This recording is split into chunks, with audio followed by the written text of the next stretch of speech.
This is Audible. Audible Studios presents Simon Thorn and the Wolf's Den, written by Amy Carter, performed by William Dufresne. To Dad. Chapter 1. Pigeon Pancakes. Tap, tap, tap, tap, tap. Simon Thorn's eyes flew open. He lay in bed, breathing heavily and squinting against the early morning light. He'd been in the middle of a dream, and the harder he tried to remember it, the faster it disappeared. It felt important, though, and while he couldn't remember seeing her face, he was sure his mother had been in it. Tap, tap, tap, tap. He rolled over, his head fuzzy from a lack of sleep. The cramped New York City apartment he shared with his uncle smelled like pancakes, and his stomach churned. Not even chocolate chips could make up for the fact that it was his first day of 7th grade. Tap, tap, tap, tap, tap, tap. A pigeon perched on his windowsill, rapping its beak against the glass. Simon groaned. "You're too early. Come back later." The pigeon continued to tap, growing more and more insistent. This wasn't all that unusual. Simon had found that pigeons were, as a general rule, extremely rude and had an inflated sense of self-importance. Never mind the fact that Simon hadn't fallen asleep until nearly midnight, thanks to his racing thoughts and fluttering stomach. The pigeon cared about only one thing, and that was food. It cooed as Simon pushed open his window. Another dozen pigeons landed on the fire escape. "Food, food, food." "I don't have any yet," said Simon. "Do-do, smell it," said the first pigeon. It flew into his room and landed on his nightstand. The others crowded together, vying for the empty place on the windowsill. "Food, food, leave me alone." Simon tried to shoo them away, but they continued to multiply. Normally, he wouldn't have minded. Simon liked animals. They didn't care that he was smaller and scrawnier than the other 12-year-olds at his school, and they were usually around whenever he needed someone to talk to. This morning, however, it was too much. He had enough to worry about without adding hungry pigeons to the list. "If you don't leave, my uncle's going to come in, and you know what he does to pigeons," he said. That brought them up short, and they all glanced at one another nervously. "Us food?" said the first. "Yeah, my uncle loves pigeon pancakes," said Simon. "Can't you smell the batter?" The first pigeon ruffled its feathers and eyed the open window. As far as Simon knew, Darrell had never really tried to hurt a living creature, except for the spiders that lurked in the corners of their hallway, though Simon had warned them for weeks before Darrell spotted them. But for all of Simon's life, his uncle had had only one rule that never changed: stay away from animals. For years, Simon hadn't had any trouble with this. He liked animals just fine, but he had never wanted a pet, and his uncle was usually diligent about keeping bugs and rats out of the apartment. That had all changed a year ago, though, when one morning Simon had woken up to the sounds of conversation, making him think his neighbor was blaring the TV. Instead, much to his shock, he had discovered that it wasn't the TV at all. It was the pigeons on the fire escape outside his window.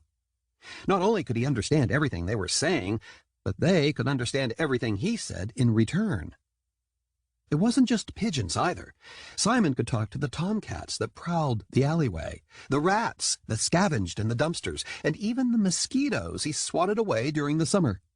He had thought he was going crazy. He still wasn't sure he hadn't cracked.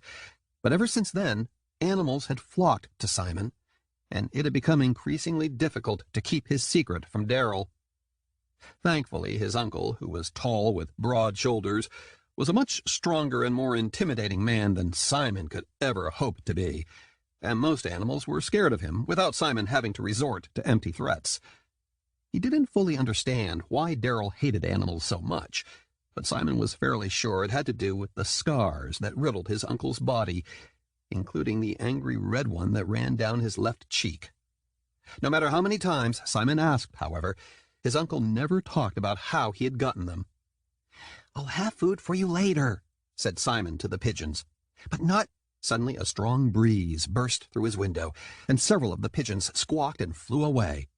Before Simon could feel relieved, however, a golden eagle landed in the space they had vacated. Simon froze. He had never seen an eagle in person before. Some of its feathers stuck out at strange angles, as if it had been in a skirmish recently, and Simon could see it was missing an eye. The remaining pigeons shifted nervously, and Simon frowned. "Listen, I don't have anything for you yet. If you come back in 30 minutes—" "I'm not interested in food," said the eagle in a lofty voice. "Then what do you want?" The eagle turned his head so he could see Simon with his good eye. "You're in grave danger, Simon Thorn. If you don't come with me at once—" "Simon," said a rough voice outside his door. "Who are you talking to?" "Daryl." Simon hastily shut the window, cutting off the eagle before he could explain. Unfortunately, that left the first pigeon trapped inside his bedroom. Simon darted across the room to shove his foot against the door, preventing Daryl from opening it all the way. He might be able to explain a pigeon in his room, but an eagle on his fire escape was another thing entirely. "What's going on in here?" said his uncle, raking his long dark hair out of his eyes and trying to peer around the room. The pigeon on Simon's nightstand edged toward the window. "Nothing," said Simon, his heart pounding. "I was just getting ready for school." Outside his window, several pigeons began to coo, and Simon winced. Daryl's jaw tightened, and he flexed the muscles in his massive arms. "Did you feed them again?" "I accidentally left my window open on Saturday," admitted Simon. "They stole half my sandwich." He couldn't tell Daryl the truth, that he had given his sandwich to a sick pigeon that didn't have the energy to scavenge. His uncle grumbled. "How many times do I have to tell you? If you feed them once—" "They'll come back again and again until their stupid pigeon brains rot," recited Simon. "I know. I'm sorry." Daryl cast another look around the part of the room he could see from the doorway, and Simon could have sworn he heard him growl. "Just keep your window shut. Breakfast will be on the table in 10. You'll need your protein today." Simon would need more than protein to make it through today. More like a minor miracle. "I'll be right out." Once his uncle's footsteps faded, Simon hurried back to the window, but the golden eagle was gone. He bit his lip. What had the eagle meant by saying Simon was in grave danger? And how had he known Simon's name? He opened his window enough for the remaining pigeon to escape. "If I were you, I'd get as far away from here as I could before my uncle really does serve you for breakfast." Far away," said the pigeon, spreading its wings and taking off. Despite the trouble it had caused, Simon was sorry to see it go. Pigeons may be rude, but one was almost always nearby when he wanted company. "You should tell Daryl about the eagle," piped a small voice nearby. Simon groaned. "Today's going to be bad enough. If Daryl finds out I lied to him, I'll be grounded for a month." A brown mouse scampered up the leg of Simon's pajamas. "Better than being in grave danger, whatever that means." "And how am I supposed to explain that to my uncle? Tell him a little bird told me?" Simon scooped the mouse into his hand. "I'll be careful, Felix. Don't worry." Perched on his hind legs, Felix rubbed his paws together. "I should go with you today. Someone needs to watch your back." "I'm 1,000 times your size. If anything, I'll be the one protecting you from becoming that eagle's lunch. But no buts. If something goes wrong, I'll come straight home." Simon set Felix on his pillow. "And don't try to watch TV while I'm gone. One day, Daryl's going to come home early and catch you, and you know exactly what he'll do to you then." Felix huffed, and Simon headed into the bathroom to brush his teeth. He had found Felix in his closet, half starved to death 8 months earlier, and after Simon had nursed him back to health, Felix took up permanent residence in their apartment. They had struck a deal. Simon would continue to feed him, so long as Felix never let Daryl know he was there. It had worked out so far, even though Simon worried constantly that his uncle might find the mouse. Once Simon finished with his teeth, he tried to tame his shaggy brown hair. It was almost time for a haircut, which Simon looked forward to about as much as his pre-algebra homework. His uncle tried to do a good job, but his massive hands made him clumsy with scissors, and the end result was always uneven. While Simon didn't particularly care what his hair looked like, the kids at school did, and their endless taunts never became any easier to bear. Other than his weird haircuts, Simon thought he looked normal enough, with blue eyes and freckles.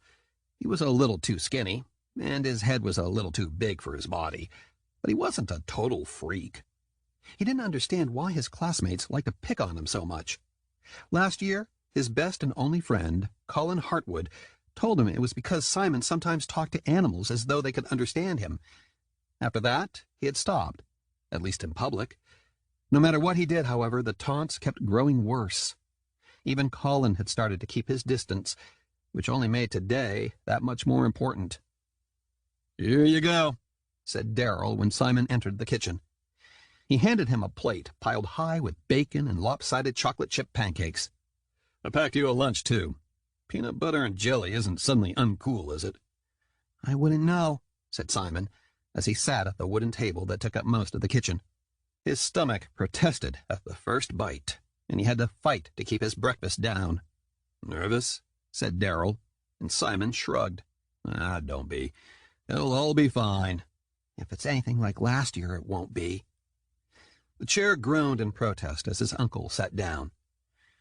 "We can't control what other people think of us, but we're the only ones who get to decide who we really are. As long as you act like yourself—" "I can't lose, I know," muttered Simon, stabbing at his pancakes with his fork. "Colin said he wanted to join the wrestling team this year because he thinks it'll make the popular kids like us." "Keeping your enemies close isn't a bad strategy." "Not when it gives them an excuse to beat us up every day." Simon had spent all summer hoping he would be able to spend 7th grade in the background, unnoticed and left alone. But with the way Colin was avoiding him now, his only hope of keeping his friend was to join the wrestling team, too. "Tryouts are next week.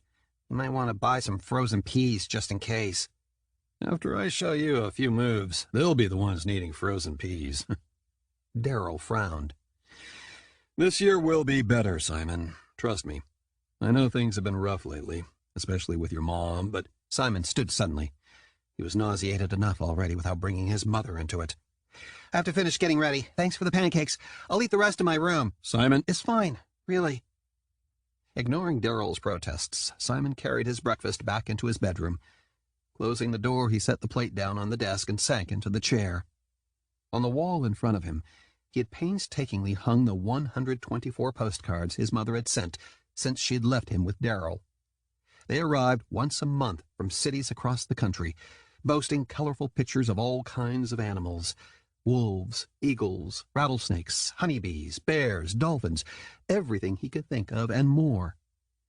He had memorized the words on the back of each one, written in a loopy handwriting he knew better than his mother's face. She was a zoologist, so most of the time she wrote about whatever animal was pictured on the postcard. But every now and then she told him how much she missed him, too.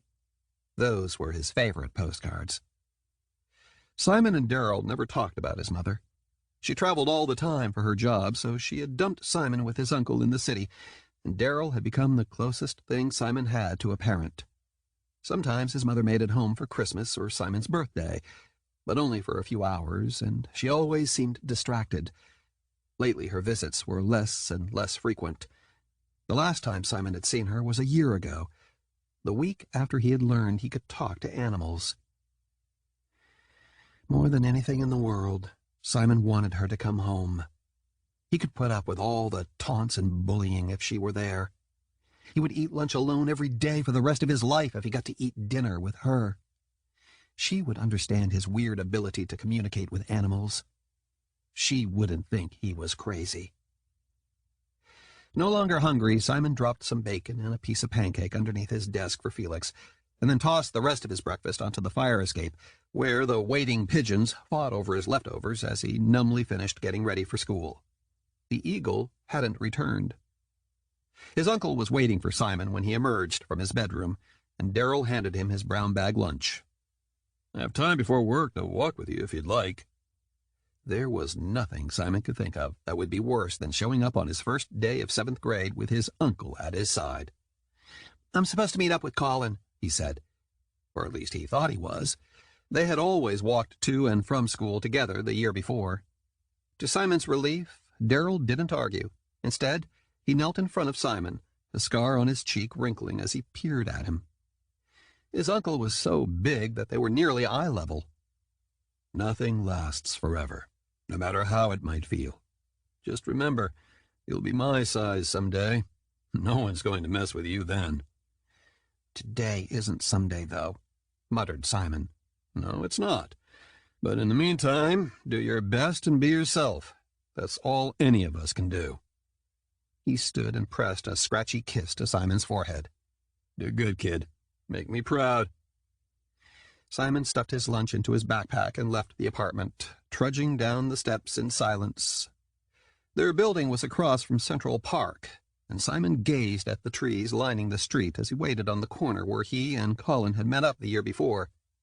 Colin wasn't there yet, though, which only made Simon more nervous.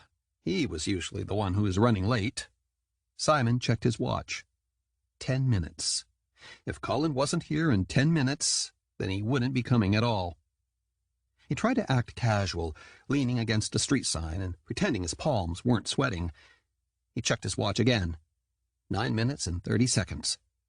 Colin lived down the block. He had to come this way to get to school.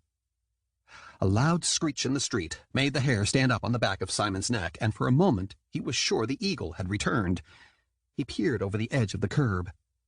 Half a dozen rats clawed at what Simon first thought was a balled-up newspaper they'd picked out of the garbage.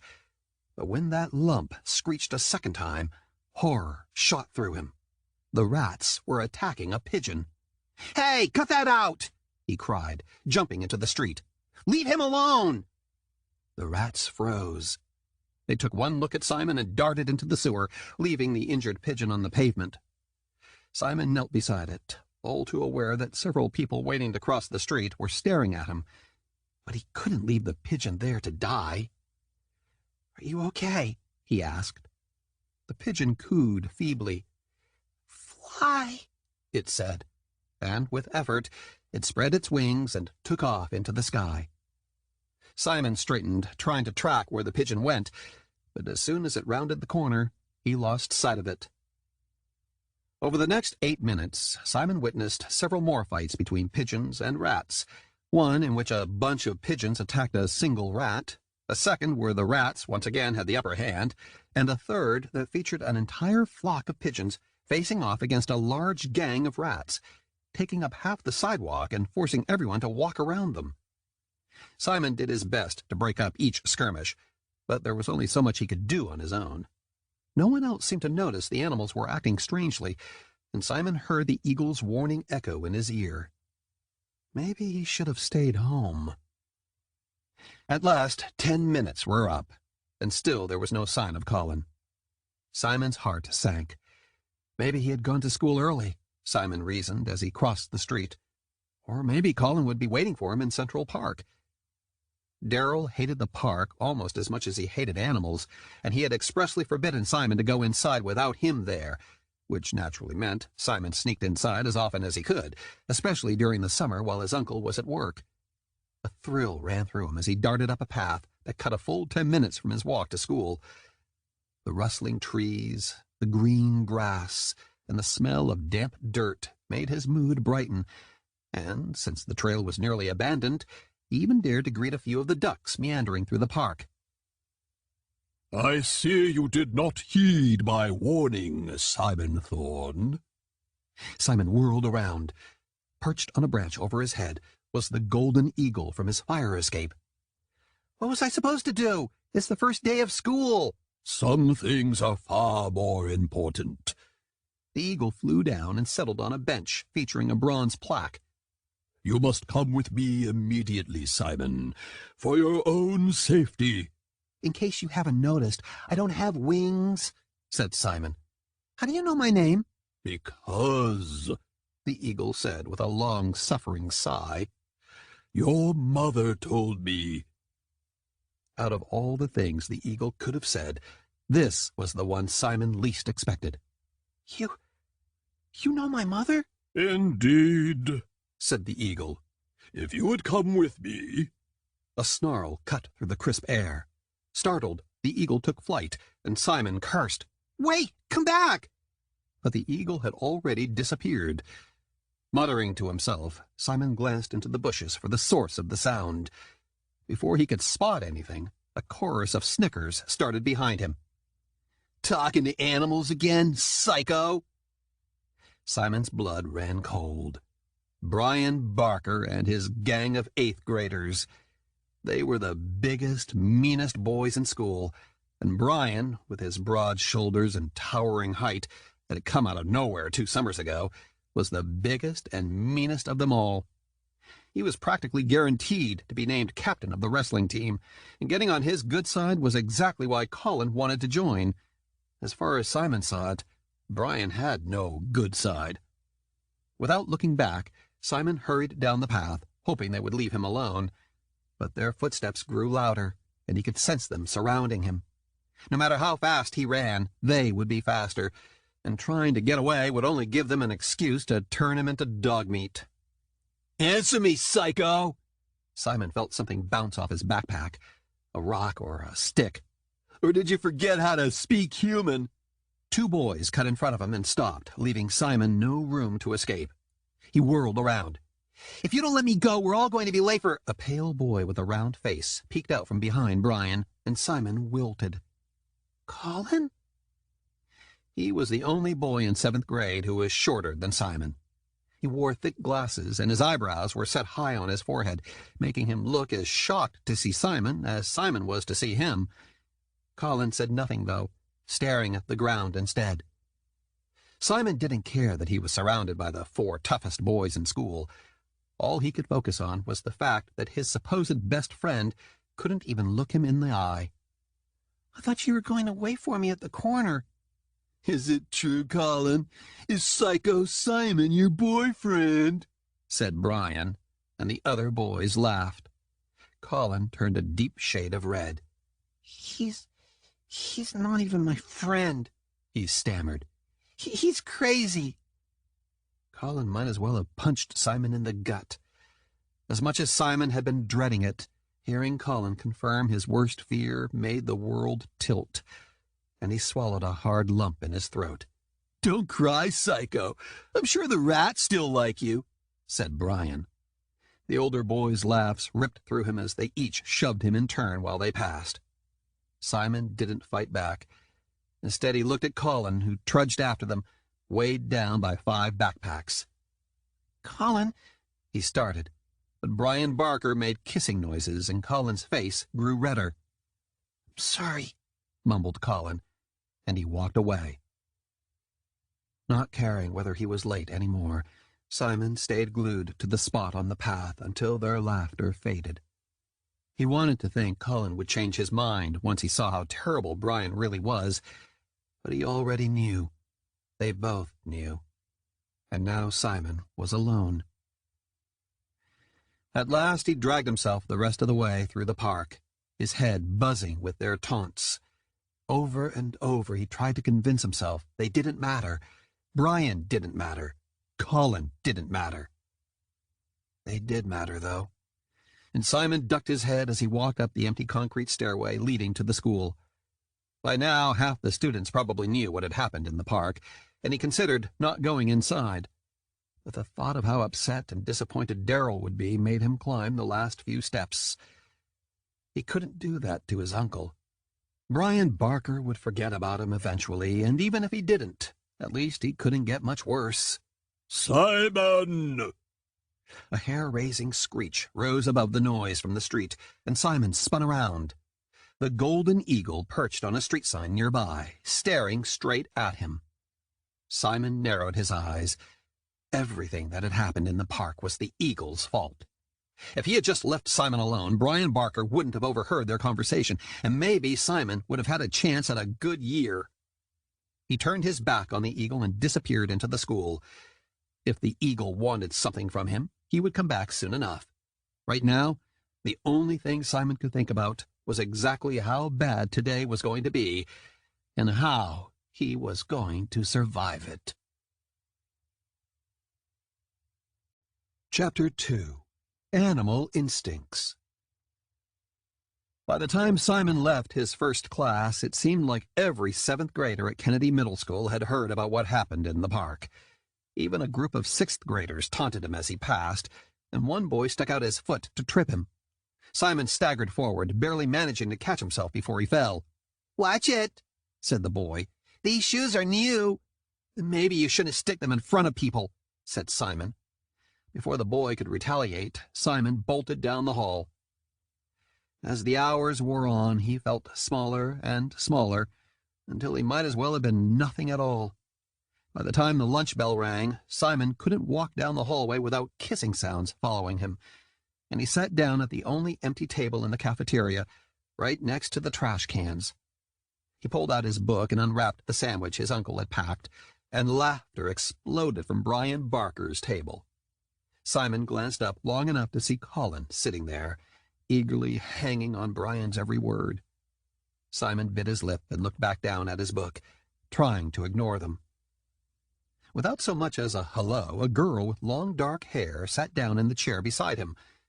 Simon froze. There were plenty of empty seats at other tables, and at his too, but she was close enough that he could smell her hair over the peanut butter in his sandwich. He started to edge away. Before he could move too far, however, the girl pulled a book from her backpack. It was exactly the same as the one Simon held. Opening to a marked page, she began to read. Simon hesitated. Was she new? He was sure he'd never seen her before. Besides, no one in their right mind would sit with him today. It was social suicide. The kind thing to do would have been to move so that Brian didn't see them together, but after the morning Simon had had, the possibility of talking to someone who didn't think he was a freak was too tempting to pass up. So, before he could stop himself, he turned toward her. "Hi," he said. "I'm Simon." "And I'm reading," said the girl without looking up. His cheeks warmed. "Sorry." She must have known about him after all. But while he busied himself with pulling the crust off his sandwich, she spoke again. "I'm Winter," she said, "but I'm still reading." She glanced up, and Simon noticed that her eyes were the lightest green he'd ever seen. He wanted to say something else, to show her that he was reading the same book, but he didn't want to scare her away. For now, he stayed quiet. Opening his own copy, he noticed a piece of paper stuck between the pages. It was a note from Darryl. His uncle never wrote him notes, but there it was, written in his familiar sharp scrawl. "Good luck today. Proud of you. Don't forget to show them your teeth." Simon reread it twice. It wasn't much, but it was enough to make him smile, and he tucked the scrap of paper back between the pages of his book. "What you got there, psycho? A love letter from your boyfriend?" Brian Barker snatched the book from his hands. Simon protested and made a grab for it, but Brian held it out of reach. Flipping through the pages, he found the note and pulled it out. "Dear Psycho," he read loudly enough for the entire lunchroom to hear. "I love you more than the moon and the stars. Thinking of you, hugs and kisses. Love, your Boo Bear." Brian's gang roared with laughter. Colin, who stood behind Brian, turned bright red, but no one was laughing at him, just Simon. A knot formed in his chest. It grew hotter and hotter until he almost couldn't bear it, but he didn't move. Anything he said would only make it worse. "Oh, look, he drew you a bunch of hearts and flowers, too. How sweet." Brian grinned down at him, and Simon clenched his fists. "Upset, Psycho? Gonna show us your teeth?" "Would you jerks shut up and go back to whatever hole you crawled out of?" snapped an irritated voice. Winter set down her book and glared at Brian. He shoved the note into Simon's book and tossed it to Colin. "What do we have here? Cheating on your boyfriend with another freak, Psycho?" "Leave her alone," said Simon. Brian poked him hard in the ribs. "Or what? You'll go home crying to your mother? Oh, wait, you don't have one." There it was, Brian's favorite taunt. Simon refused to react. He concentrated on his breathing instead, in and out, until the burning knot in his chest started to cool. "Colin, "Can I have my book back?" he said. Colin glanced back and forth between him and Brian. "Sorry, Simon," he mumbled. Brian snorted with laughter, and Simon's vision narrowed. Colin didn't matter. Brian didn't matter. None of this mattered. Someday he would be Daryl's size, and no one would bother him again. Someday he would be far away from here, and— "Are you going to give it back or not?" said Winter. When Colin didn't move, she stood and snatched the book from him. "Jerk! And you!" She rounded on Brian. "Is that the best you can do? Coward!" Brian turned pink. "You want to see what I've got?" Winter stepped closer. "Go ahead and show me, ape face. I dare you." Brian's mouth contorted with anger, and to Simon's horror he shoved her backward. Winter hit the chair hard, and the crack of elbow against metal echoed through the cafeteria. Simon didn't stop to think. By the time he realized what he was doing, he had already tackled Brian to the ground and socked him in the soft spot below his ribs. Brian cried out, and Simon pulled away, dumbfounded. Where had that come from? The lunchroom went silent. Simon scrambled to his feet. The other boys closed ranks around them, forming a tight circle and chanting, "Fight! Fight! Fight!" But Simon didn't want to fight. It had been an accident. "You are a dead man," gasped Brian. Simon's head buzzed, and he couldn't think of anything to say. Instead, he stupidly offered Brian his hand. "I'm sorry." Brian grabbed his wrist and yanked him to the ground. Using his knees, he pinned Simon's legs to the cold floor, still panting. "You think you can hit me in front of everyone and get away with it?" The burning knot in Simon's chest was back, trying to claw its way out of him, but it had nowhere to go. "Maybe you shouldn't attack girls, ape face," he blurted. "Oh, don't worry. You're a much better punching bag, psycho!" Brian shoved his arm against Simon's throat. His fist connected with Simon's abdomen, and Simon curled into a ball. Brian laughed and pulled back for another punch. On the other side of the room, the vice principal shouted for them to break it up. But Brian still had time to get in a few more good hits before he reached them. Worse, Simon knew Brian would never leave him alone after this, and no doubt he would also set his sights on Winter, whose only crime was sticking up for Simon. Show them your teeth. That burning knot in his chest exploded, and Simon roared. His hand shot out, his fingers curled into claws, and he swiped his nails against Brian's face. Bright red lines sprouted across Brian's cheek, and he faltered, his mouth open in shock. Simon didn't give him a chance to fight back. He bit down hard on Brian's wrist, letting go before he tasted blood. Brian howled with pain and scrambled off Simon. "He bit me!" he yelled, clutching his arm. "Psycho bit me!" Simon sat up and wiped his mouth. Dread coiled in the pit of his aching belly, and he climbed shakily to his feet. "Are you okay?" he said to Winter. She glared at him. "Why did you do that?" Simon stopped. "To do what? Treat me like I'm some sad little girl who needs protection. I don't need your help." Before Simon could respond, the vice principal burst into the circle, his paunch heaving as he wheezed. "My office, both of you, now!" Taking Simon and Brian by their elbows, he marched them through the parting crowd.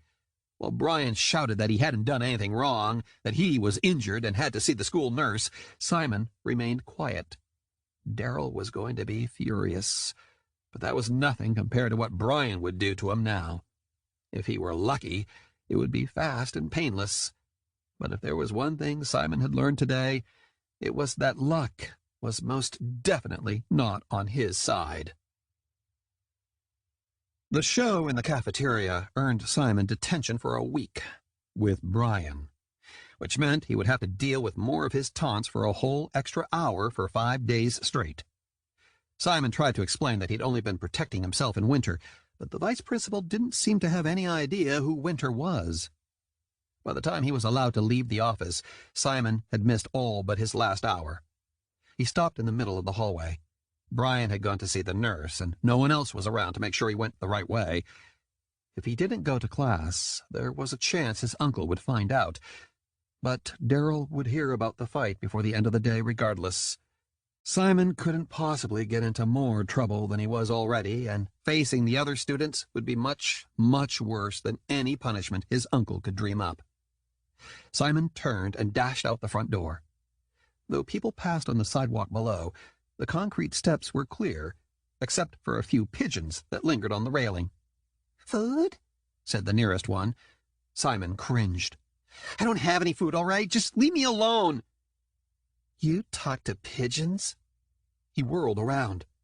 Winter stood at the top of the steps, right outside the school entrance. Of course not. I was just talking to myself, he said. His forgotten backpack sat at her feet. Where did you get that? Lunchroom. Figured you might need it, she said. Do they always treat you so horribly?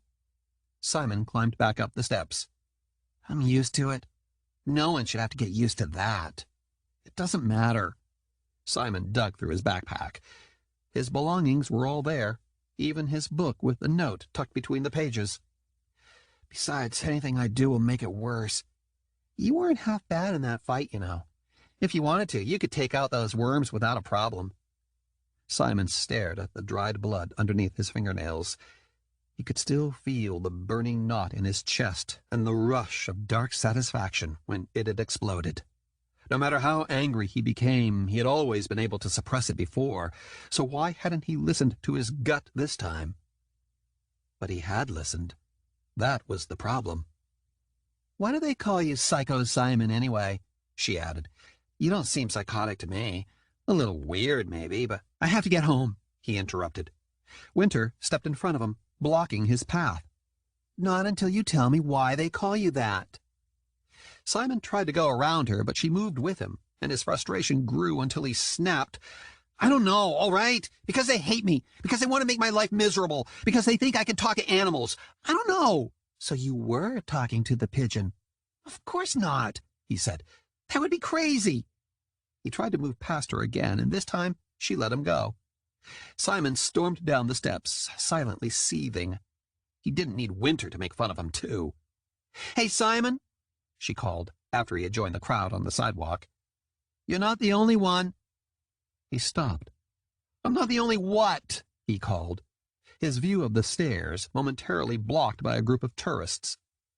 But by the time the group passed, she was gone. Weaving through the crowd, he returned to the base of the steps and looked around. Winter was nowhere to be found.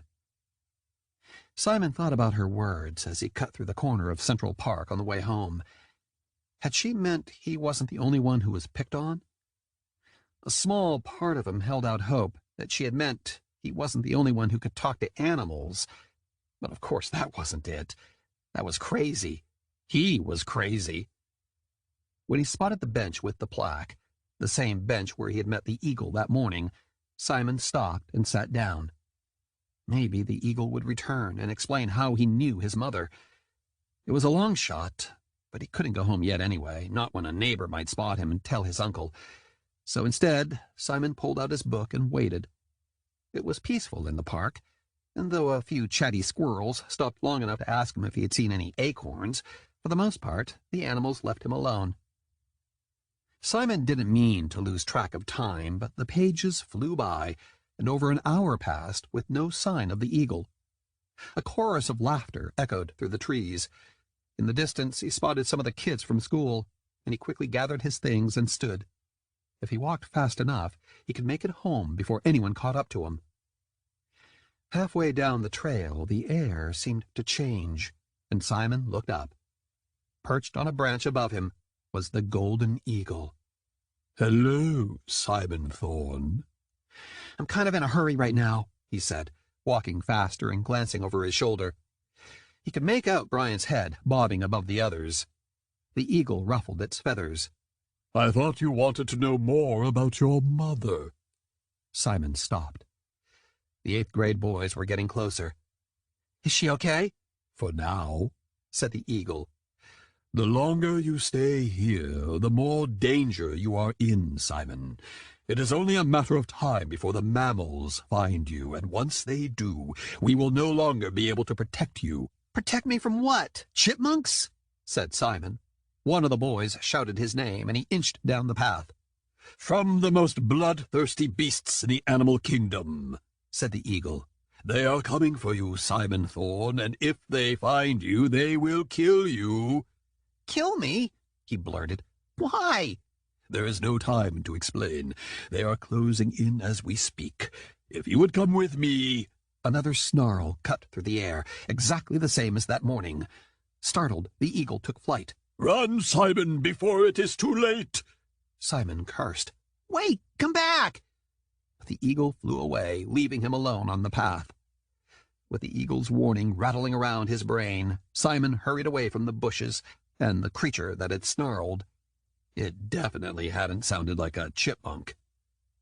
Before he could get very far, Brian Barker appeared from behind a thicket on the other side of the path, flanked by 3 eighth graders. "You really are crazy, aren't you, psycho?" "Leave me alone," he said, skirting around them. 4 pairs of footsteps followed. "Do the animals talk back? Do they tell you how worthless you are, or are they too stupid to figure it out?" said Brian, and Simon walked even faster. Short as he was, the gang of 4 boys caught up to him easily and surrounded him. Brian pushed Simon backward, and another boy ripped his bag from him. "Answer me, psycho!" Simon kept his mouth shut. He wouldn't give them the satisfaction. He glanced around, looking for anything he might be able to use against them. Sticks, pebbles, a bench in the distance. "No girls here to save you this time," said Brian, shoving him again. One of the 8th graders caught him and pushed him forward. Back and forth he went, until he was so jarred that he could barely keep his balance. Shoving. He could handle this, just as long as it didn't get any worse. But within seconds, Brian made a fist. "I don't care how crazy you are, psycho," he said. "If you think you can humiliate me in front of everyone and get away with it—" Another snarl echoed through the park, louder and more vicious than the first. It sounded like nothing Simon had ever heard before. All 4 boys started, and Brian paused, distracted. A massive dog stepped out from behind a tree, gnashing its teeth. It wasn't like any pet Simon had ever seen. With its gray fur and sharp fangs, it looked almost like a wolf. No, Simon realized, not almost like a wolf. It was a wolf. Without thinking, Simon made what was possibly the stupidest move in his life. He kneed Brian in the stomach. Hard. And as Brian doubled over, Simon pushed him to the ground, grabbed his backpack, and made a run for it. The 8th graders shouted, but a howl cut them off. Simon tore down the path. His hair whipped around his face, and his backpack hung off the crook of his elbow and banged against his knees. But he didn't stop, not even when he bolted out of Central Park. His lungs burned, and several pedestrians swore as he shoved past them, but he reached his building in record time. He ran up the stairs, stopping only when he got to his apartment. As he struggled to catch his breath, he listened for any sign of someone following him, but the building was quiet. Exhausted, he dropped his backpack and groped around for the key. What was he going to tell Darryl? Nothing about the eagle or the wolf, that was for sure. Had the vice principal called about Brian and Simon? Suddenly the door opened. Instead of his uncle, however, a woman stood inside, wearing jeans and combat boots and brandishing Darryl's baseball bat. Simon froze, dumbfounded. Mom? Chapter 3. Mischief of Mice. Simon's mother dropped the baseball bat and caught him in her arms. She was warm and smelled like fallen leaves, and her blonde braid pressed against his cheek. But Simon was too dazed to notice much more than that. After everything that had happened today, part of him wondered if Brian Barker had knocked him out, and this was all a dream. It wasn't a dream, though. She was real, and she was finally home. He hugged her fiercely. "Missed you." She ran her fingers through his shaggy hair. "Oh, I missed you, too. Oh, look at you. Look how tall you are." "I'm not tall. You're just short." The last time he'd seen her, he hadn't even come up to her shoulders. Now he was nearly eye level with her.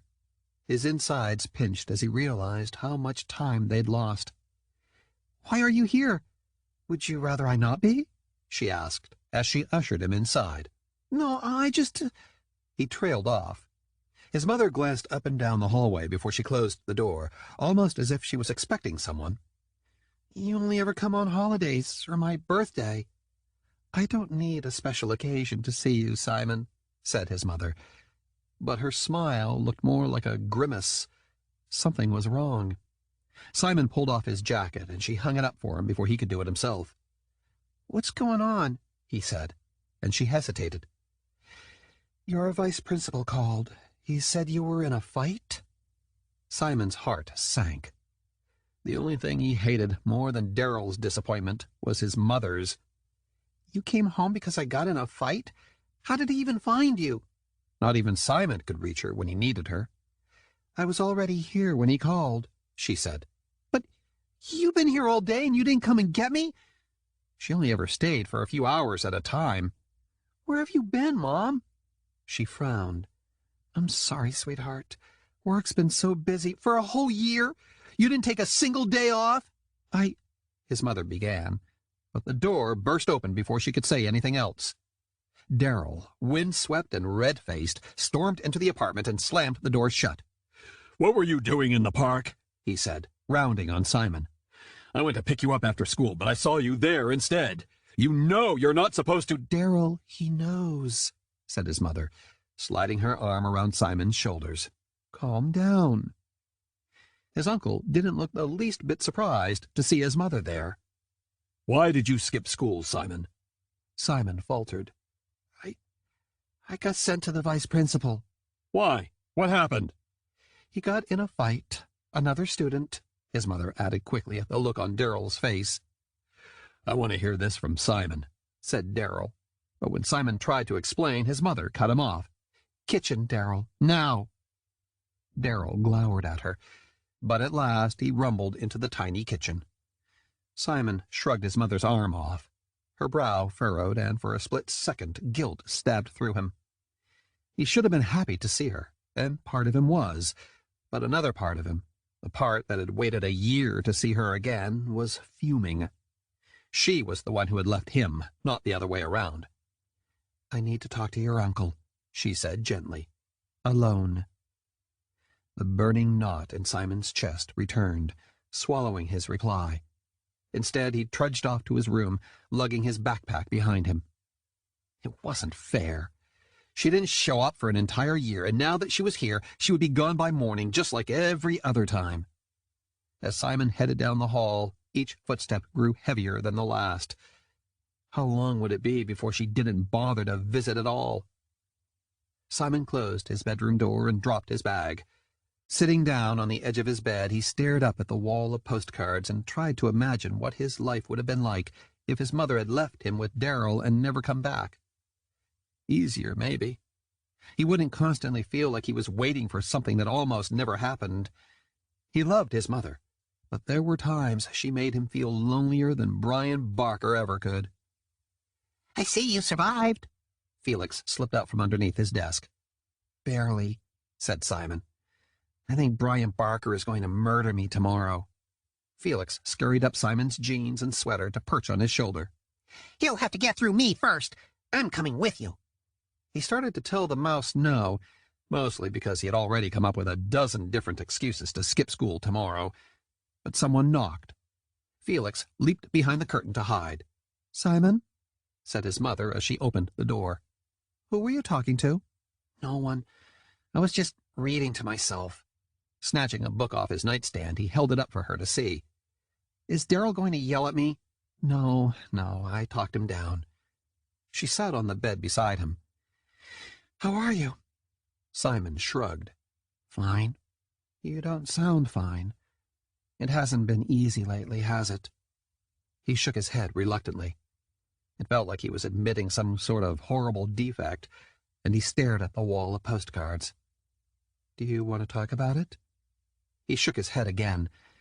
Usually Colin would have been there to commiserate, but that wasn't going to happen anymore. He would just have to get used to dealing with things on his own. His mother hesitated, and after a moment she fished a wrapped parcel out of her pocket and handed it to him. "This is for you." "What is it?" he said. "Open it and see." Simon ripped through the wrapping paper, revealing a plain black box. When he lifted the lid, he found an ornate silver pocket watch inside. It was attached to a long, thin chain, and the back was engraved with a crest.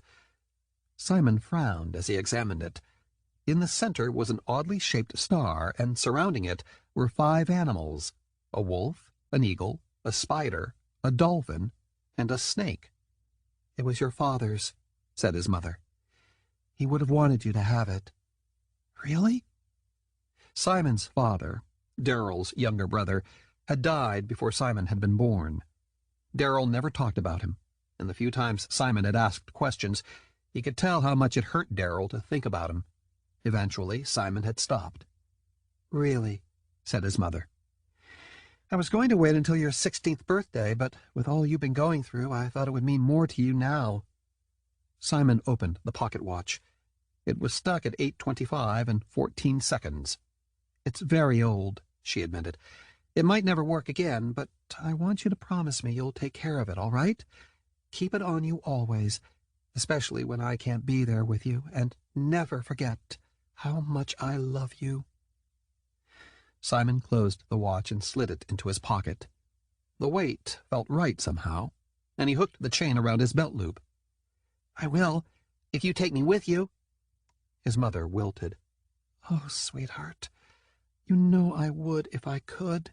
"But you can," he said, his voice cracking. "I won't get in the way. You can do your job, and I'll stay in the hotel and study." "Sweetheart." She tried to hug him, but Simon slipped out of her embrace. "Simon, please, don't make this any harder for me than it already is." "Harder for you?" The words stuck in his throat, and he had to force them out. "I'm the one who gets left behind. All you ever do is send me postcards and visit when you feel like it, which is practically never. I know you love your job more than you love me, but I love you more than anything in the world. If there was any way I could be here and spend every single day with you, I would. You must know that, sweetheart." Simon faltered. He did know it, but sometimes it felt like a lie his mother told him so he wouldn't be angry. "If you love me more, then let me go with you." "Actually," said Daryl as he nudged open the bedroom door, his body taking up the whole frame, "I don't think that's such a bad idea." Simon looked at him, stunned. "You mean it?" he said, and Daryl nodded. "Might do you some good to get away from here for a while, both of you." Daryl gave his mother a look Simon didn't understand. "You're really going to do this now?" she said. "And you aren't?" She stood and gave Simon a quick kiss on the forehead. "I need to talk to your crazy uncle again." When Simon started to object, she cut him off. "Please." His uncle gave him a slight nod, and Simon sank back onto his mattress, pretending to return to his book. But once they stepped out of the bedroom, Simon counted to 10 and opened the door again. Daryl and his mother argued in low voices that filtered in from the kitchen, and Simon crept down the hallway, avoiding the squeaky floorboard. "Can't stay here," said Daryl. "Orion already found him." "You can't know that for sure," said his mother. "It's been years." "I wouldn't have called you back if I wasn't positive." Simon flattened himself against the wall. Who was Orion? "We can't just uproot him like this," said his mother. "It's dangerous out there." "It's more dangerous here. We don't have a choice anymore, Isabel. You wanted to wait, so we waited. Now it's been too long. If Orion's found us, then that means they both found us." "You're absolutely sure?" His uncle swore. "I already told you." Simon? The squeak near his ear startled him, and Simon jumped backward into the bookcase, upsetting a picture frame. Felix sat on the top shelf, rubbing his paws together nervously. Horrified, Simon gestured for him to leave before someone else heard him, but it was too late. Daryl stepped out of the kitchen. "Simon, what are you—" He spotted Felix, and cold fear washed over Simon. The mouse scrambled behind several books, but he had nowhere else to go. "What are you and Mom talking about?" said Simon quickly, stepping between his uncle and the bookcase. Daryl advanced anyway, brandishing a spoon like a sword. "Who's Orion?" "Get out of my way, Simon," growled Daryl. One good swing, and he could smash the bookcase into splinters. Felix squeaked again, and Simon's mother appeared in the doorway. "Daryl, what's—" Oh, for heaven's sake! She sidestepped both of them and, reaching behind the books, expertly snatched Felix by the tail. Mom, no! Simon tried to grab Felix, but his mother dangled him just out of reach. Who sent you? She said. And at first Simon thought she was talking to him. A heartbeat later, he realized she meant Felix. He felt like Brian Barker had knocked the air out of him all over again. You can talk to mice? She ignored him. Tell me who sent you, or you won't have this tail much longer. Then it'll be your whiskers, then your ears, then your paws, and then— Stop it, said Simon. He's my friend. Let him go. Your friend? His mother and Darryl said at the same time, but at least she dropped Felix into Simon's waiting hands. You know you're supposed to stay in my room, he said, painfully aware of Darryl and his mother watching him. But there are rats outside, said Felix, trembling. Hundreds. Darryl swore again. Simon, pack a bag. Looks like we're going with your mother after all. Chapter 4. Ratted Out. Simon stood in the living room, looking back and forth between Darryl and his mother. He had come to expect this from his uncle whenever animals were concerned, but the panic-stricken look on his mother's face told him that for once, Darryl wasn't being paranoid. I'm not leaving, he said. Not until someone explains what's happening. Who's Orion? Why are a bunch of rats making us leave? And why didn't you ever tell me you could talk to animals, too? This last question was directed to his mother. Neither she nor Darryl looked surprised that he could do the same thing. I'm sorry, sweetheart, she said. I never meant to lie, but we don't have much time. You need to pack. Pack for what? Where are we going? As far away from here as we can get. But why? Please, Simon, she said. For me. She held his stare for several seconds, her blue eyes silently pleading, and at last Simon caved.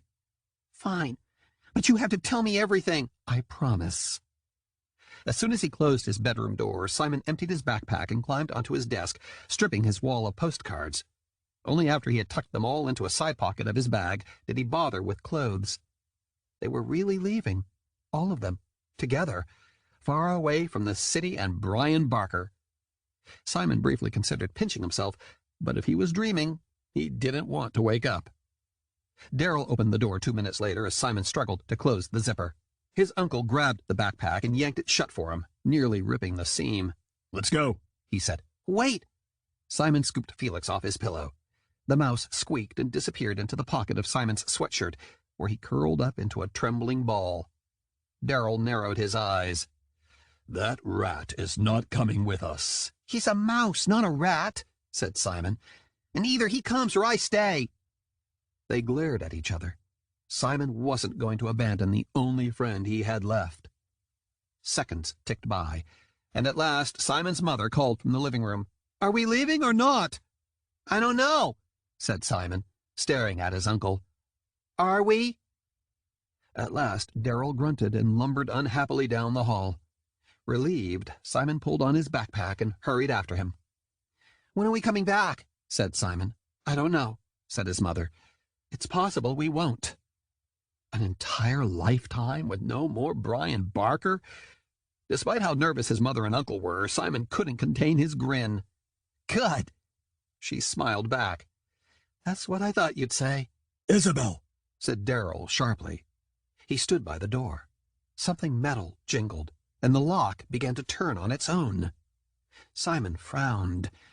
Who else has a— The door burst open. At first Simon thought no one was there, but Darryl snarled, and a thick odor of rotting garbage and filth assaulted Simon's senses. As he began to breathe through his mouth, he saw them. Rats, hundreds and hundreds, crowded the hallway and poured into the apartment, surrounding the three of them. Their high-pitched squeaks made Simon's ears ring, and he could see their sharp front teeth. Darryl tried to shove him out of the way, but the rats were already there, clambering over one another to get closer. A particularly eager one tried to climb up Simon's leg, its tiny nails scratching his skin, and he kicked hard. The rat flew off and hit the wall, but before Simon could try to back away, two more began to claw their way up his other leg. Darryl grabbed the pair of rats and threw them into the hallway. Come on, he said, grabbing Simon and pulling him back through the apartment. The rats screeched in protest, scurrying after them. They moved like waves, the faster ones crawling over the slower ones to get to the front. And if his uncle hadn't been dragging him along, Simon would have stood staring in wonder. "What do they want?" said Simon. "Why—" In here." Darrell ducked into Simon's bedroom and yanked the window open. Behind them, his mother darted inside and slammed the door shut, and Simon barely had time to suck in a great gulp of fresh air before his uncle lifted him up and shoved him onto the fire escape. Simon stumbled and grabbed the railing, his head spinning as he looked down. Hundreds of rats flooded the alleyway below them. "Darrell," he said, as his uncle climbed out the window. "Look!" Darrell cursed. Instead of going back inside, however, he seized Simon's elbow and started down the fire escape. "Whatever you do, don't stand still." Simon rushed down the stairs. The fire escape shook beneath his uncle's heavy footsteps, and above them he heard his mother following. Simon jumped the last few feet, and when he hit the ground, the rats began to climb up his legs again. This time Simon didn't hesitate to knock them off. "Stop it!" he cried, as a bigger one bit the bottom of his jeans. He ripped his leg away. "Why are you doing this?" The Alpha wants! The Alpha wants! said a few nearby rats, and more joined until it echoed through the entire alleyway. "What did I say about standing still?" said Darrell, taking Simon's arm. "Sidewalk, now!" The rats scurried after them as they ran down the alleyway toward the sidewalk. Simon felt dizzy, a million questions buzzing like bees in his brain, but he forced himself to keep going. His mother had promised she would explain everything, and he added the Alpha to his mental list of things to bring up. When they were only a few feet from the street, an eerie scream echoed high above them, and goosebumps spread over Simon's arms. Apparently an army of rats wasn't enough right now. The one-eyed eagle had returned. "Is that—" His mother tripped, and Darrell caught her before she hit the ground. "Told you," he said grimly. "He's been stalking Simon all day." "Who?" said Simon. "The eagle? How do you know?" Both of them ignored him. "If he's here, then she can't be far behind. We need to get somewhere safe," said his mother. "Simon, you stay with Darrell. I'll be right back." "No," said Simon. "I'm coming with you." To his surprise, his mother didn't argue. Instead, she led them onto the sidewalk, and Simon trotted alongside her as she tugged on the door handles of each parked car they passed. "What are you doing?" he said. A taxi driver would ask too many questions, and the subway system is the rats' territory. This is our last option. "Wait!" Simon gaped at her. "You're stealing a car?" "Yes, unless you want to get eaten by vermin." A horde of rats spilled out from the alleyway, and his mother's pace grew frantic. She made her way down the sidewalk, tugging on door after door, Simon keeping close to her side. A woman on the corner screamed at the sight of the rats, and several others began to take pictures of the odd scene. Another shriek filled the air, and suddenly a flock of pigeons dived toward the sidewalk. As they had done that morning, the pigeons attacked the rats, beaks and talons, fighting fangs and claws. Simon stared, shocked. The birds were trying to protect them. "Any time, Isabel," said Darrell in a warning voice. "I don't see you helping," she said, but 3 cars later she finally found an unlocked door. "Simon, get in." He eyed the open door. There had to be 20 people watching. But a hissing rat flew up and latched onto the hem of Simon's sweatshirt. His uncle grabbed it and hurled it into the street. "This isn't a game, kid," said Darrell. "If you give them a chance, they will kill you." "They're rats," said Simon. "And there are hundreds of them, and 3 of us." Another rat flew through the air, and Darrell knocked it away with his forearm.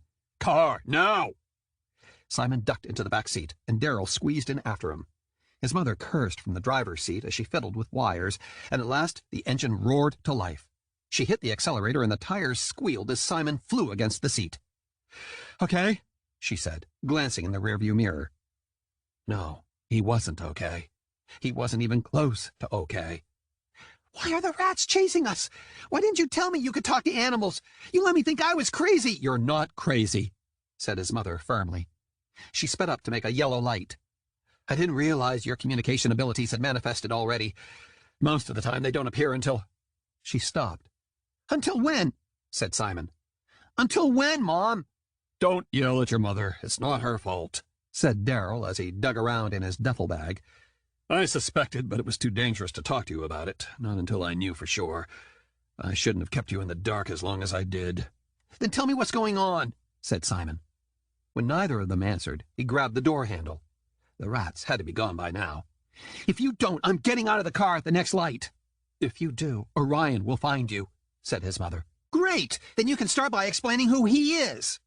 His mother grimaced. Finally, as if admitting something deeply shameful, she said, "He's my father, your grandfather." Simon stared at her in the rearview mirror. "I've had a grandfather all this time, and you never told me?" "Because he's been trying to take you from me since you were a baby. That's why I left, to lead Orion away from you, to give you a chance at a normal life." Simon's head swam, and his anger bubbled to the surface. He'd never wanted a normal life, not if she wasn't in it. "You should have brought me with you. That's what real mothers do. They don't abandon their kids." Her face fell, and for a moment she looked like he had slapped her. "I had no choice." "Yeah, you did. You just didn't love me enough to bother." "Watch it, Simon," said Darrell, but his mother shook her head. "You have to understand. Orion's spies know what I look like, and they're everywhere. I couldn't risk them finding you, so I had to run to keep you safe." Spies? said Simon. What spies? "Every bird you've ever seen is under his command," said his mother, "including your pigeon friends." It didn't take a genius to put the pieces together. So on top of everything else, he can talk to animals too. "There are a lot more of us out there than you think. And Simon—" She glanced at Darrell, and something passed between them. He nodded. "There's more to it than just talking to animals," his mother continued. "Soon, when you're old enough—" Thunk! A rat the size of a football hit the windshield, and his mother slammed on the brakes. "What the—" An odd scratching sound echoed through the car, and suddenly the engine died. "Get it started again, Isabel," said Darrell, as several more rats leaped onto the car. "I'm trying," said his mother. Her head ducked near the steering wheel. The engine started, wheezed, and died all over again. Something hit the window next to Simon's ear, and the glass cracked. A brick. How were rats throwing bricks? "Mom!" Another hit the window, and another, and another. Simon scrambled to undo his seatbelt. It was jammed. Darrell pulled a knife with an ivory handle and a wicked-looking blade from his bag. "Hold still." Within seconds, Simon was free, and just in time, too. The window shattered. Shards exploded all over him, clinging to his sweatshirt. The rats screamed in excitement and began to crawl through the opening. Simon could feel Felix trembling with fear in his pocket. "Out of the car," said Darrell. "Isabel, try to hold them off. Simon, here." He handed Simon the knife. Simon blinked. You expect me to use this? "I expect you to do whatever you have to do," he said, and he shoved open the door. "Stay close." Darrell landed hard on the asphalt and began to kick the swarm of rats out of the way. Simon scrambled after him. Rats immediately began to climb up his legs again, and though he brandished the blade threateningly, he couldn't bring himself to kill them. It wouldn't have mattered anyway. Even as another flock of pigeons dived from above to fight the rats, Simon could see that there had to be hundreds, if not thousands, by now, coming relentlessly for them. They were trapped. "Run!" shouted Simon's mother. Darrell grabbed his arm, and together they ran as fast as they could through the sea of vermin. Simon stumbled, and a bright circle of light appeared on the ground. His uncle was shining a high-powered flashlight at the rats. They recoiled, forming a path wide enough for Simon to follow. They ran half a block before he realized his mother wasn't with them. Simon dug his heels in until his uncle was forced to stop. Several yards behind him, his mother struggled to bat away the rats that clung to her sweater and jeans, and some even swung from her braid. Several pigeons flew around her, screeching and lashing out at the rats with their talons, but nothing seemed to help. "Mom!" Simon tried to wrench his arm from his uncle's grip, but Darrell held on tighter. "Let me go!" "She can't fight them if she's worried about you. Come on." "Mom!" he called as they reached the end of the block. Rats clung to her, and as soon as she threw one off, two more joined. "Go, Simon! I'll find you! I love you!" The fiery knot returned to Simon's chest, and the need to do something, anything, built up inside him until he couldn't breathe. But he couldn't shake his uncle's grip, no matter how hard he tried, and Darrell didn't give him any choice. They rounded the corner, and his mother disappeared from sight. "Stop! Let me go!" yelled Simon. Darrell dragged him forward, nearly lifting him off the ground. "I can't do that," said his uncle. I'm sorry.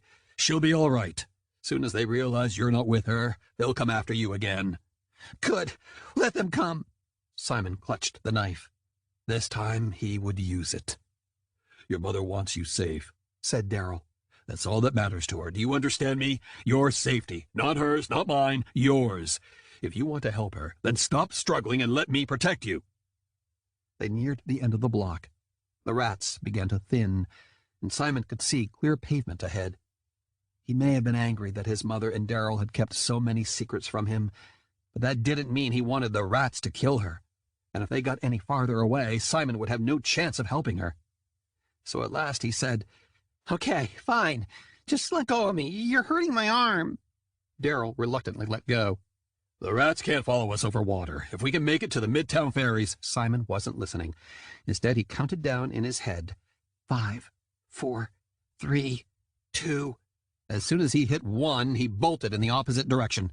The rats moved aside for him, apparently sensing that he was heading back into their trap, and he ran as fast as he could down the sidewalk. Behind him, Darrell shouted, but Simon didn't slow down. He had already lived his whole life without his mother. He wasn't going to lose her again. But when he turned the corner, he skidded to a stop. She was gone, along with the pigeons, and 1,000 rats were waiting for him. They descended on him with impossible speed, climbing up his clothes, flinging themselves at him, biting him everywhere they could reach. He tried to shake them off, but they were bigger than any rats he'd ever seen before. One of them crawled up the knife, and though the blade cut its belly, the rat either didn't notice or didn't care. "Simon!" yelled Darrell. "Hold on!" Simon's knees buckled. The weight of the rats was too much. He couldn't move. Within moments, he wouldn't be able to stand, and there would be nothing stopping the rats from killing him. A ferocious howl ripped through the air, and Simon looked up in time to see his uncle flying toward him, his enormous form unstoppable. But he didn't barrel into him like Simon expected. Instead, Darrell seemed to shimmer mid-leap, and to Simon's shock, his body began to change. Darrell's fingers shifted into claws, his hands into paws, and his nose into a snout. Gray fur sprouted all over his body, engulfing his clothing, and as his torso thinned and lengthened, a tail appeared at the base of his spine. In the time it took Simon to blink, his very human uncle had changed into a real, live, snarling wolf. No, not just any wolf. The wolf from the park. Simon froze. It wasn't possible. Humans didn't turn into animals. Humans weren't supposed to be able to talk to animals either, but Simon could. Maybe he was hallucinating. Maybe he was going crazy. Or maybe his uncle had been keeping a huge, howling secret the whole time. Whatever it was, as far as he could tell, a very real wolf stood on the sidewalk in front of him, and no amount of frantic blinking made it disappear. His uncle, the wolf, Darrell, tore through the sea of rats and snatched 2 that clung to Simon's sweatshirt. Within seconds, the others either let go or were yanked away by the wolf's sharp teeth, and at last Simon was free of them. Breathing heavily, he watched as they scampered several feet away. At first, Simon thought they were retreating, but then they grouped together once more and advanced on them. He held out his knife with a trembling hand. "Go, Simon!" snarled the wolf in Darrell's voice. He snapped as a rat got too close. "I'll hold them off." "I'm not leaving you," said Simon. "Yes, you are," said Darrell. "Take a bus to the Midtown Ferry Terminal and wait for me there. I'll be right behind you." "I'm not leaving," repeated Simon. He had no idea where his mother was, and if the worst had happened, Darrell was all he had left. The wolf growled and nipped at Simon's knees. "Go, before you get us both killed." He stumbled backward. The wolf glared at him, his black eyes exactly like Darrell's, and Simon swallowed the painful lump in his throat. "If you're not there by the time I get there, I'm coming back," he finally said.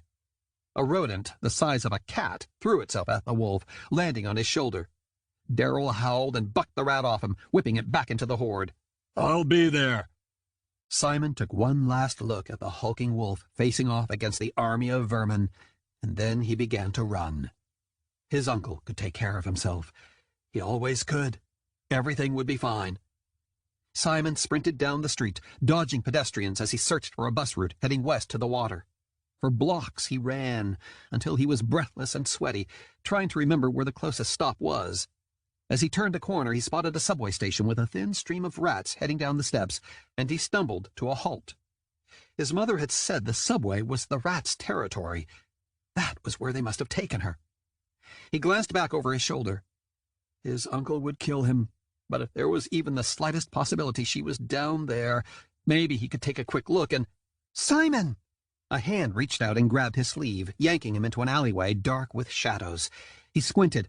"Mom, do I look like your mother?" said an all-too-familiar voice.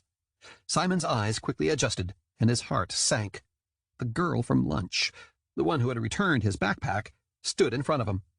"Winter, what are you doing here?" She pulled him deeper into the alleyway. "Saving your hide, that's what." "I don't need you to save me," he said, and she gave him an exasperated look. "You're about to follow the rats into their own territory. You really think they'll let you see the surface again?" Simon yanked his arm away. Her grip broke easily, unlike Daryl's, and he started back toward the sidewalk. "They have my mother." "Not down there, they don't."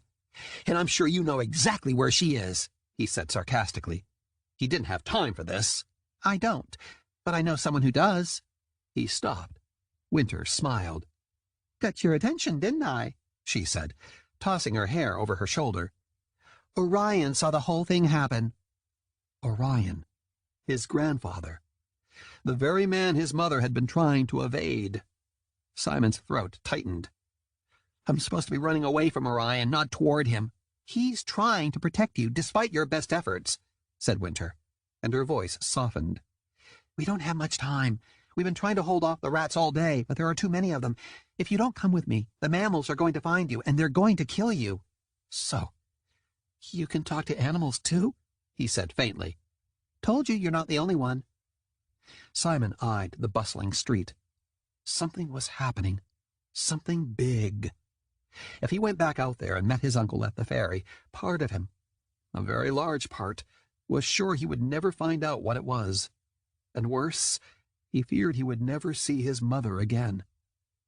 But if he went with Winter to meet Orion, he would be doing exactly what his mother and uncle didn't want him to do.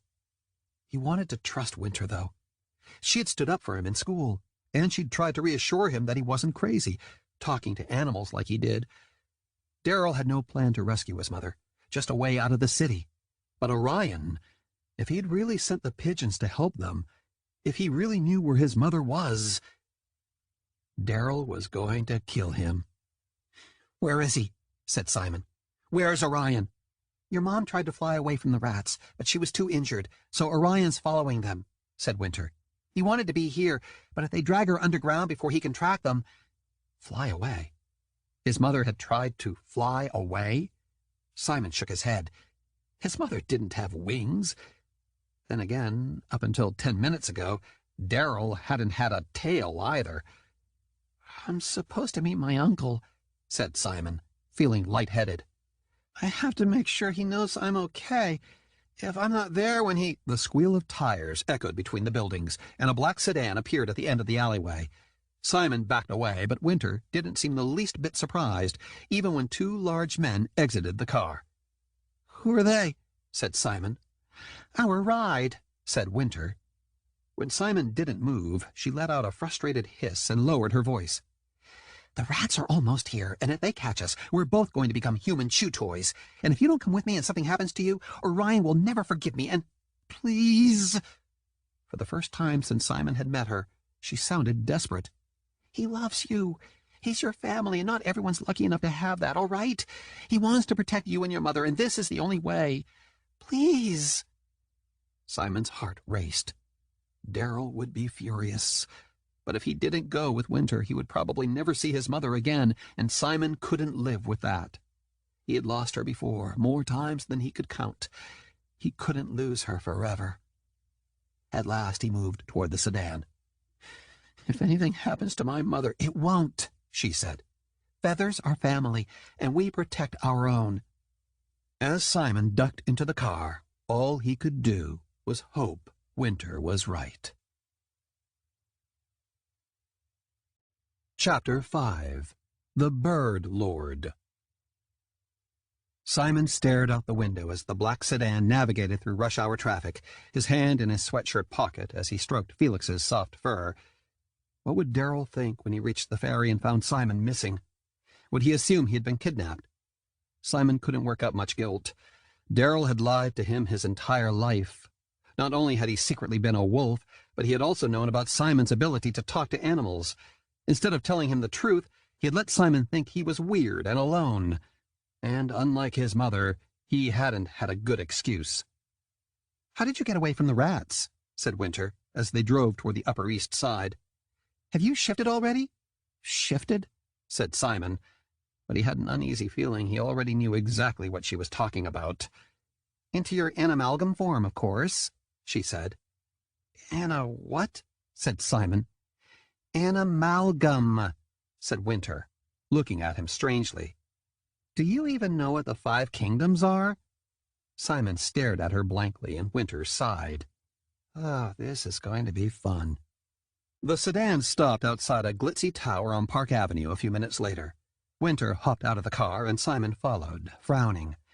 The tower had to be at least 40 stories tall, and when he craned his neck, he could see a strange glass observatory on the very top level. "I need to let my uncle know where I am. Orion will send a messenger," said Winter, as she bounded past the doorman and into the building. After taking one last look at the bustling street, Simon followed her inside. His uncle wouldn't leave the city without him, but he would undoubtedly assume Simon had been taken by the rats, too. "What is this place?" he said, once they were inside the lobby. The foyer was lined with trees that seemed to grow straight out of the marble floor, and the ceiling swirled with animated clouds. "Sky Tower," said Winter. "You've seriously never heard of it?" Simon had a feeling there was a lot he hadn't heard of. A security guard in the elevator welcomed them with a nod. Though there were 40 floors to choose from, he swiped a card and pressed the top button, a big P. "I take it Orion lives in the penthouse," said Simon as the elevator rose. "Do you live there, too?" Winter nodded. "My father was the head of his security team." "Was?" said Simon. Her expression darkened. "He's dead." "Oh." His stomach twisted into knots. "I'm sorry. My dad's dead, too. I know." She didn't look at him, but her voice softened a little. Simon took that as a good sign. "Do you really think Orion can save my mom?" he said, and Winter nodded. "Orion wouldn't let her die. She's his family." It wasn't much reassurance, but it was all Simon had for now, and he hoped against hope she was right. They spent the rest of the elevator ride in silence until at last the doors opened, revealing the penthouse. Simon blinked. Hard. The penthouse was enormous, but instead of marble and chandeliers, he might as well have stepped into the middle of a forest. Dozens of trees grew from a carpet of grass and dirt, stretching up toward a ceiling 5 stories above them. One oak tree towered above the rest, with gnarled branches that bowed under their own weight. The walls on all 4 sides were made of glass, and at least a dozen birds flew from tree to tree, chattering in voices that sounded strangely human. "This is where you live?" he said, his mouth hanging open. "The floor below this is where we sleep, but we spend almost all our time in the treehouse," she said, pausing to wave at a robin. They reached a spiral staircase. Simon tried to peer down into the level below, but Winter began the dizzying climb up instead, and he scrambled to follow. When they reached the top, Simon stopped and stared. It wasn't a treehouse at all, but a circular walkway that extended all the way around the penthouse. Armchairs were scattered around the roomy level, all facing the windows that provided a view of the entire city. There was even a large desk looking over Central Park, and low bookshelves created an inner wall. But the most amazing part was the huge old oak tree that grew from below, its branches so high that the glass ceiling had been specially built to form a dome around them. "Like it?" said Winter with a smirk. "Of course he does, my dear," said a voice Simon immediately recognized. Halfway up the massive tree, the trunk twisted into a seat, and perched in the center was the one-eyed eagle. "What are you doing here?" said Simon. "This is my home," said the eagle. "I am so very glad to see you safe at last." "Winter said Orion knew where the rats took my mother," said Simon. "I want to talk to him." Of course," said the eagle. "If you'll indulge me for a moment." "What?" started Simon, but the eagle took flight, landing gracefully at Simon's feet. The air shimmered, and the eagle began to change shape just as Darrell had. His body elongated, his massive wings turned into arms, and his brown feathers melded together to form clothes. The eagle's one beady eye stayed the same, but the beak retracted, morphing into a human nose and mouth. White feathers formed a trim silver beard and a head full of hair, revealing tanned skin where they'd disappeared. Within seconds, the transformation was complete. Instead of an eagle, a man stood in front of Simon, tall and regal, with a thin nose half a size too big for his long face. He wore a plain white shirt and brown pants, and what had once been talons were now bare feet, gnarled with age. One eye was scarred over, and he fixed the good one on Simon and smiled. "My boy," he said warmly, "I have waited for this day for a very long time." "You're Orion," said Simon. His mouth went dry. This was who his mother and Darrell had been so afraid of. The same eagle that had been stalking him all day. "Where's my mother?" Orion's bushy eyebrows knit together. "I followed them for as long as I could, but despite my efforts, the mammals took her hostage. I am certain they will not kill her, not when she is so valuable to both of us. But how long that mercy will last, I cannot say." Cold fear washed over Simon, and he gulped. "So get her back." "I'm afraid it isn't that simple," said Orion. "My kingdom has been at war with the mammals for years. I have no more control over the rats than you do." "Then who?" "The Alpha, of course." The Alpha. The same name the rats had murmured. "How do we find them?"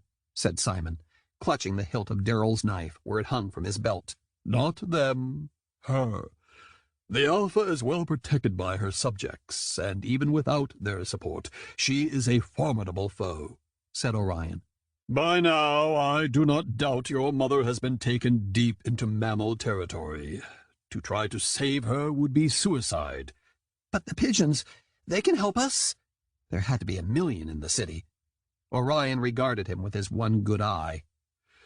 "How much did your mother tell you about me?" Simon fidgeted. Talking to Orion felt like he was betraying her, but he had tried to save them from the rats. "She told me you're my grandfather, and that you've been hunting us since I was a baby," said Simon. "That she had to abandon me just so you wouldn't find us." Orion sank wearily into the nearest chair. Despite his apparent frailty, he gripped the arms of the chair hard enough to turn his knuckles white. "Your mother abandoned you to stop the Alpha from finding you. I have only ever wanted to keep you and your mother safe, but I am growing older and weaker. After the Alpha's soldiers killed your father while he was supposed to be under my protection, your mother feared I would fail to protect you too." Suddenly the room tilted, and Simon's knees buckled. "The Alpha murdered my father? But my mother never said—" "No, I suspect she did not." Orion leaned toward the window, his brow furrowing. "Perrin!" Half a dozen birds flew up into the treehouse, and a hawk rose above the rest, perching on the back of the chair beside Orion's. "Sir," he said in a man's voice. "I see movement," said Orion, nodding toward Central Park. "Double the park guard and keep me apprised of the pack's whereabouts. The Alpha no doubt knows of our involvement by now, and we must remain one step ahead of her if we are to succeed." "As you wish, Your Majesty," said the hawk, and he spread his wings, taking off toward the highest branches of the tall oak. One of the glass panels must have been open, because he turned sharply and glided out into the open air above the city. Simon's head was spinning. The Alpha had murdered his father, and now she was after his mother, too. "I have to find her," he said, his voice breaking. "Please, you have to help me." Orion refocused on Simon and patted the seat beside him. Simon didn't budge. I will do everything I can, my boy, I promise. But the might of the mammal kingdom surpasses even my own, at least within the city. You mean rats and dogs and wolves. But Simon couldn't say it. He doesn't know anything about us, said Winter from her armchair. She had pulled her book out and was steadily turning pages. He doesn't even know about the 5 kingdoms. I don't care about any of that, said Simon, his voice shaking. I just want to find my mother. Then, despite what you may think, you do care, for it is an integral part of why this happened to her, to both of you. Orion stood and limped to the edge of the glass, flinching with each step. Winter dropped her book and hurried over with a cane, and he took it with a grateful smile. I hear you have been able to talk to animals for quite some time. They come to me for things, for food, and when they're sick and stuff. Birds in particular, said Orion. Simon nodded. That is because you are my grandson. What does that have to do with anything? Orion set his hand against the glass and gazed out toward Central Park. I am the king of the skies, and I rule over every animal with the ability to fly. Except for insects, of course, but I consider that quite a bit of luck. Several of the birds in the oak's branches tweeted with laughter. Simon didn't see what was so funny. You're a king? He said. Indeed, he said. In amalgams, people born with the ability to turn into animals, like us, are split into 5 kingdoms: birds, land mammals, insects, reptiles, and the underwater kingdom. We all have the ability to shift into animals. For instance, as you have seen, I am a golden eagle, and the leader of the bird kingdom. Your mother, as my heir, is also an eagle, and your guardian is a wolf, and a member of the mammal kingdom. But I can't shift into an eagle, said Simon. I can't shift into anything. Not yet, but you will. Rather soon, I'd say. The first transformation usually comes around 12 or 13. Winter has not yet shifted either, but when she does, she will be a hawk like her father, he added. I guarantee you are one of us, Simon. Your ability to talk to animals has already proven that. Most don't develop that gift until they have shifted, but you are special. Simon wasn't sure he believed it. He had never been extraordinary or talented at anything, except for accidentally egging on bullies. Is that how the Alpha found us? Because of me? Orion grimaced. No, my boy, you did nothing wrong.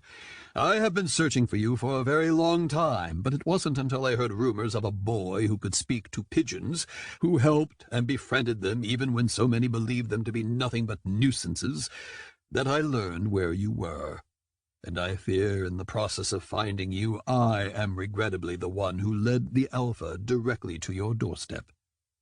A lump formed in Simon's throat. So the fault lay with both of them. I don't understand why she wants to kill us. The Alpha wants to enslave all 5 kingdoms and seize ultimate power for herself, said Orion.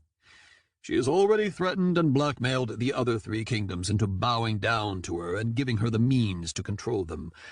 I am all that stands in her way now, and because I refuse to yield, the Alpha has made it her mission to destroy my line, allowing her to take control. That is why she sent the rats to attack you and your mother. Without an heir, my kingdom will fall, and with it the final resistance to the Alpha's tyranny. Should I surrender, she will strip the kingdoms of their rights and slaughter anyone who opposes her. Mammals will run wild and unchecked, and there will be chaos. But you and I will not be around to see it, he added, nor will your mother, because we will all be dead. That is what I am fighting for, Simon. Our family, our kingdom, and the freedom of every animalgam. If we do not fight, no one else will. Simon swallowed hard. He didn't know whether Orion was telling the truth, but he had witnessed the fights between rats and pigeons in the streets with his own eyes. He had seen the rats band together by the thousands. If that was what the Alpha was willing to do in order to get to him and his mother— "I need to tell my uncle where I am," he said. "Darrell Thorn is a wolf," said Orion, his lips twisting with disdain. "While I admire the lengths he has gone to in order to secure your safety against the very foundation of his breed, it is far too dangerous for you to see him." "But he protected me from the rats," said Simon, his hands balling into fists. "He would never hurt me. He raised me. He's my family." Orion hesitated. "Perhaps one day, once the Alpha is defeated, it will be possible. But for now you must stay here where it is safe." He turned to the window, wincing and touching his back. "There are millions of mammals in the city, and every single one of them will be searching for you. The moment you step out of Sky Tower, I can no longer protect you." Simon sputtered. "But I am sorry, my boy. Truly, I know what it is to be caged, and I would not wish that on anyone. But your life and the fate of the 5 kingdoms is in jeopardy. I do not know if I will be able to save Isabel, but I can protect you." So that was it. He might never see his uncle again. Not if Orion had anything to say about it, and if they didn't find his mother before the rats handed her over to the Alpha. "You can't make me stay here." "I do not wish to do so, but I must keep you safe. It is my highest priority." "Your highest priority should be finding my mother." "I am doing everything I can." "That isn't good enough." The urge to lash out at Orion overwhelmed him, and he backed away toward the spiral staircase, the glass windows spinning around him. "If you don't find her, I'll... "You will what?" said Orion gently. "Put your life at risk by leaving? Destroy everything your mother has worked for by letting the Alpha kill you?" Simon said nothing. Instead, he stormed to the staircase and down the winding steps, nearly tripping over his own feet. He didn't care about what the Alpha would do to him. He didn't care about the 5 kingdoms or their wars or whether Orion kept control over the bird kingdom. Somehow, some way, he would escape. He would track down the rats, and as soon as he got them to tell him where his mother was, he would save her. It didn't matter if it put his life in danger. If he didn't do something, she would die, and he would never see Darrell again. No matter what it took, no matter what it cost him, Simon refused to let that happen. Chapter 6. Birds of Prey. The spiral staircase led out into a corridor that, like the floor above, nature seemed to have overrun.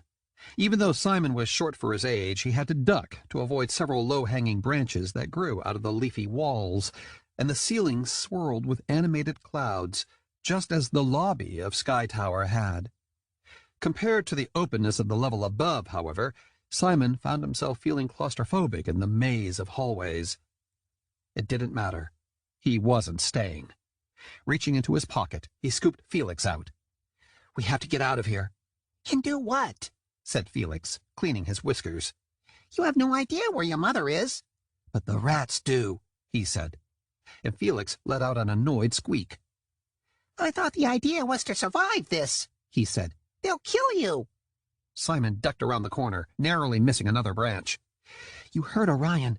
He's practically given up on finding her. I have to do something, so if you have any brilliant ideas, now's the time to speak up." They turned another corner, and at last he spotted the elevator. "Simon!" Orion's voice echoed down the hallway, and Simon froze. He sounded close, and as Simon listened, he could hear the flap of wings. He hastily tucked Felix back into his pocket, muffling his squeaky objections, and pressed the down button. Nothing happened. He pressed it again. Still nothing. Was the elevator out of service? He examined the wall beside the door.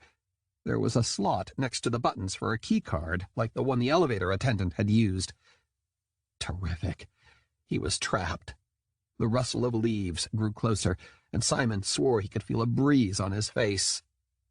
There had to be another way out of here.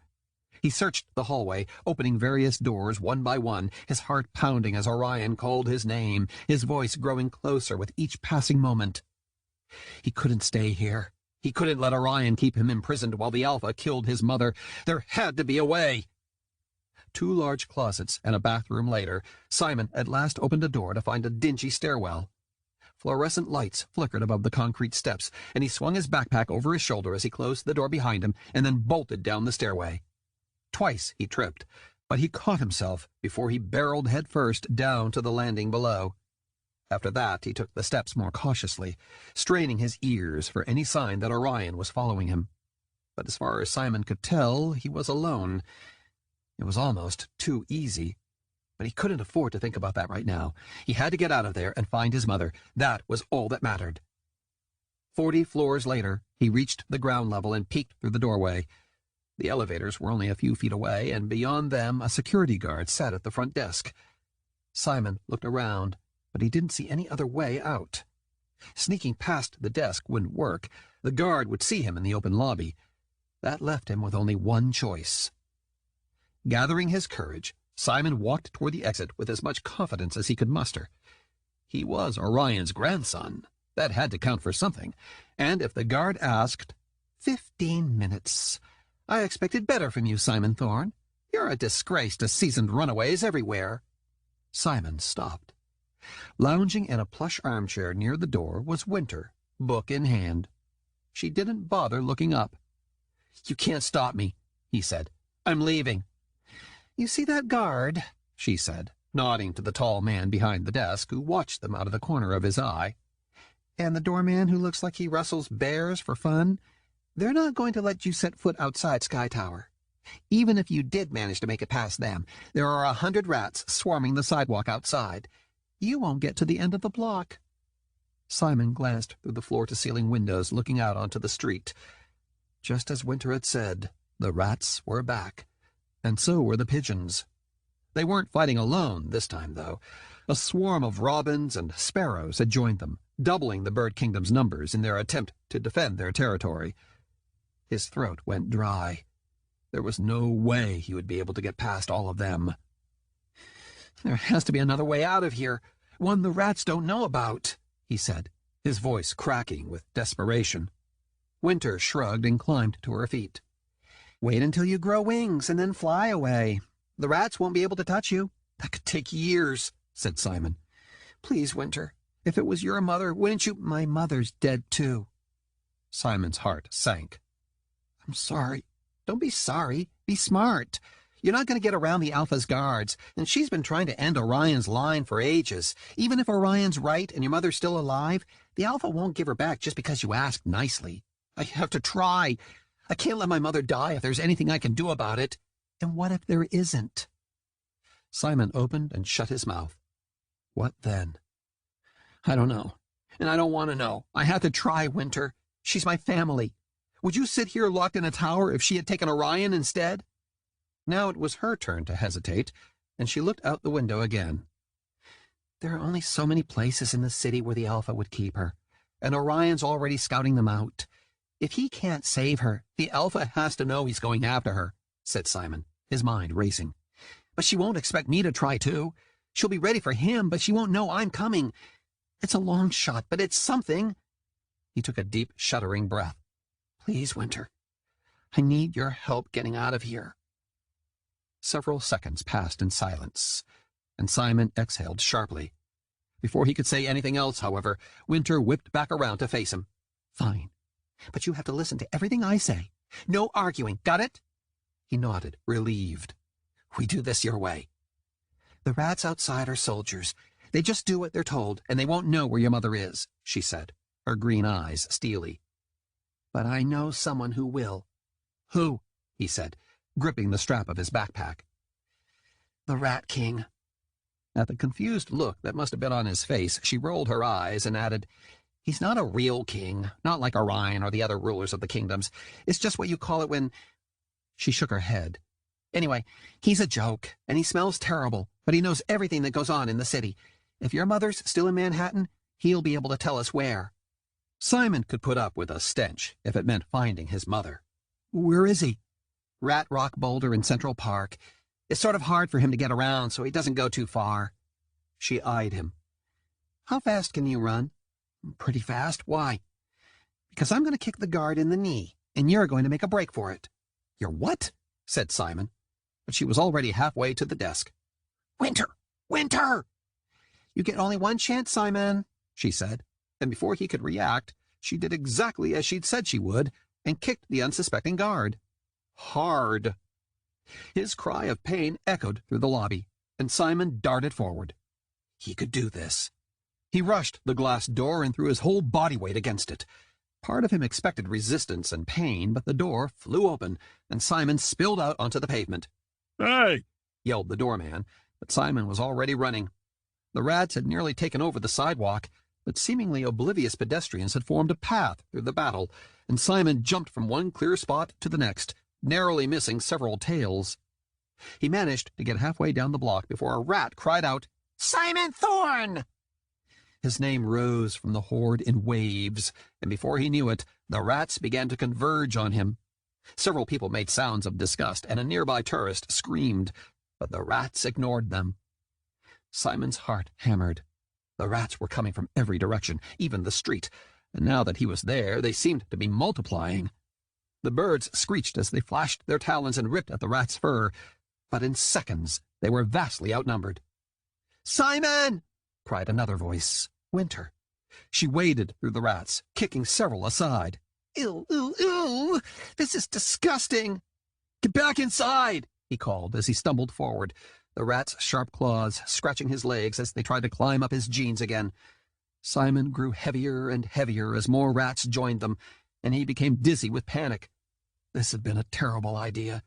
He should have listened to Winter and stayed in Sky Tower, or at least waited until the rats vanished.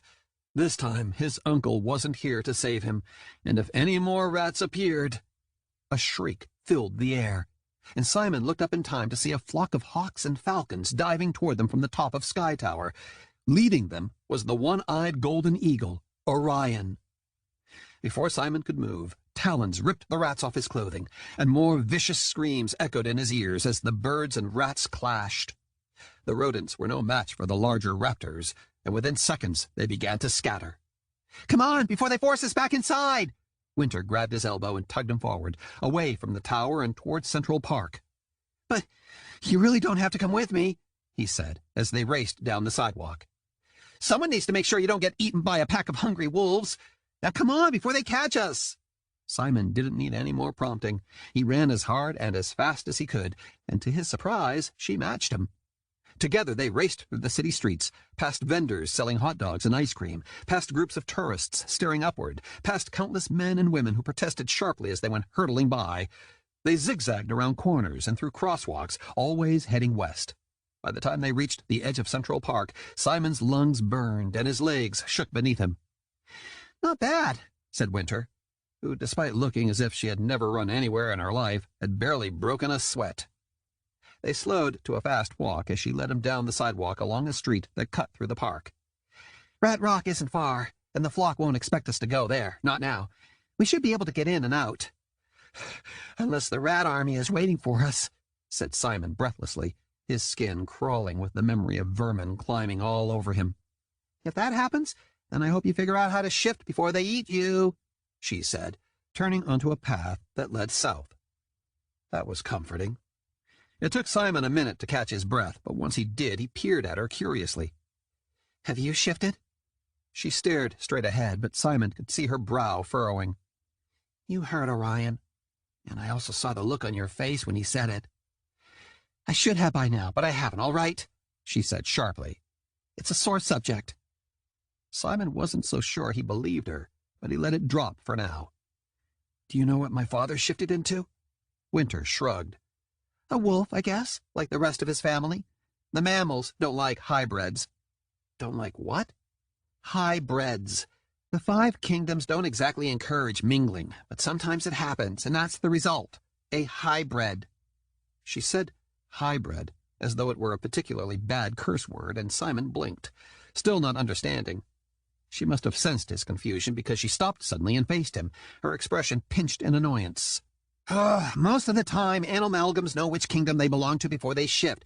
If you have 2 birds for parents, that's what you're going to be. 2 mammals, there you go. 2 fish, 2 insects, 2 reptiles, you get the picture. But you, for instance, your mother is an eagle, your father was a wolf. No one really knows which one you're going to be. You're the product of two kingdoms, and that makes you a hybrid. I don't see how that's a bad thing, said Simon.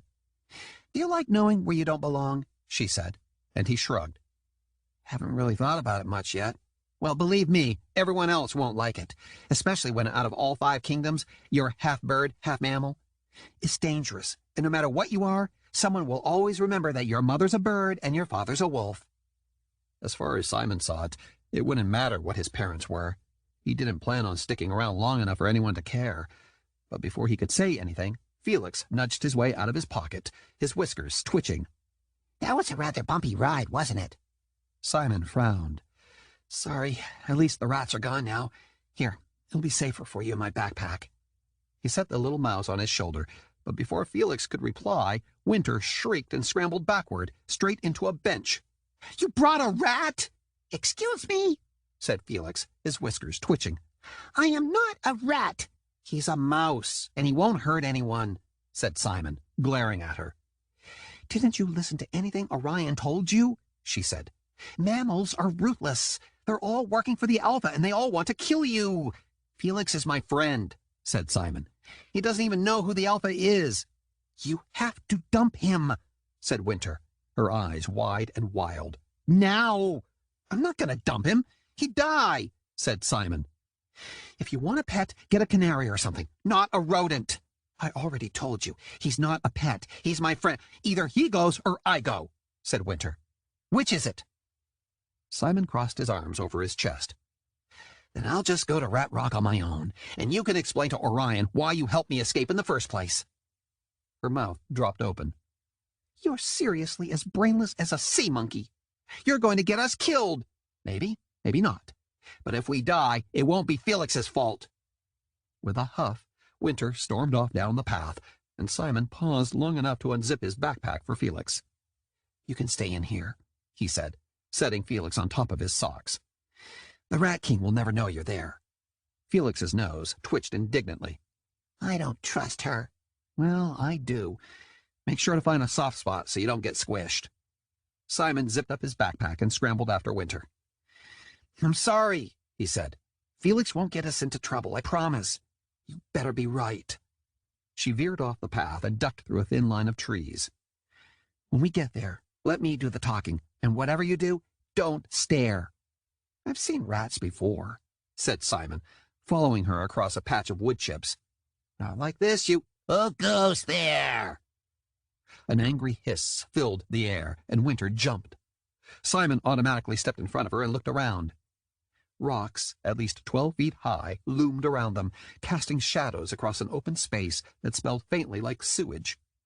From the depths of the boulders came a strange, dark shape that looked like nothing Simon had ever seen before. It lurched across the ground in a zigzag pattern that seemingly had no direction at all, as if something were holding it back. The closer it got, the tighter Simon gripped the knife hanging from his belt, until at last it stepped into the afternoon sunlight. A dozen rats, the size of small dogs, inched toward them, their razor-sharp teeth bared and their fur matted and dirty. Finally, Simon understood why they moved so slowly. Their tails were tied together, making it impossible for them to separate. "Is that?" said Simon. "Yeah," said Winter with a gulp. "That's the Rat King." Chapter 7. The Rat King. Simon knew it was rude to stare, but he couldn't help it as the tangle of rats stopped a few feet away. He had never seen anything like it. "Which one's the Rat King?" he whispered to Winter. "None of them. It's how rats punish one another, by tying their tails together and mocking them," she whispered back. "I told you, they're a joke, even to their own kingdom." They didn't seem like a joke to Simon. Even if they couldn't move well, they were still what nightmares were made of. "Answer us," one of the rats demanded. It was the biggest of them all, with an abnormally thin face and greasy, matted gray fur. "Who are you?" I'm Simon," he said. "This is Winter."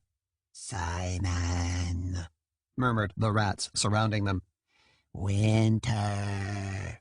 Trespassers." said the leader, and the murmuring grew. We do not allow trespassers. We don't exactly want to be here either, said Winter, and Simon elbowed her in the side. She glared at him. I'm looking for my mother, said Simon, sounding much braver than he felt, with his insides quivering. A bunch of rats kidnapped her earlier, and I need to know where she is. Her name's Isabel Thorn. Isabel Thorn, Isabel Thorn, Isabel Thorn, murmured the rats in unison. We know everything for a price. I'll give you anything you want. What could you possibly offer us that we do not have already, said the Rat King.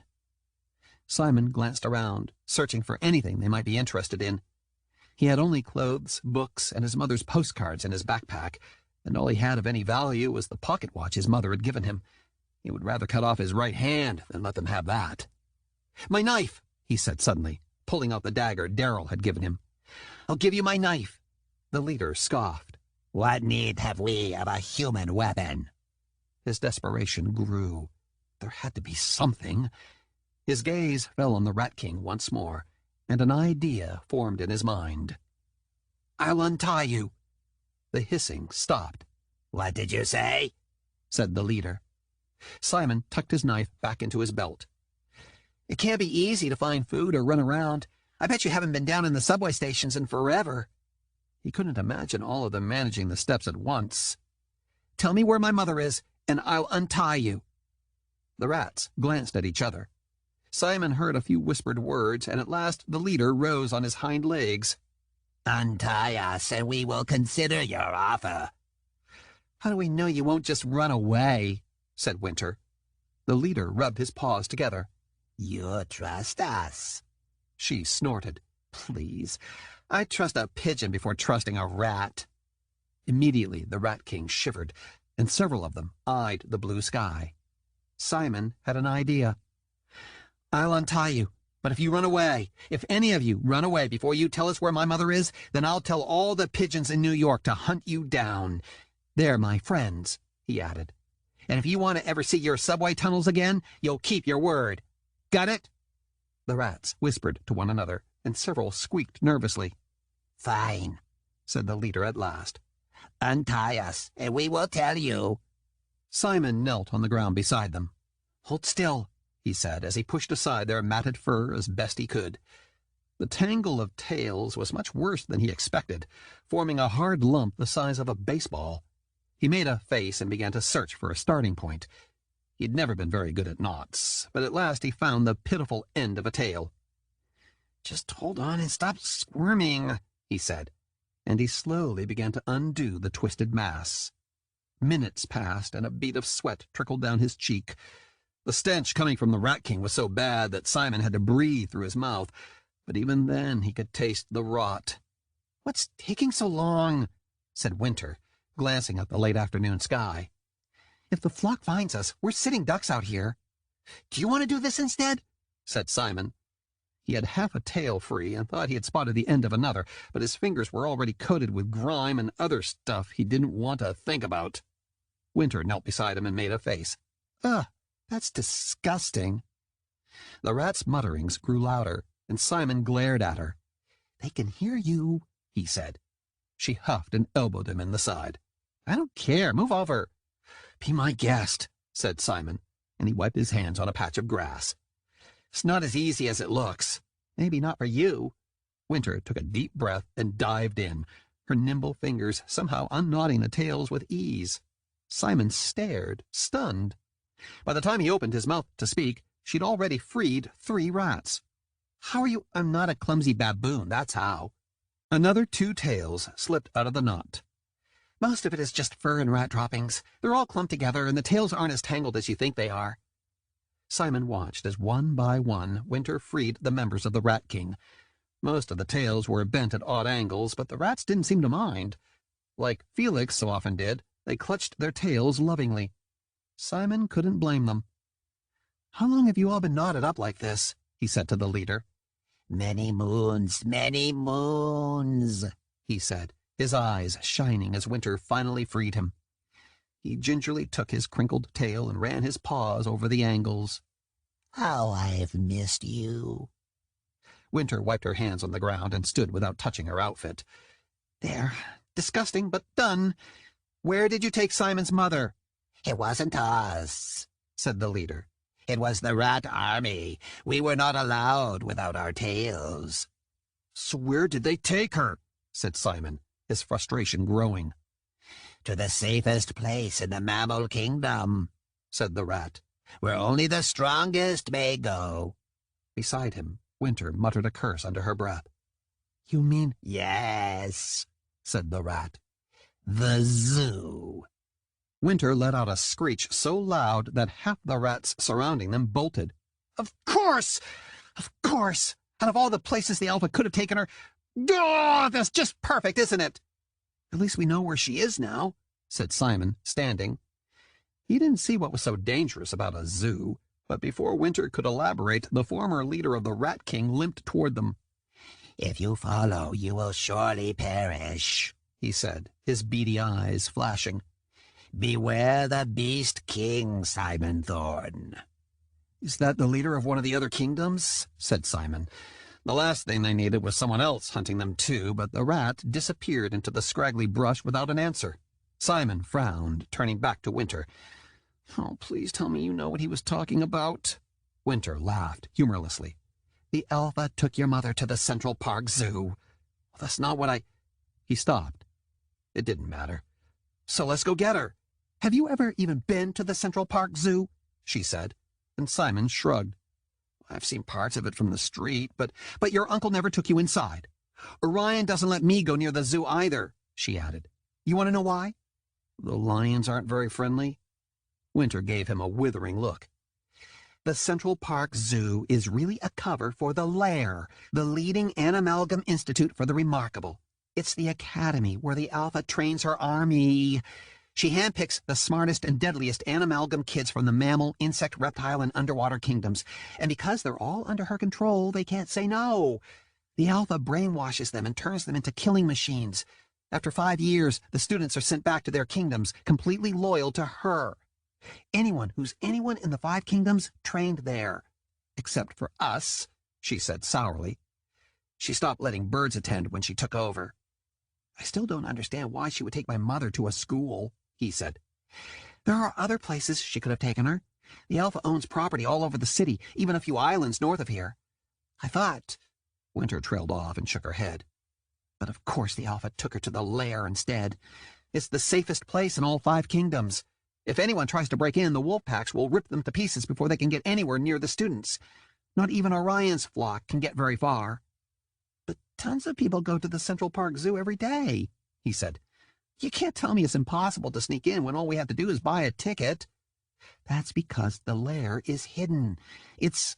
A soft trill echoed through the air. Then Winter whipped around, her eyes searching the sky. The branches above them rustled, and her face drained of all color. Orion's coming. Simon didn't stop to think. He took off eastward down the path toward the Central Park Zoo.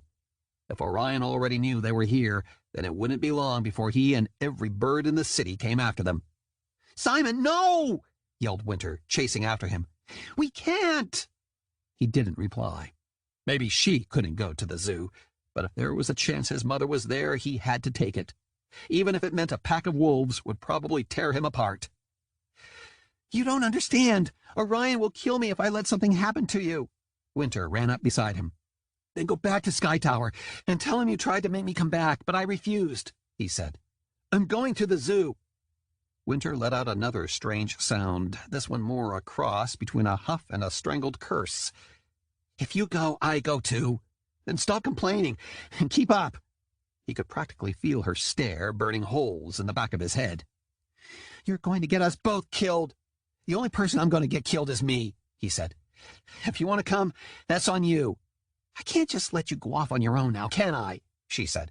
You wouldn't know the academy from a hole in the ground. Simon said nothing. She could pretend all she wanted, that she was coming along for his safety, but he had seen how much Winter loved Orion, and he knew the truth. She would rather have faced a pack of wolves than return to Sky Tower without Simon. He ran through the park as fast as he could, and Winter darted along beside him. By now, 3 hawks circled above them, no doubt signaling to Orion exactly where they were. "This way," he said, climbing up a rock face that separated the zoo from the rest of the park. Winter stopped beside him, her long hair tangled around her face. "What are you doing? What does it look like I'm doing? Sneaking in the back?" Simon peered over the edge. A brick wall surrounded the empty zoo. It must have been after closing time. He looked around. Directly below them was a pond that sparkled in the waning sunlight. If he jumped, the splash might make enough noise to alert someone, but there was no other way to get in. And, he glanced at the hawks circling them, no time to try to find one. "You're crazy," said Winter. "There could be piranhas in there." "In a pond in the middle of New York? I don't think so." But as Simon pulled off his backpack and eased over the edge, his legs dangling over the water, his heart pounded. What if Winter was right? What if there was something in there that would be more interested in eating him than helping him? Or what if he broke his leg in the fall? An eagle's cry pierced the air. Orion had found them. No time to think. Taking a deep breath, Simon let go of the wall and fell into the pond.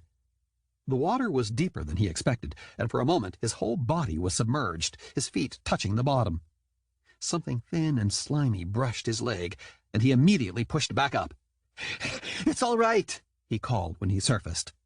Above him, the hawks continued to circle, now joined by the one-eyed eagle.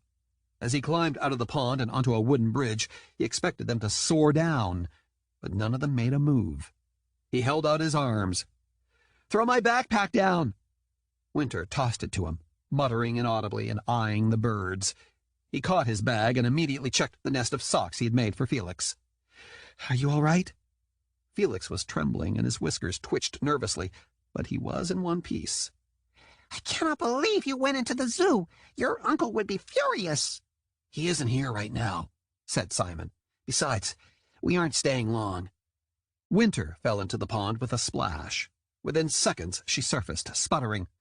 "Are you kidding me?" she screeched. "There are eels in here." "Eels aren't going to kill you, and the flock isn't following us in," noted Simon, offering her a hand. The birds still circled overhead, but they made no move to land. "Nothing they can do now. We're stuck." She ignored Simon and climbed out on her own, dripping wet. He had to bite his tongue to keep from laughing. With her oversized cardigan and long hair soaked, she looked more like a half-drowned cat than a human being. "Orion isn't the one we have to worry about anyway. If your rat, mouse, bloodthirsty mammal squeals on us, I'm turning him into a rat kebab." Felix snorted. Figuring it was best to keep them separated, Simon zipped his backpack shut. "You don't need to be so mean to him, you know. He's my friend. He's not going to give us away." "Please," said Winter. "Rodents are about as dumb as they are smelly." "How many rodents have you ever talked to?" "Because I've talked to plenty, and they might not be geniuses, but they're smarter than pigeons." "Everything's smarter than pigeons. They're an embarrassment to the kingdom. Birds are supposed to be noble, loyal, intelligent." "Stuck up." Winter sniffed. "We fly high. It isn't our fault everyone else is grounded." Simon pulled off his sweatshirt and wrung it out. "Come on, show me where the lair is so I can find my mother and we can get out of here." "We're going to die," she grumbled as she started down the stone walkway. Simon took one last look at the circling birds before he followed her. As they walked, he kept an eye out for anything that seemed out of the ordinary. The only other time Simon had ever been to a zoo was on a class field trip last year, and that had been the Bronx Zoo, where he had spent the day trying not to laugh as the monkeys and elephants and giraffes made fun of the guests.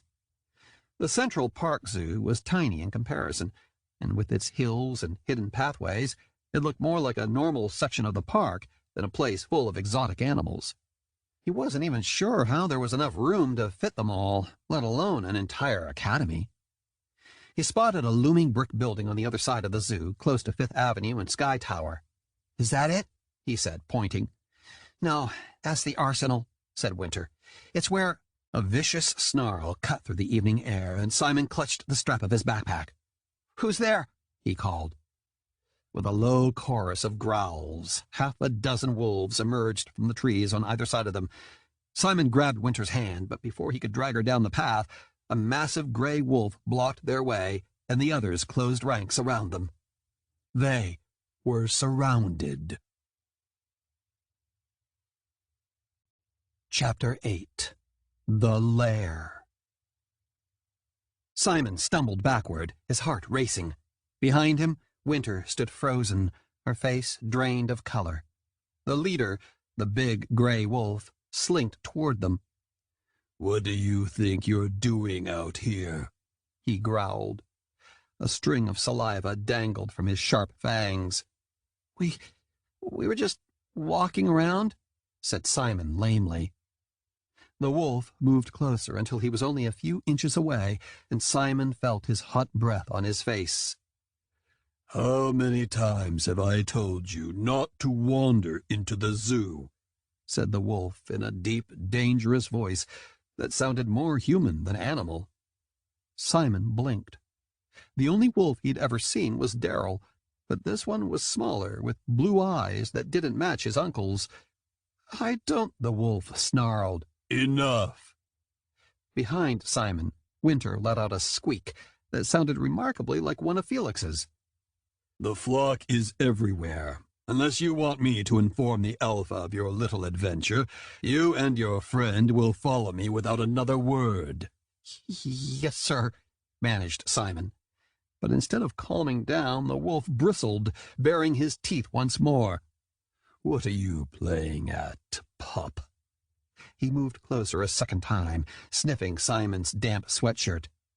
"His scent, Malcolm," said a female wolf behind them. "It isn't right. Neither is the girl's. They reek of rats." "Excuse me?" said Winter, but the massive wolf in charge, Malcolm, snarled again, and she shut her mouth. He continued to sniff Simon, moving from his clothes to his hands to his backpack. Simon stood as still as he could, barely daring to breathe. Who did the wolves think he was? "Impossible," said Malcolm at last, and he gnashed his teeth half an inch from Simon's nose. "Who are you? What are you doing here?" A dozen thoughts ran through Simon's head. What lie could he tell to get them out of this without becoming an evening doggy treat? "Your beta asked you a question, pup," growled the female wolf behind them, and she snapped at his heels. Winter shrieked, but another snarl ripped through the air, making the hair on the back of Simon's neck stand up. "You will not touch him," said Malcolm. "Not until he answers me. Who are you, boy? What game are you playing at?" Simon hesitated. If the pack knew his uncle, there was a possibility they would let them go. "My name's Simon Thorn," he said. "I'm here because—" "Thorn? Malcolm's ears stood straight in the air. Of what pack?" "I don't have a pack. I live on the Upper West Side with my Uncle Darryl." This name seemed to send a shockwave through the pack, with several growling and backing away. Malcolm's ears flattened against his head. "I will warn you only once, boy. I do not show mercy. You will tell me the truth, or I will rip out your throat." Simon swallowed hard. "I'm telling you the truth. I've lived there my whole life. My uncle raised me." "Impossible." "Why?" demanded Simon. "Because Darryl Thorn is dead." Simon's insides clenched, and his eyes darted from one wolf to the next. "Are you sure about that? Because I know for a fact he's still alive," he said as boldly as he dared. The wolves were silent. "Go ahead and kill me. I'd hate to be you when he comes looking for me." Malcolm stared at Simon for a long moment, and the others shifted around them. One word from their leader and they would turn Simon and Winter into oversized chew toys in no time. Winter clutched Simon's hand, and he squeezed back. "Malcolm," said the female wolf, "look, the knife." The wolf's narrowed eyes focused on the ivory-handled knife hanging from Simon's belt. Simon's heart skipped a beat. "My uncle gave it to me," he said. "Quiet," snarled Malcolm, and Simon shut his mouth. Heavy silence hung in the air. Simon expected the wolf to lunge at him at any moment. Instead, Malcolm examined the knife, his snout a fraction of an inch from Simon's hand. Beside him, Winter shook so hard that he was surprised she could still stand. At last, Malcolm tilted his head back and howled. It was a lonely sound that made Simon ache. In the distance, he heard several dogs join in, but none of them were as haunting as Malcolm. Finally, the howl ended, and the wolf lowered his head. Both of you, come with us. Run, and you may not live to see sunset. He trotted ahead, and the others formed a wall behind Simon and Winter, trying to force them down the stone path. Winter refused to move. "Trust me," said Simon. "It'll be all right." "If you want to be their dinner, then fine," she said. "But I'd rather not be eaten alive by a bunch of mangy mutts." One of the wolves snapped at her ankles, and she yelped. "I don't think they like being insulted," said Simon. Winter grumbled, and at last trudged forward. As they made their way to the center of the zoo, Simon's skin prickled. He had the strangest feeling they were being watched. When he looked around, however, all he saw was the empty path, surrounded by trees and the New York City skyline. There was something undeniably strange about the zoo. It was quiet, too quiet, especially for the city, and it took him several seconds to figure out why. Though the flock still circled high overhead as the pack watched warily, Simon didn't hear any birds nearby. Not even pigeons. As Malcolm led them through the exit, Winter let out a muffled sob, and Simon glanced over his shoulder. For all her bravado, her eyes were red and her cheeks flushed, and she looked as though she were on the verge of a panic attack. "We'll do anything you want," she said in a choked voice. "Just please don't eat us." "Eat you?" said the female. "Look at you, runt of the litter. Runts don't amount to much here, do they?" I see plenty of potential, said another, wearing a sadistic grin. Fatten her up, and there might even be enough for leftovers. Several of the wolves laughed, and Simon clenched his fists. "Stop it," he said. "I don't care what you do with me, but you will let Winter go." To his surprise, the wolves grew quiet and glanced uneasily at one another. Finally, they all seemed to focus on their leader. "What's your name?" said Malcolm. "Winter Rivera," she said, her voice shaking. The wolf cocked his head. "Rivera? As in Councilman Robert Rivera?" "He's my grandfather," she said, with a hint of defiance, as if daring him to comment. Simon looked back and forth between them, trying to figure out whether Winter was telling the truth. "I see." The wolf considered her for a long moment. "The flock has the zoo surrounded. For your own safety, we cannot let you go. However, if you follow my orders, both of you will be safe here." "How are we supposed to trust you when we don't even know who you are?" said Simon. "I am not asking you to trust me. I am demanding your cooperation. Now, if you will." They stopped in front of the large, old-fashioned brick building that Winter had called the Arsenal. A stairway led up to a pair of wooden doors that looked firmly closed, and above them a metal casting of an eagle spread its wings. "Is this the Acad—" Simon began. But suddenly the air around the pack leader shimmered, and Malcolm began to shift. His snout turned into a human face, and his thick fur wove together to form a crisp black uniform. Soon enough, a hulking man stood in front of them, and Simon tried not to stare. His hair was curlier and his face unscarred, but with his bulging muscles, chiseled jaw, and broad shoulders, he looked startlingly similar to Darrell. "No, it's not. Give me the knife," said Malcolm, holding out his hand. Simon bit the inside of his cheek and handed it over. Malcolm inspected the wicked blade and polished handle, and after several seconds he slipped the knife into his belt. "You will come with me, and you will not say a word unless spoken to." "I'm not going anywhere until you tell me who you are," said Simon. The man narrowed his eyes. "I am Malcolm Thorn, Beta of the Mammal Kingdom, leader of the Brotherhood of Wolves, and head of security at the lair." "Malcolm Thorn?" said Simon.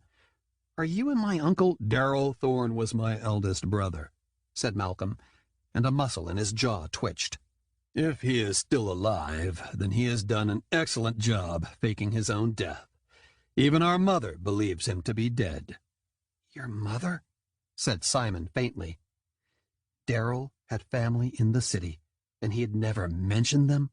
"Yes, our mother, the Alpha. I expect she'll want to meet with you as soon as she returns." Simon's mouth dropped open. The Alpha was Daryl's mother? Which made the Alpha his grandmother, he realized. But why? "Meet with us," said Winter, who had apparently regained some of her confidence now that they were facing down a human instead of a wolf. "No way! I'm not going anywhere near that—" "I would choose your next words very carefully if I were you," said Malcolm. "Nothing inside is going to bite you. Yet. But I can't guarantee my pack won't get hungry." Turning away, he climbed up the stairs, and Simon followed. If Daryl was the Alpha's son, then why had he faked his death? To protect Simon from his own family? Malcolm might have been afraid of what the birds would do to them, but Simon knew the real danger wasn't the flock. It was whatever lay inside the arsenal. He couldn't turn back now, though, and he wouldn't have even if he could. His mother was inside, and no matter what it took, he was going to find her. Malcolm led them into the entrance hall, and the wooden floor squeaked beneath their feet. Weak light filtered through the window above the door, and Simon examined a mural as they passed. Falcons and wolves and rattlesnakes and bears and even a swarm of wasps, all united against an enemy Simon couldn't see. Instead of leading them up the nearby winding staircase, as Simon expected, Malcolm turned right and ducked through a door in the corner of the hall, guiding them down a narrow stairway that led deep below the arsenal. As they descended the steps, Winter found Simon's hand again and clutched it. His fingers started to ache, but he didn't pull away. The other wolves must have stayed outside, because when the three of them reached the bottom, Simon noticed they were on their own, and standing at a dead end. "Where?" Winter began, but Malcolm shushed her and flipped open a wooden panel in the wall, revealing a keypad. He punched in a code, and for a moment nothing happened. Grumbling under his breath, Malcolm kicked the wall, and suddenly a grinding sound filled the air. A sliver of light appeared, slowly growing larger. Simon stared, his mouth agape.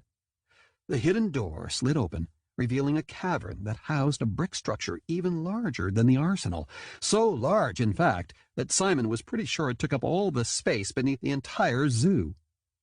It looked a lot like any normal building in the middle of the city, other than the fact that it was deep underground, had no windows, and happened to be surrounded by a moat.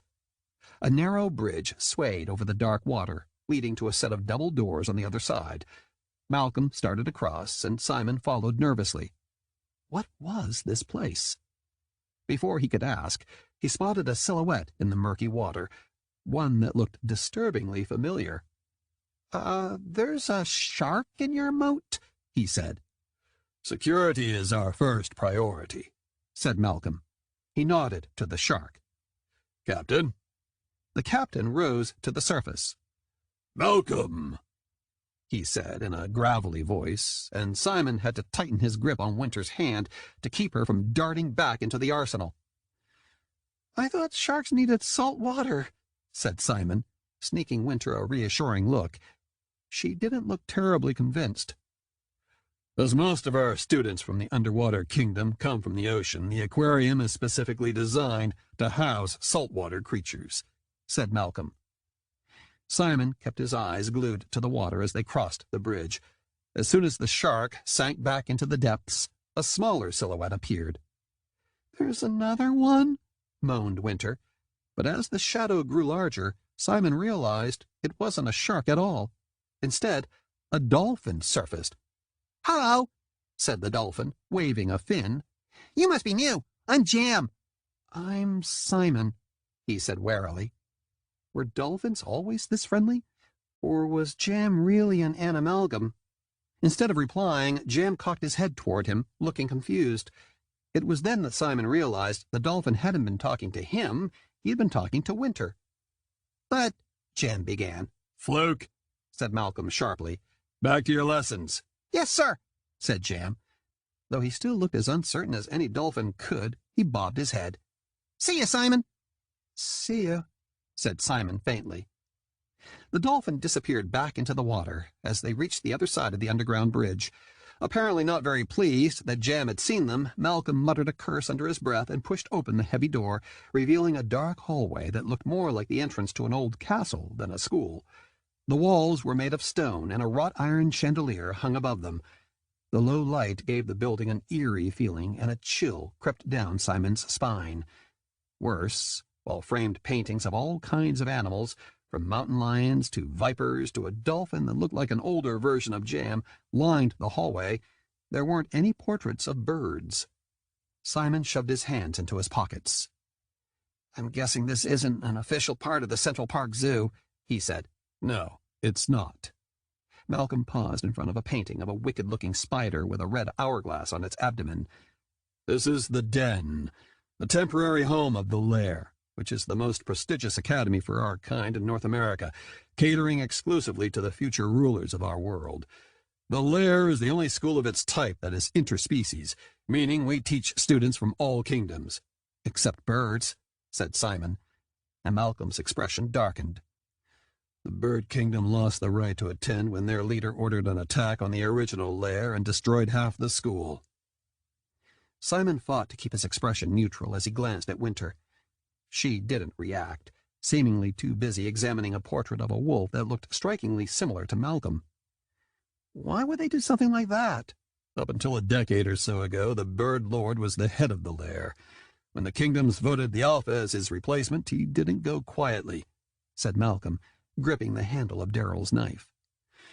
"Afterward, it was too dangerous for us to stay beneath the open sky, so we had to hide underground, like a pack of moles. The middle of the city is far from an ideal location to host a school of animalgams, but the flock can't attack us down here. Not easily, at least." Malcolm pushed open another door at the end of the short corridor and ushered them through. As soon as Simon saw what was on the other side, he nearly tripped over his own feet in shock. It seemed like they had stepped into a glass tunnel in the middle of the ocean. Surrounding them on all sides was the kind of marine life Simon had only ever dreamed of seeing. Colorful schools of fish swam in tight formations among the coral and seaweed, as if doing military exercises. Sharks weaved among them, showing off rows of sharp teeth. Spotting Jam the dolphin, Simon gave him a weak wave. "This is the aquarium," said Malcolm. "The underwater kingdom section." Simon wasn't in the mood for a guided tour, but the more he knew about this place, the easier it would be to find his mother. "So each kingdom has a section, then?" "Yes," said Malcolm, his voice tinged with annoyance. "The Den is shaped like a pentagon, 5 sides, 5 sections. This hallway goes all the way around. The outer ring consists of the dormitories, where the students sleep. That's where that trap door leads, to the underwater barracks," he said, gesturing to a door beneath their feet. "The inner ring of the Den contains the classrooms, and the pit is in the center of it all." "If birds aren't allowed here, then what's in the 5th section?" said Simon, as he pictured the layout in his mind. If he were the Alpha, where would he keep his mother? No place the students could accidentally find her, which ruled out the dormitories. "The 5th is for members of the Alpha family," said Malcolm flatly. "It's where you'll be staying." He opened a door on their left, and Simon blinked, taken aback. This hallway looked to be straight out of an ancient forest. Fully grown trees with leaves as green as the ones in Central Park grew around a dirt path, and the lights were dimmed to make it look like twilight. "The mammals section," said Malcolm. "Why aren't you in the pit, Tomas?" A massive grizzly bear peeked out from his poorly chosen hiding spot behind a pair of trees. He shrugged sheepishly. "Don't want to die." "You're not going to die." Malcolm opened a wooden door that blended in so well with the rest of the forest that Simon would have never noticed it on his own. "Pit, now. And don't forget, you're bigger than her." The grizzly bear, Tomas, shuddered and ambled through the door. Simon craned his neck to see past Malcolm, and he spotted a long hallway that led to the center of the den. Before he could see what was on the other end, Malcolm closed the door and grunted, gesturing for Simon and Winter to follow him through the rest of the mammals section. At the end of the hallway, he pushed through a curtain of ivy. They must have been near the very back of the den now, as far from the entrance hall as possible. "The Alpha quarters," said Malcolm, and Simon frowned. The walls were painted sky blue, and branches grew out of the walls, low enough that he had to duck to avoid walking into them. If he hadn't known better, he would have guessed they were back in Orion's penthouse. Even more confusing, Malcolm turned halfway down the corridor and led them into an atrium decorated exactly like the top level of Sky Tower, with lush grass, trees rising several stories high, and a glass spiral staircase in the back leading upward to 3 other levels. The den must have been built before the bird kingdom had been banished, Simon realized. This was supposed to be their section. "You'll wait in here," said Malcolm, as he herded them into an office. Simon stumbled after Winter, and Malcolm closed the door, locking them inside. With red walls and leather furniture, the room felt comfortable and warm, almost like his and Daryl's apartment. A huge mahogany desk took up most of the space in the back of the room, and near the door stood a bookcase overflowing with worn books about every species of animal he could think of. The higher shelves were crammed with titles like The Great Bird War of the 17th Century, The Ancient Order of Animalgams, and A Brief History of the Insect Migration. Titles that, if Simon weren't staring right at them, he would never have believed. His fingers itched to flip through the pages, but he stopped when he spotted another title, The Rise and Fall of the Beast King. The rat's warning echoed through his head, and Simon reached for the book. If nothing else, maybe he could find out what the rat had been talking about. "So that's what she looks like," said Winter, her voice cutting through the silence. Startled, Simon dropped his hand. Winter was examining a portrait of a woman with straight dark hair, icy blue eyes, and a narrow nose. Another one of a young man with sandy hair and a playful smirk watched them from behind the desk. "If that's the Alpha, then who—" Simon began, turning around. But he stopped short. A third portrait hung on the wall beside the door, and this time he knew exactly who the young man with dark hair and even darker eyes was. Daryl. "That's my uncle," he said. "He really is Malcolm's brother." "What? Did you expect the slobbering mutt to lie to you?" said Winter, collapsing on a leather couch. Her eyes were still red and puffy from crying. "We have bigger problems to deal with right now. If Malcolm really thinks the flock was trying to attack us, then he must not know the Alpha ordered the rats to go after you, or that Orion protected you. But once he catches on, we'll leave as soon as we find my mother," said Simon, wandering around the office, searching for any clues that might indicate where she was being kept. But he saw nothing out of the ordinary, nothing that screamed kidnapping, at least.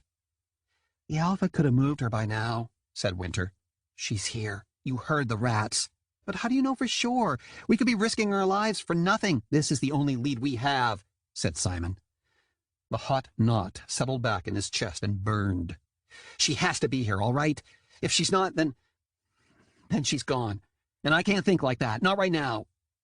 His mother was counting on him. Silence filled the office, and somewhere nearby a clock ticked. "You're right. We'll find her," said Winter quietly. "I'm sorry." Simon leaned against the desk, not trusting himself to say anything yet. An awkward minute passed, and his eyes landed once more on the portrait of the Alpha. "I don't understand why Daryl faked his death. If his family was trying to kill me, then why—" "We were not trying to kill you, Simon," said Malcolm from the doorway behind him, and Simon flinched, grateful Malcolm couldn't see his face. "Up until 20 minutes ago, none of us had any idea you even existed." "Simon?" Winter stared at Malcolm as though he had turned into a kangaroo. Simon dug his nails into his palms. "Then why did my uncle hide me?" he said as he whirled around. "Why—" He stopped cold. Malcolm wasn't alone. Beside him stood a scowling boy wearing a black uniform with a matching armband that bore a silver crown insignia. His brown hair was neat and trimmed, and he stood up straight, making him look taller, but that was where the differences ended. From their matching blue eyes to the way their ears stuck out, all the way down to the slant of their eyebrows, he and Simon were identical. "Simon, you have the honor of meeting the heir to the mammal kingdom, the Alpha Prince Nolan Thorn," said Malcolm. "My nephew and your brother." Chapter 9. The Alpha Prince. The room began to spin. Brother?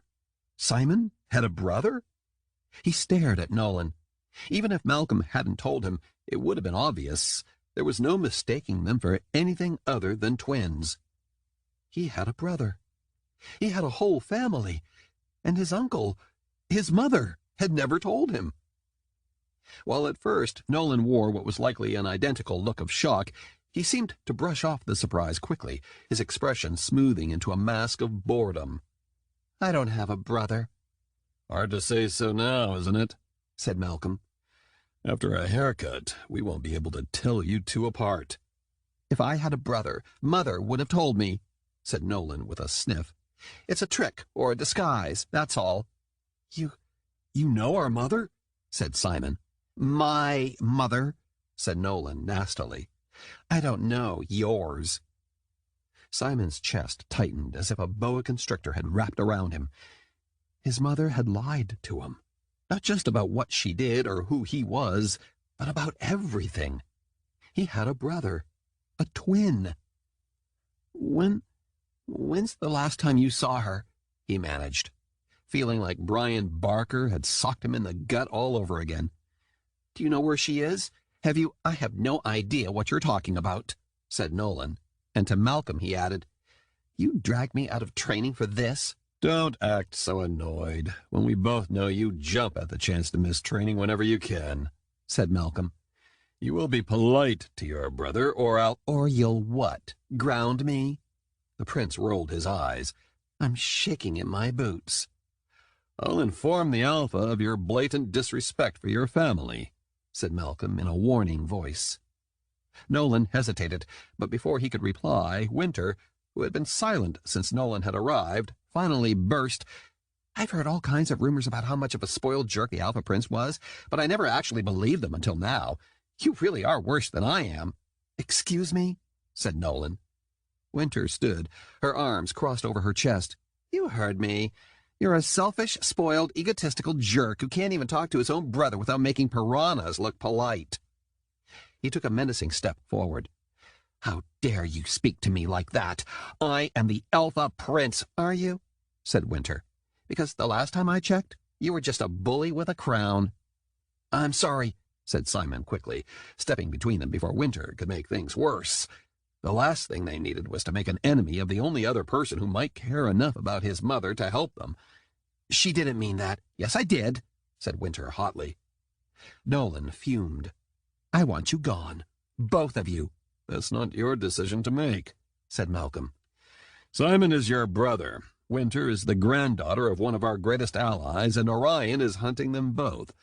Had they not arrived when they did, no doubt he would have taken them hostage or worse. They will remain here under the Pack's protection until the Alpha returns and decides what to do." "But," said Nolan. "No buts. They will stay here, and you will welcome them both. Now, apologize to your brother and show Winter to the reptile section." The reptile section? Simon glanced at Winter, who pointedly ignored him.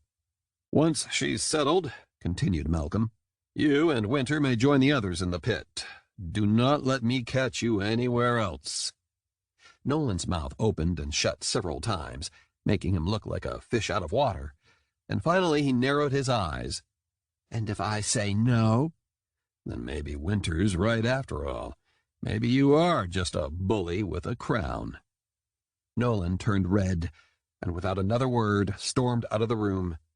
Winter smirked and followed him, but Simon could barely keep his panic at bay. Malcolm might have thought he had done them a favor, but by humiliating Nolan in front of them, he had guaranteed that the only thing Nolan would ever be was their enemy. Their very powerful, very dangerous enemy, who, unlike Brian Barker, really could destroy the rest of Simon's life.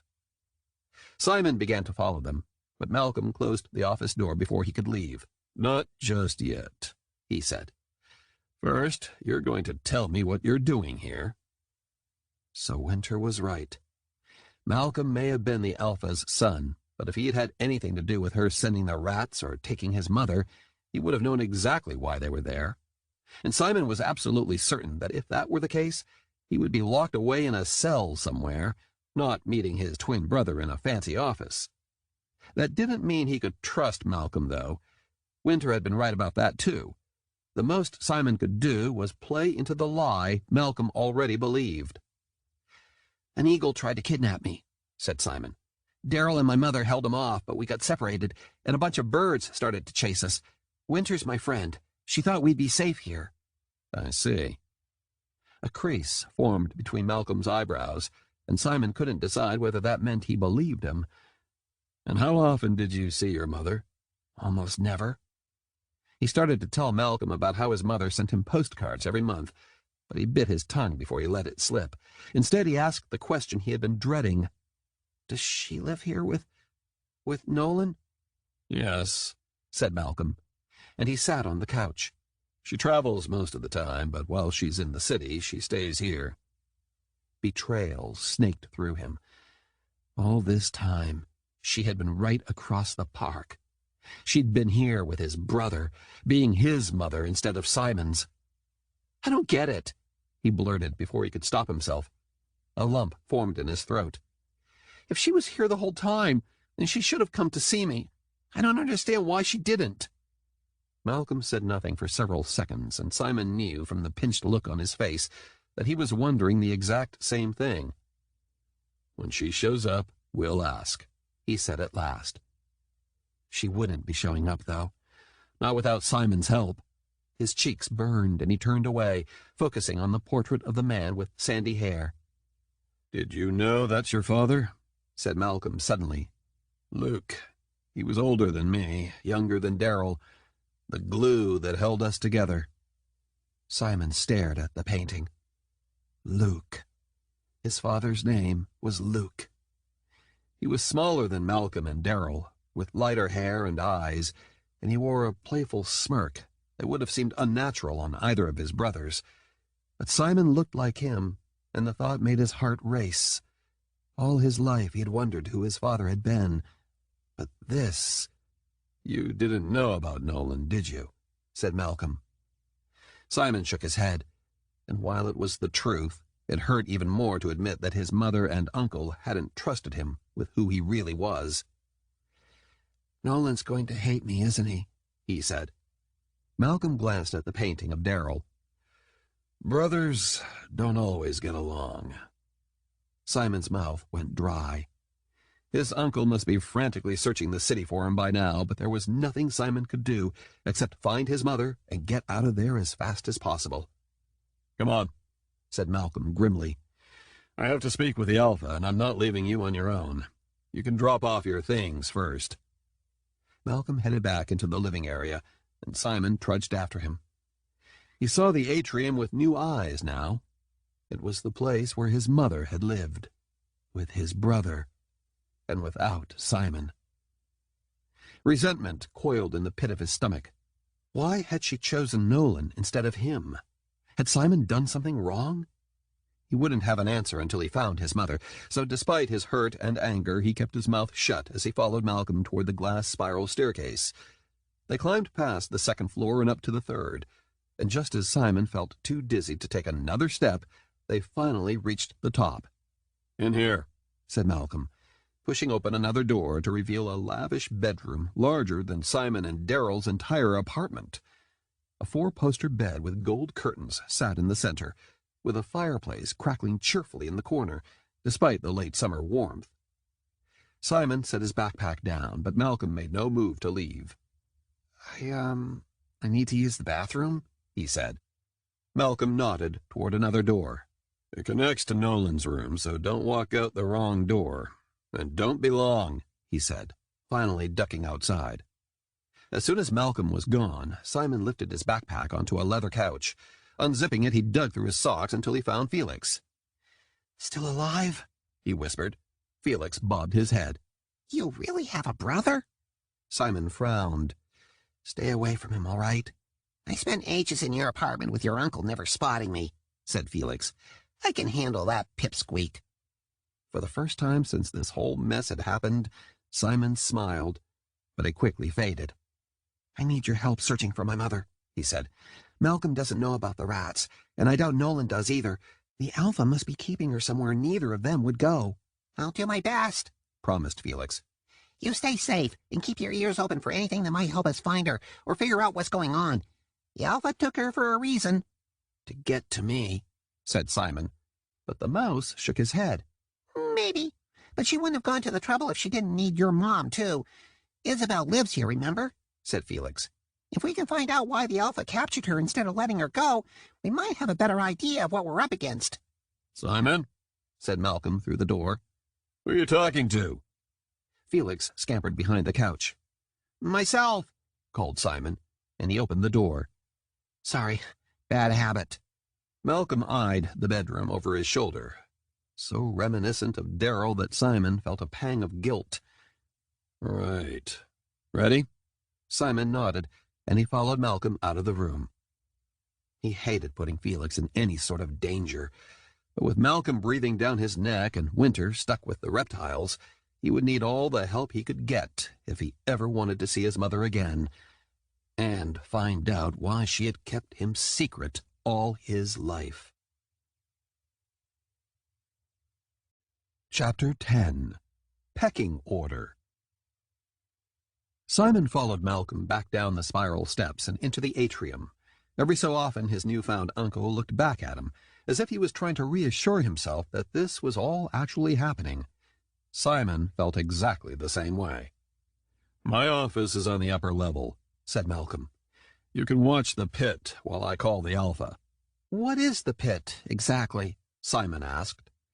It's where students train in their animalgam forms, he said, weaving between the tree trunks. If the Alpha decides to keep you here, you'll put in your time soon enough. Have you shifted yet? Simon faltered. Mom said I would soon.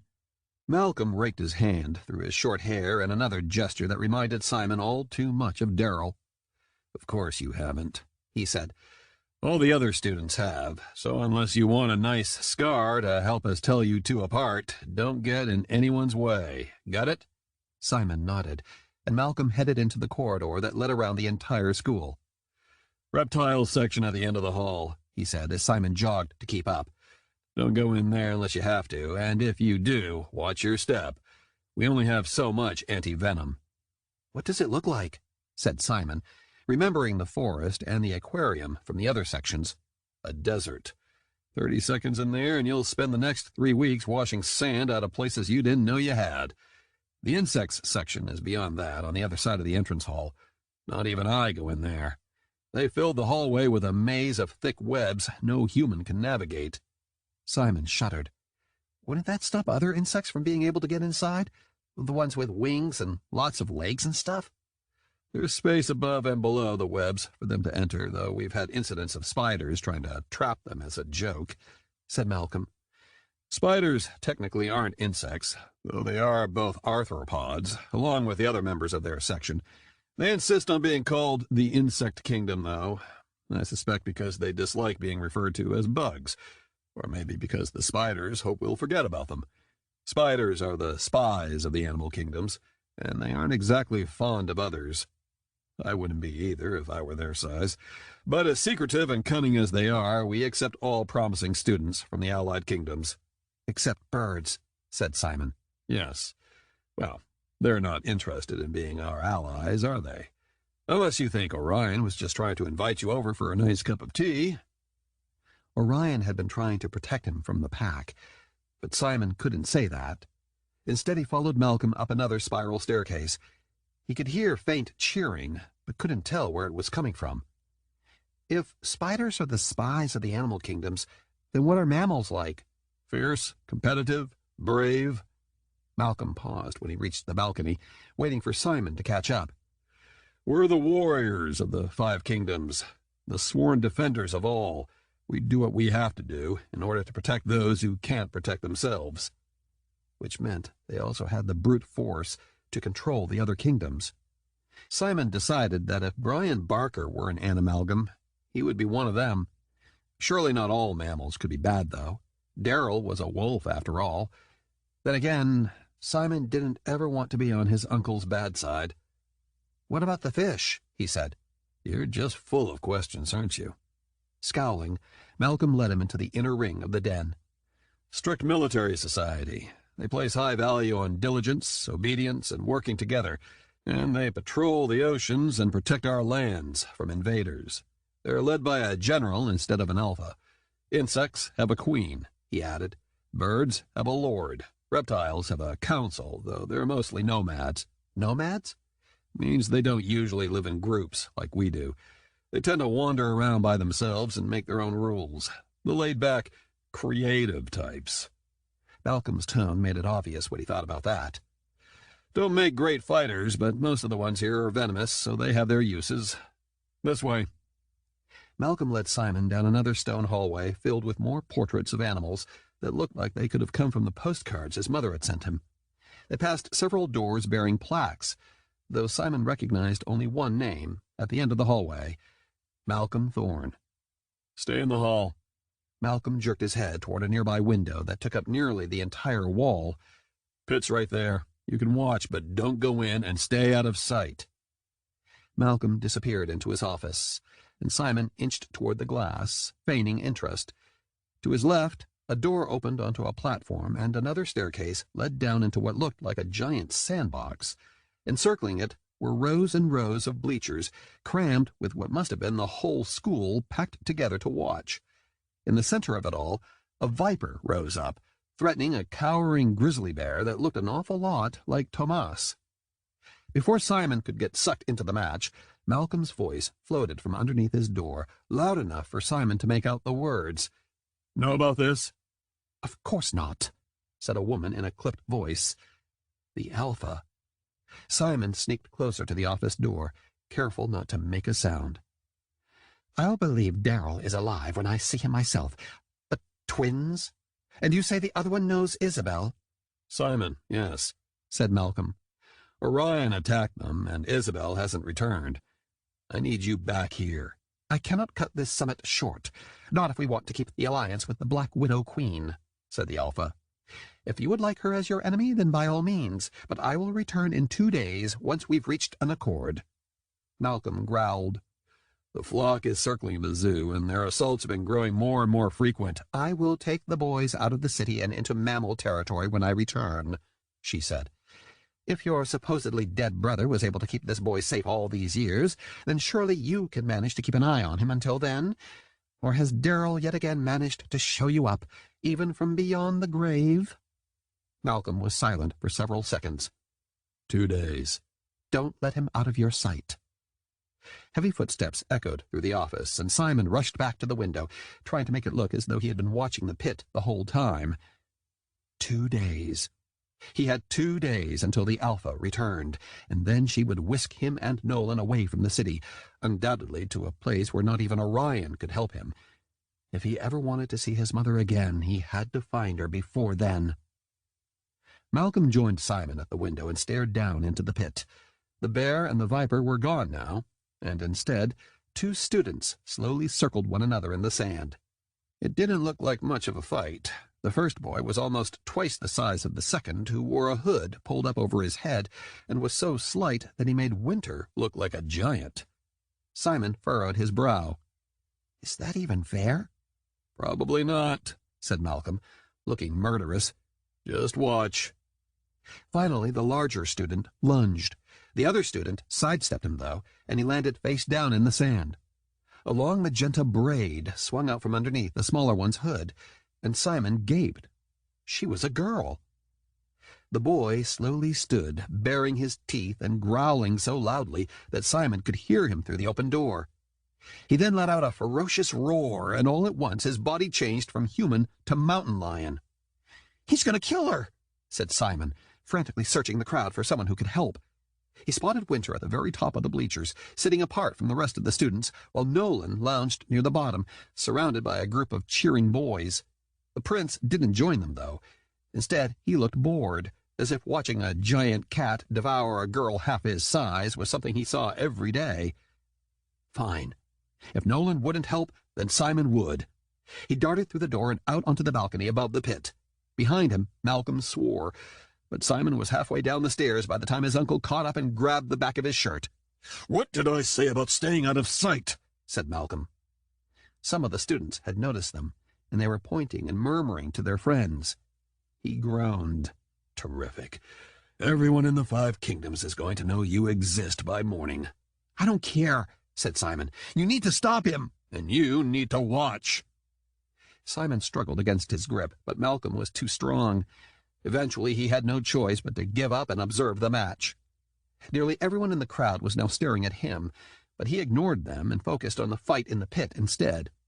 The mountain lion snapped at the girl, who wore a stony expression and didn't take her eyes off her opponent. Simon's heart pounded. At last, the cat attacked. Again, the girl was ready for him, and she sprang aside a second time. With impossible speed and strength, she flipped the beast over in midair and pinned him to the ground, her knee against his throat. The mountain lion fought back, his massive paws striking her again and again until the girl disappeared. The cat froze in place, and the crowd quieted. Nolan straightened, his eyes wide and eager, and asked, "Do you yield, Garrett?" The mountain lion growled, barely audible, and Simon stared. What had just happened? "No point in staying up here, since everyone's already seen you," said Malcolm, and he led Simon down the rest of the staircase, his heavy footsteps echoing around the stone walls. When they reached the bottom, they stood at the edge of the pit, and Simon could hear the buzz of whispers as all eyes seemed to turn to him. Nolan was the only person who wasn't staring. Instead, he glared resolutely at the mountain lion, who lay only a few feet away from Simon and Malcolm. He hadn't moved. "What will it be, Garrett?" said Malcolm. "Your pride or your life?" The cat growled again, but at last he grumbled, "I yield." A shiny black spider emerged from his ear, and it crawled onto the ground and across the sand. As soon as it reached the center of the pit, it shifted, and the pink-haired girl stood in its place. Now that Simon was closer, he noticed that she wore a black armband with a silver spider printed on it. For a second, their eyes met, and she did a double-take. "No way," she said, a grin spreading across her face. "You've got to be kidding me." "Not bad, Ariana," said Malcolm, pointedly ignoring her reaction. "One more match before dinner. Who will it be?" No one volunteered, though Simon wasn't sure whether it was because no one wanted to fight Ariana or because they were all too busy staring at him.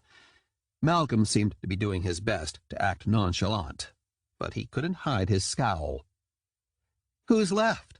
said Nolan with a smirk. "Everyone's already lost to her at least twice." Garrett, the mountain lion, shifted back into a hulking boy and climbed to his feet, his face red. He glanced at Simon, but he didn't look surprised, like the others. Nolan must have told him already, Simon figured. "Ariana's not invincible," said Garrett.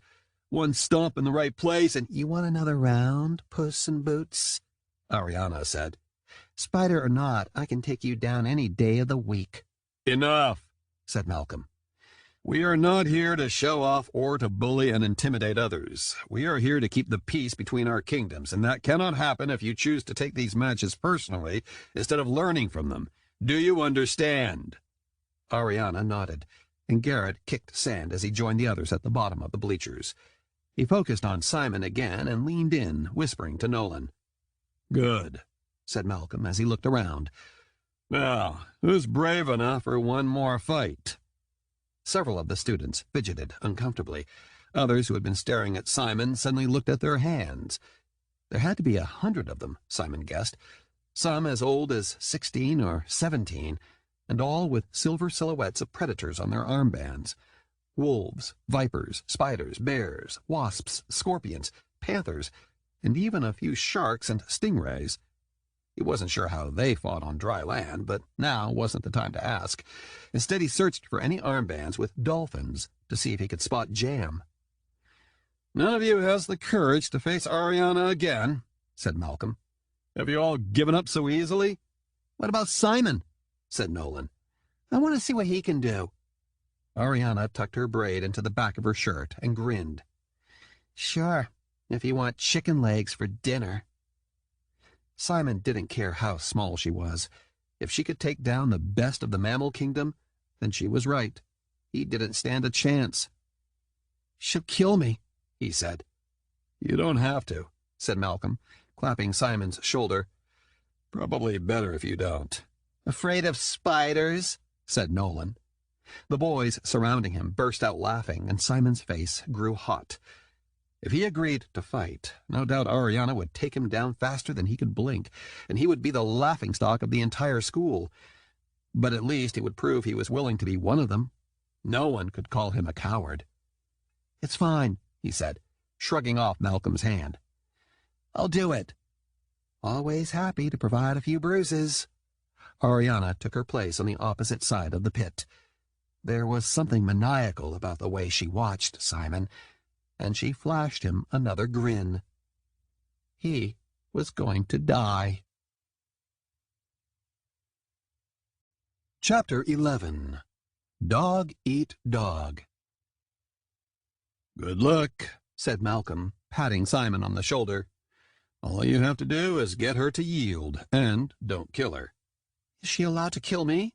said Simon. "Only if you let her." "Please tell me that's not actually possible," said Simon faintly as Malcolm took a spot on the bleachers. "Of course it is," said Ariana with a smirk. "I'm a black widow. One bite and you're dead." "That makes me feel tons better. Thanks," Simon said. The sand shifted beneath his feet, making it hard to stay steady. Before he could think too much, someone blew a whistle. It was on. Ariana began to circle him, and, not knowing what else to do, Simon tried to mimic her. She moved easily across the sand, but Simon stumbled and constantly had to search for a new footing. "So, what are you?" said Ariana. "A wolf, like Nolan claims to be?" "Human," said Simon. "Right now, at least." "And when I attack?" "Probably still human." Unless his body decided to shift at the absolute worst possible time, which, considering his luck today, wouldn't have surprised him at all. Ariana narrowed her eyes and moved closer. Simon tried to circle away, but she was always there, just out of reach. "Come on," she said. "You know what I am." "You really think I'm about to give up the one thing I have going for me?" said Simon. "You'll win. Don't worry about it." "I'm not worried," she said, but there was an edge to her tone that hadn't been there before. "Less talking, more fighting," said Nolan in a regal voice. Ariana must have liked it about as much as Simon did, because she scowled. "As your royal half-wit wishes," she said, and before Simon could blink, she flew through the air toward him. Simon tried to sidestep her the way she'd sidestepped Garrett, but she grabbed his sweatshirt and twisted him around, and Simon fell hard on his back. All the air left his lungs, and he gasped.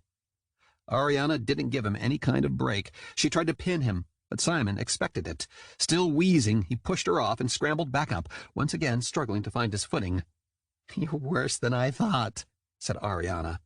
She advanced toward him. "You could just yield now, you know." And risk all the students treating him the same way Brian Barker had? The same way Colin had? Not a chance. Simon held his hands up in a protective guard, ready for her. Or as ready as he could be. "Oh, look, you're actually trying. Oh, that's adorable." Ariana effortlessly danced from side to side. "What are you going to do? Stare me to death?" "Something like that," said Simon, but even as she said it, an idea appeared in his head. This time, when Ariana pounced, Simon let her reach him, but as they fell in a heap on the ground, he turned, pinning her to the sand instead. He buried his knee in her stomach and pressed his arm across her neck, the same way Brian had pinned him. Simon may not have been very big, but he was bigger than Ariana, and he held her down as she struggled. There was no way she could get out of it, unless... Ariana's human body shrank almost too fast for Simon to follow, but he did, and as she shifted into a black widow, he was ready. Simon scooped the spider up and cupped his hands together, trapping her inside. "Got you," he said. "You bite me, I squish you. They have anti-venom here, so I'll probably survive, but you won't." He heard a tiny string of curses from the spider in his hands, but she knew he had her, and so did he. Everyone on the bleachers was silent. Several mouths hung open, and even Nolan stared in disbelief. At last, Malcolm headed over, navigating the sand with ease. "Do you yield, Ariana?" he said. The spider didn't respond. "I'm not letting you go until you do," said Simon. Her legs tickled his palms as she paced, and his skin crawled with the instinct to drop her, but he kept his hands clamped together. Now that he had her, he wasn't letting go. Finally, the spider grumbled. "I yield." Simon opened his hands and set her gently on the ground. She shifted back into a human, and the moment she was full size again, she shoved Simon hard. "Cheater! That was completely unfair." "Was not," said Simon. "Besides, you're the one who won against everyone else." Simon has a point, said Malcolm. With all the experience you've gained, you should have anticipated this possibility. "But he didn't even shift." Malcolm shrugged.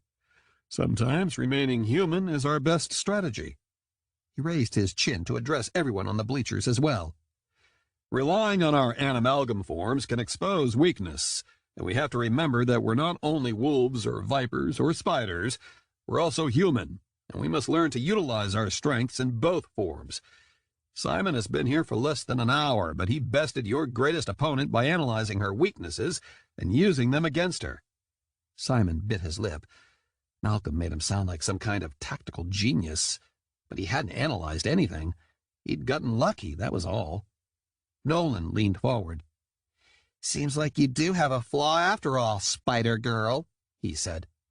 "No point in having you here if you can't even defend yourself against someone that pathetic." The boys surrounding him laughed and jeered. Ariana turned red, and she stormed toward a door that must have led out of the pit. As she passed Simon, she paused, her eyes flashing. "I don't care who you are. If you ever humiliate me again, I will bite you, and this time there won't be any anti-venom around to save you." The boys continued to laugh as she disappeared into a hallway, and Simon's heart sank. He hadn't meant to do anything except prove he could be one of them. But wasn't that exactly what Colin had done, trying to impress Brian Barker? Look how that had turned out. Enough, called Malcolm. Pit practice is over. Dining hall, all of you. Simon stepped aside just in time to avoid the stampede of students, many of whom elbowed and jostled one another for a better view of him as they passed. He could feel their stares on him, and his cheeks burned. Still a freak, just like at school.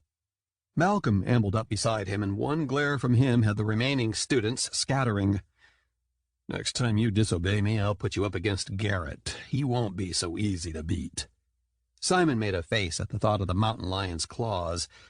"I thought he was going to hurt her." "Still. And I'd be careful if I were you. Ariana doesn't take defeat lightly, and I can't be there to protect you all the time. Now, come on. Dining hall's this way." Winter was waiting for them when they exited the pit, and she fell into step beside Simon as Malcolm led the way down a grassy hallway. Simon gave her a questioning look, but she shook her head minutely. If she'd had time to look for his mother, she hadn't found anything. To Simon's surprise, the dining hall wasn't anything like the bland cafeteria back at Kennedy Middle School. Instead, it looked like a restaurant, with an elaborate buffet lining the wall. Students filled their plates with not only chicken and pizza, but also cheeseburgers, roast beef, potatoes and gravy, a rainbow of fruits and vegetables, and something on ice that looked suspiciously like sushi. "Stay here until I come back for you," said Malcolm. "If anyone gives you trouble, I'll take care of it." Simon wasn't sure that would help, but he nodded anyway. As soon as Malcolm was gone, he said quietly, "We should look for my mom now, while everyone's eating." "That's your big plan?" said Winter. "We got captured by a pack of hungry wolves so you could check a few empty classrooms? I didn't expect this, okay?" said Simon. I don't know what I thought, but I couldn't just sit there and wait for Orion to rescue my mother. And in 2 days, the Alpha's going to come back and take me and Nolan out of the city into mammal territory in 2 days, said Winter. Simon nodded. I heard her and Malcolm talking about it. If I can't find my mother before then, I'm never going to see her again. I need to do something. Winter sighed and tucked her dark hair behind her ears. It isn't safe for you to go searching on your own. Everyone in the den is talking about you. And if you're not where you're supposed to be, they're all going to wonder why. Simon hesitated. She had a point, as much as he hated to admit it. I sent Felix to look around, he whispered. Can you check the reptile section to see if there are any hidden rooms or ways out of here? They wouldn't have built this place with only one exit. Of course not, said Winter. You're just figuring that out now? He shrugged. Why did Malcolm stick you there anyway? Scowling, she crossed her arms. My mother was from the reptile kingdom, she muttered, as if she were admitting some horrible family secret. I couldn't give them my real last name, so I thought I'd give them hers. She ran away from home and never told her family she married a member of the bird kingdom, so we should be safe. Wait, said Simon. If your mother was a reptile, that makes you a hybrid too. Winter stopped suddenly and whirled around to face him. If you say anything, I'll tell Malcolm about your stupid pet mouse. Simon's eyes widened. I won't. I don't care what you are. Besides, I think it would be kind of cool getting to be part of two kingdoms. Simon? A blond boy wearing glasses approached them, and Simon immediately caught sight of the dolphin on the boy's armband. Jam? He said uncertainly. The boy lit up. You remember me? It's sort of hard to forget, said Simon. A dolphin's never spoken to me before. Jam beamed. Well, I just thought, with how important you are, everyone's talking about you, you know. He nodded to the tables, and as if to prove his point, several conversations ceased as soon as Simon looked. Perfect. He cleared his throat. Jam, this is my friend Winter. Winter, this is Benjamin Fluke. Most people call me Jam. He stuck his hand out for Winter to shake. You're really pretty. And you look like an owl, said Winter, clearly not happy about being interrupted. Jam is a terrible nickname for Benjamin. It doesn't even make sense. Simon opened his mouth to apologize for her, but Jam shrugged sheepishly and dropped his hand when it became obvious that Winter wouldn't take it.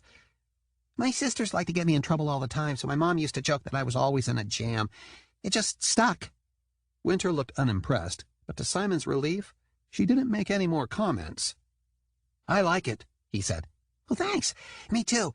Do you have some place to sit? You can sit with me if you want, added Jam, unless you want to sit with the land mammals, but they don't like you very much. I don't like them much either, so that's okay, said Simon. If there's room, I'll sit with you. There's always room. Jam picked up a plate at the start of the buffet and headed straight for the fish. What do you like? I've heard the fries are good, but nothing beats sushi. You should try it. Though Simon politely declined the sushi, the rest of the food looked even better than it smelled. And once they'd each filled plates and grabbed something to drink, the three of them headed to the table. Before they could reach it, however, Nolan stepped into their path, flanked by several large boys, including Garrett. Oh, look, the losers found each other, said Nolan.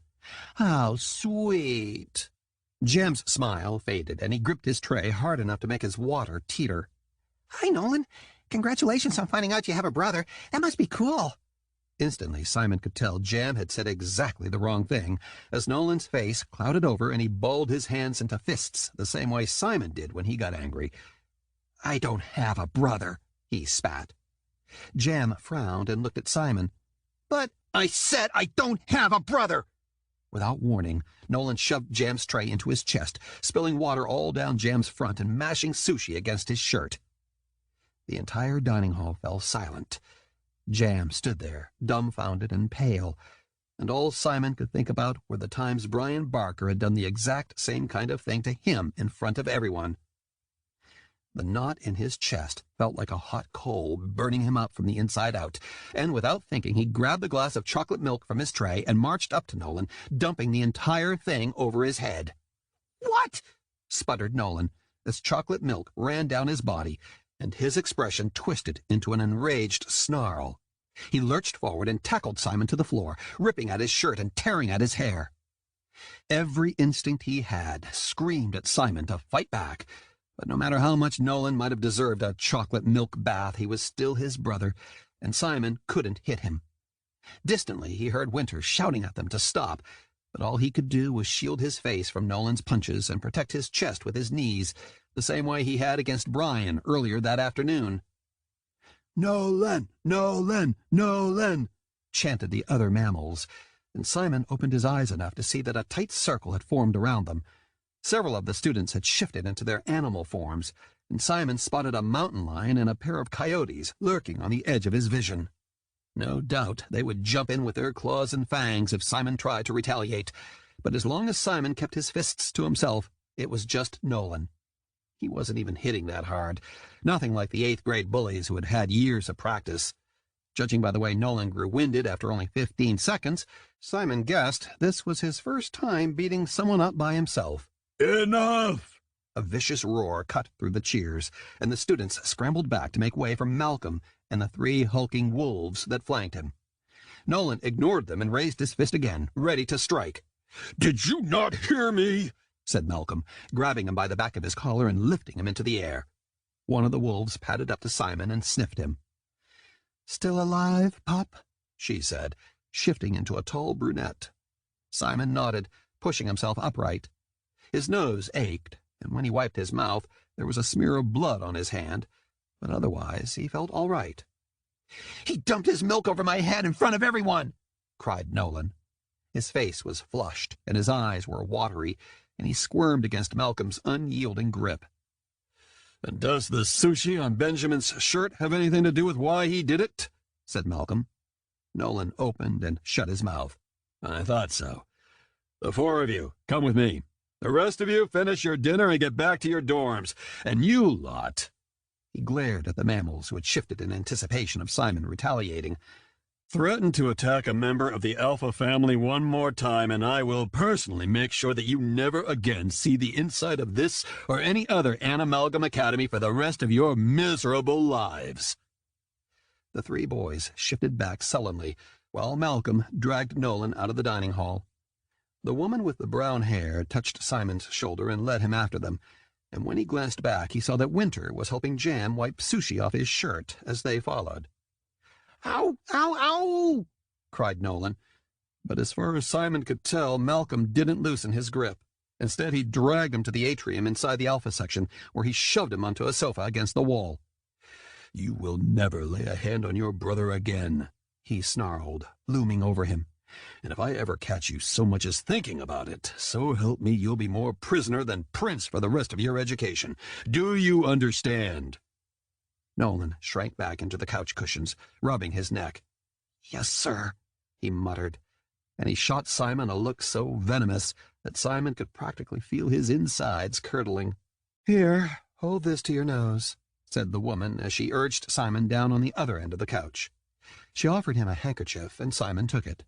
"Is his nose broken, Vanessa?" said Malcolm, and she shook her head. "Just bloodied. No loose teeth either, from what I can see." "Fine," said Simon. "He didn't hit me hard." Nolan's expression darkened, and Simon realized that once again he had said the wrong thing. But he wasn't sure there was ever going to be a right thing to say, so instead he turned his attention to Jam, who was now trying to soak up soy sauce from the front of his shirt with a wad of napkins. "Are you okay?" he said. Jam nodded. "Yeah, I'm fine, but the captain won't be pleased. Laundry day isn't until Sunday." Malcolm began to pace in front of the sofa, his jaw working and his biceps flexing. "You two," he jerked his head toward Simon and Nolan, "can be each other's greatest allies, or you can be each other's greatest rivals. Maybe you think you've already decided, but so help me, I will do everything in my power to make sure you get along." "But," began Nolan. "No buts! Tomorrow, while we're above ground, you will spend every moment together. Is that understood? You will sit next to each other on the bus. You will stick together during the visit to the exhibit, and you won't leave each other's side." Nolan's mouth dropped open. "The whole day? But—" "The whole day," cut in Malcolm. "Argue, and I'll make it the week." "Wait, we're going to be leaving the den tomorrow?" Simon said. He had only 2 days before the Alpha returned. He couldn't leave now, before he'd even had the chance to look. "Don't you know anything?" said Nolan nastily. "It's Unity Day, the day the Beast King was overthrown. The whole school goes to his old stronghold and celebrates." That name again. Simon swallowed. Asking would only invite more of Nolan's insults, but he had to know. "Who's the Beast King? Who—" Nolan's eyes widened, and he gave Malcolm an indignant look.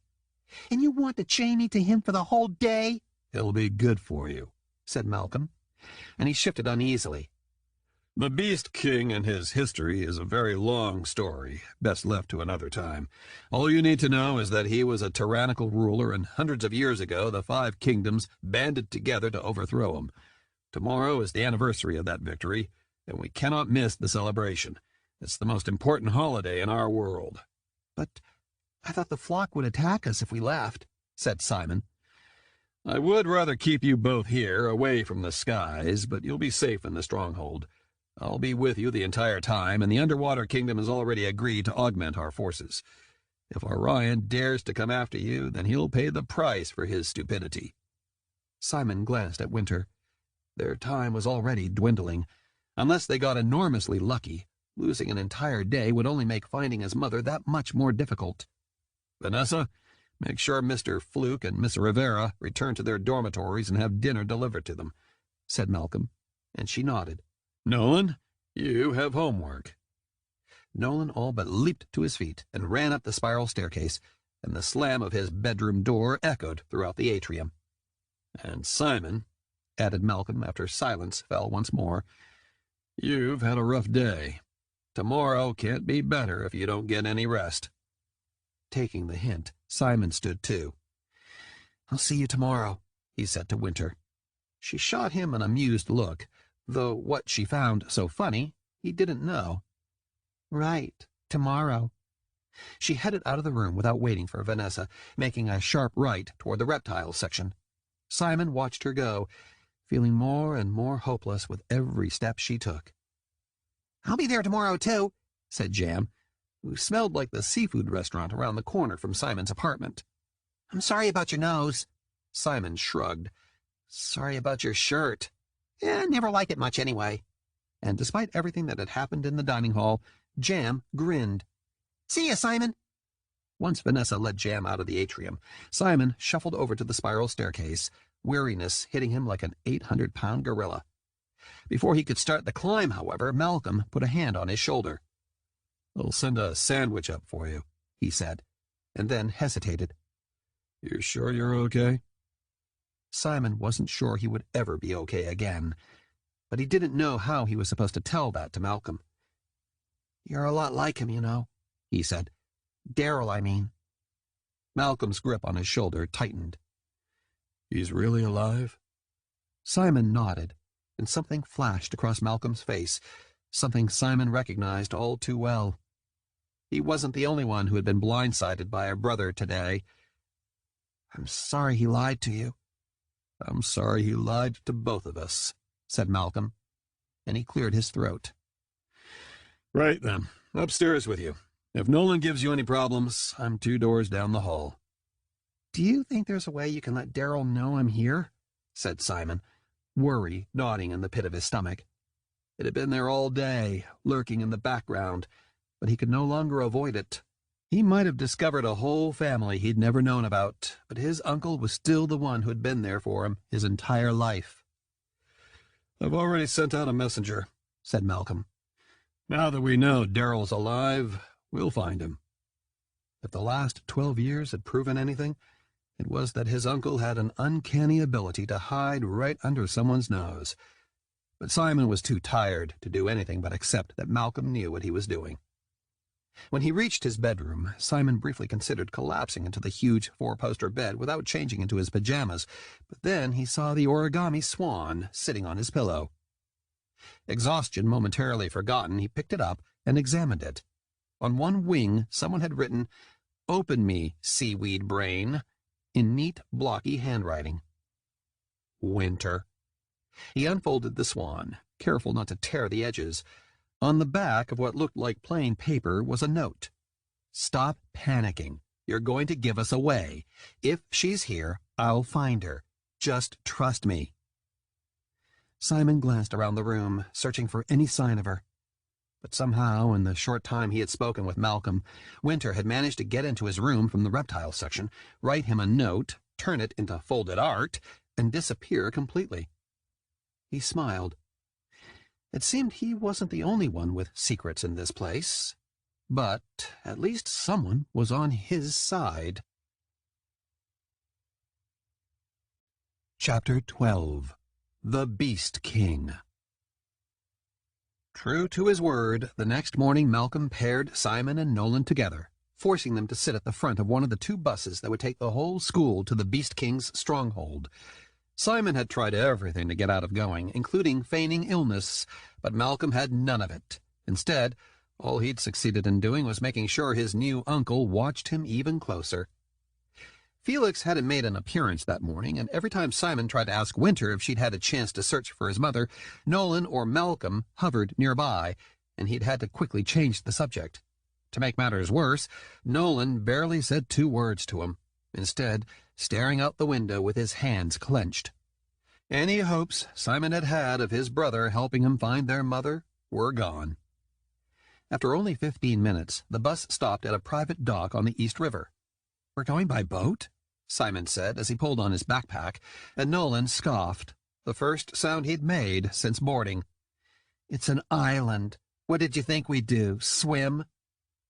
In the spirit of making the day as tolerable as possible, Simon chose not to reply. A burly man with hair the color of steel was waiting for them in front of a ferry big enough to hold the entire school. As they passed, Jam squared his shoulders and raised his chin. "Captain," he said, pausing long enough to salute. "Fluke," said the man. "At ease, soldier." Simon followed Jam up the walkway. "He doesn't look too scary on land," he said. "Fewer teeth, for sure." "That's the shark we saw yesterday?" Winter said nervously. "He's harmless out of the water," said Jam, in what he must have meant as a reassuring voice, but Winter only paled. Nolan protested when they chose a seat in the back of the lower level, as far away from the older mammals as they could get. But the last thing Simon wanted was to give Garrett and the others a chance to throw him overboard. Eventually, once Malcolm joined them on the other side of the aisle, Nolan ceased his griping, though he continued sulking for the rest of the ride there. "So what's this place like?" said Simon, as the ferry rocked in the wind. "This is my first year at the academy, so I've never been," said Jam. "But I know it's where the lair used to be, before the Bird Lord started the war and destroyed part of it. Now we only come here to celebrate Unity Day." "When the kingdoms defeated the Beast King?" said Simon. Jam nodded. "Who was the Beast King, anyway?" "I still can't believe you've never heard of the Beast King. That's like not knowing who the President of the United States is," said Jam, baffled. "He's an idiot," said Nolan, and he scooted even farther away from them. Ignoring him, Simon shrugged. "Malcolm told me he ruled hundreds of years ago?" "Right. He killed countless animalgams who refused to bow down to him. Eventually, the rulers of the 5 kingdoms united to overthrow him, but we nearly went extinct in the process," said Jam. "What made him so powerful in the first place?" said Simon. It was hard to imagine any single animalgam being able to overcome a whole wolf pack, or a bird flock. "Because he could shift into any animal he wanted," said Winter from Simon's other side. "You try defeating an enemy who can suddenly grow venomous fangs or dive underwater or fly away. Not to mention he had thousands of followers willing to fight for him." "The kingdoms won eventually, though," said Jam. "And afterward, they transformed his stronghold into the original academy. It's supposed to be really cool. My sister said the section that's still standing has all kinds of artifacts from the war and—" "It's boring," interjected Nolan, his arms crossed. "Just lots of old stuff no one cares about anymore." "It sounds cool to me," said Simon, and Jam gave him a grateful smile. Suddenly there was a flurry of motion near the middle of the ferry, and a magenta-haired girl darted out the side door. Ariana, the Black Widow Simon had fought the day before. Even with the loud drone of the engine, he could hear the sounds of her being sick. "Is she going to be okay?" he said, as Vanessa also disappeared out the side door, presumably to join her. "She'll be fine," said Malcolm from across the aisle. "Stay in your seat." Eventually Ariana returned, green-faced and looking as if she was seconds away from being sick again. Vanessa sat her down near the door with a paper bag, and she spent the rest of the journey with her head between her knees. Simon watched her while Nolan, Winter, and Jam argued over which kingdom must have been the one to finally kill the Beast King. But after Simon had beaten Ariana in the pit, he was sure he was the last person she wanted to see. At last, the ferry docked. Several students let out loud whoops as they rushed to shore, and Simon trailed after them, one of the last off the boat. Nolan rejoined his friends, and rather than endure an entire day dealing with their taunts and whispers, Simon chose to remain in the back with Winter and Jam. It wouldn't work forever, but maybe he could get away with avoiding Nolan long enough for him to cool down and— "Simon," barked Malcolm, as he stood beside a sign that said private property. He gestured for Simon to join his brother and the other mammals. Simon sighed. "You two stay here," Simon said to Winter and Jam. "I don't want you getting caught in the crossfire." Jam protested, but Simon insisted, and soon enough he joined Nolan up front. Several of the bigger boys snickered, and if looks could kill, the one Garrett gave him would have had him 6 feet under and half a second flat. Simon shoved his hands into his pockets and ignored their jeers as Malcolm led the way up a well-worn stone path. When the trees gave way to a large meadow, Simon stopped. The Beast King's stronghold wasn't just a mansion. It was an actual castle, built of black stone and iron. It rose several stories and expanded across the entire meadow, but though the main section stood tall, the wings tapered off into mountains of rubble. No wonder the school had been abandoned. But what really caught Simon's attention was the huge iron door that stood at the entrance, bearing a crest that looked strangely familiar. Before Simon had time to think about it, someone ran into him from behind. "Watch it," said a girl as she brushed past him. Ariana, he realized a second too late. By the time he began to ask how she was, she had disappeared into the crowd, and he had to trot to catch up to Nolan. The iron door opened into an entrance hall that rivaled those of castles Simon had seen in movies, with high ceilings, dark corners, and flickering lights that led the way deeper into the stronghold. There was no sign of destruction here, even though Simon had the uneasy feeling that the ceiling might cave in at any moment. Malcolm called for the stragglers to keep up, his voice echoing. They stopped in the middle of what had once been the Beast King's throne room. Scattered throughout the room were paintings of both humans and animals, along with glass cases full of artifacts. Peace treaties written on ancient parchment, swords with handles carved into animal silhouettes, even a collection of tiaras and crowns that had once belonged to the rulers of the 5 kingdoms. If he had the entire day to explore on his own, Simon would still never have been able to study it all.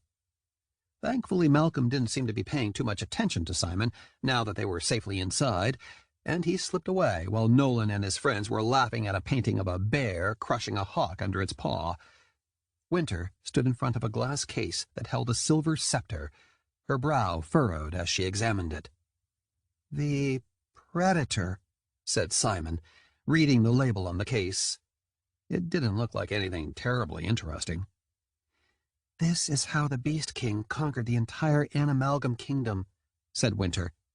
"That single weapon is responsible for the deaths of countless people." Simon blinked. Suddenly it didn't seem so boring. "But it's just a scepter. There isn't even a sharp edge.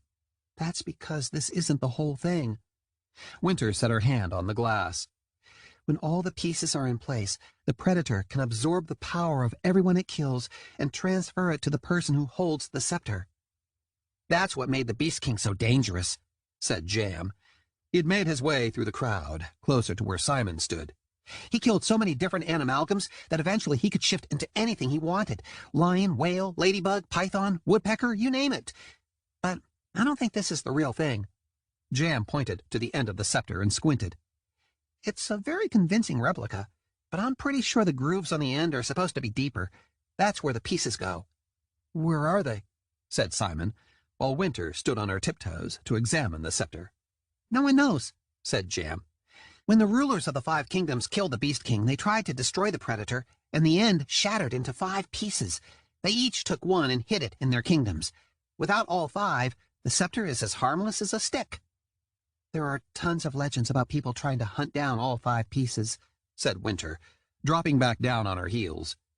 "No one's found any of them yet, though." "Because it's impossible," said Jam. "My father's the general of our kingdom, and he said ours is moved every generation so that no one can track it down. That's how it should be.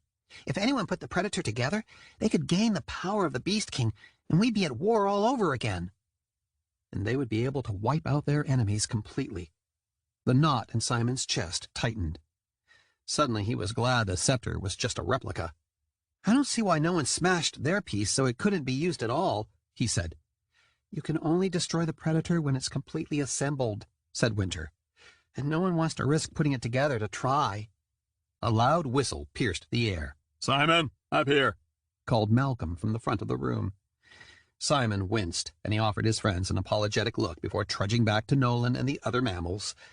His brother didn't seem to notice his return, but Malcolm gave Simon a stern warning to stay nearby. Shortly after, the adults ushered the students into an empty room, though at first Simon didn't understand. There was nothing to see here. But when the lights in the center of the room dimmed and the walls illuminated, his eyes widened. An elaborate mural decorated the walls, wrapping around the entire room. Even though he didn't know much about the Animalgam world, he instantly recognized what it illustrated: the Beast King's defeat. Mammals fought mammals, birds fought birds, spiders trapped their own kind in webs, snakes squeezed their brothers to death, and on another wall, sharks leaped out of the sea, catching dolphins in their massive jaws. In the center of it all, surrounded by loyal Animalgams fighting to the death, was a wolf. No. Simon took a step to the side, and the figure shimmered into an eagle. Another step, and the eagle was replaced by a spider. Again and again, as Simon moved through the room, the figure shifted into a seemingly endless number of animals. None of the others changed forms, just the Beast King. Vanessa, the pack member who had checked Simon's nose the night before, stood on a platform in the center of the room. "Today, on Unity Day, we remember not only those who died so that we might have a future, but also the power we have when our 5 kingdoms come together as one," she said. Nolan and his friends snickered, but Malcolm appeared out of nowhere and dragged Nolan closer to Simon. "Had the 5 great leaders not put aside their differences and animosities, we would never have achieved victory over the Beast King, and today we honor their triumph by working together once more." From her pocket, she pulled what looked to Simon like a glass Christmas ornament in the shape of a 5-pointed star. It meant nothing to him, but the other students began to whisper excitedly. "The heart of the predator," she announced. "You will split up into teams of 4 and search for it throughout the island. But be careful who you choose. Without a member of each of the represented kingdoms to help you, I guarantee you will lose." Immediately, chaos broke out as everyone scattered to find their friends and create teams. Simon started toward Jam and Winter, but Malcolm set his hand firmly on the back of his neck. When Simon glanced up, he noticed Malcolm was holding Nolan in place, too. "You said I could do the hunt," said his brother, trying to jerk out of Malcolm's grip. "That was before I knew the danger you're both in. Today you stay in the stronghold with me." Nolan's mouth dropped open. "But no buts. I am your beta, and you will listen to me. Is that understood?" Glaring at Simon, Nolan muttered, "This wouldn't have happened if you hadn't shown up." Simon stayed silent. There was no use trying to tell Nolan how he would have given anything to go back to yesterday morning and never come here in the first place.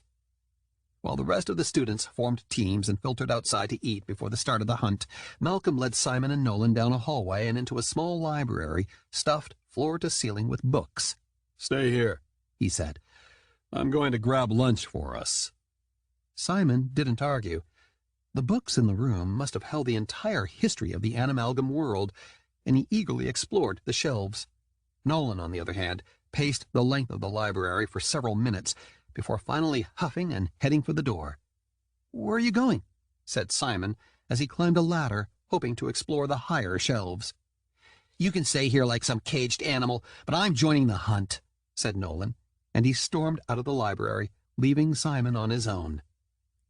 Simon started after him, but stopped before he reached the door. Following him would be pointless. Malcolm was keeping them inside because he was afraid of Orion's flock, but Simon knew there was no real danger, not when Orion was only trying to protect him, and Nolan wouldn't listen to him anyway. Simon returned to the shelves, trying to distract himself with a volume entitled The Spy in Spider, Secrets Untangled, when a voice boomed from the doorway. "Where's Nolan?" He jumped, nearly dropping the book. Malcolm stood by the door, holding a tray with 3 sandwiches and drinks. He said he was joining the hunt. Malcolm swore and set the tray on the nearest table. "Don't move," he ordered, and headed back into the hall, snarling under his breath. Simon turned back to his book, sure Nolan would somehow find a way to blame him for this, when a sharp psst filled the air. "Simon!" He whirled around again. This time, Jam stood in the doorway. "What are you doing here?" said Simon. "Aren't you supposed to be hunting?" Jam shrugged. "I'd rather spend the day with you. Besides, Winter—" She appeared beside Jam and walked deliberately through the small library. Stopping in front of a bookcase located behind an old desk, she stood on her tiptoes, as though trying to read titles too high for her to see. "What are you looking for?" said Simon. "There's a really cool book on how to tell whether a snake is venomous or—" She reached for a large unmarked book Simon hadn't touched, and instead of pulling it off the shelf, she tilted it like a lever. Something clicked, and suddenly the bookcase creaked and swung open. Simon's jaw dropped. "Is that a secret passage?" "Yes," said Winter, and she gave them an annoyed look. "Are you coming or what?" "But how did you know—" "Do you really want me to answer that now?" she whispered, glancing at Jam, who was crossing the library toward them.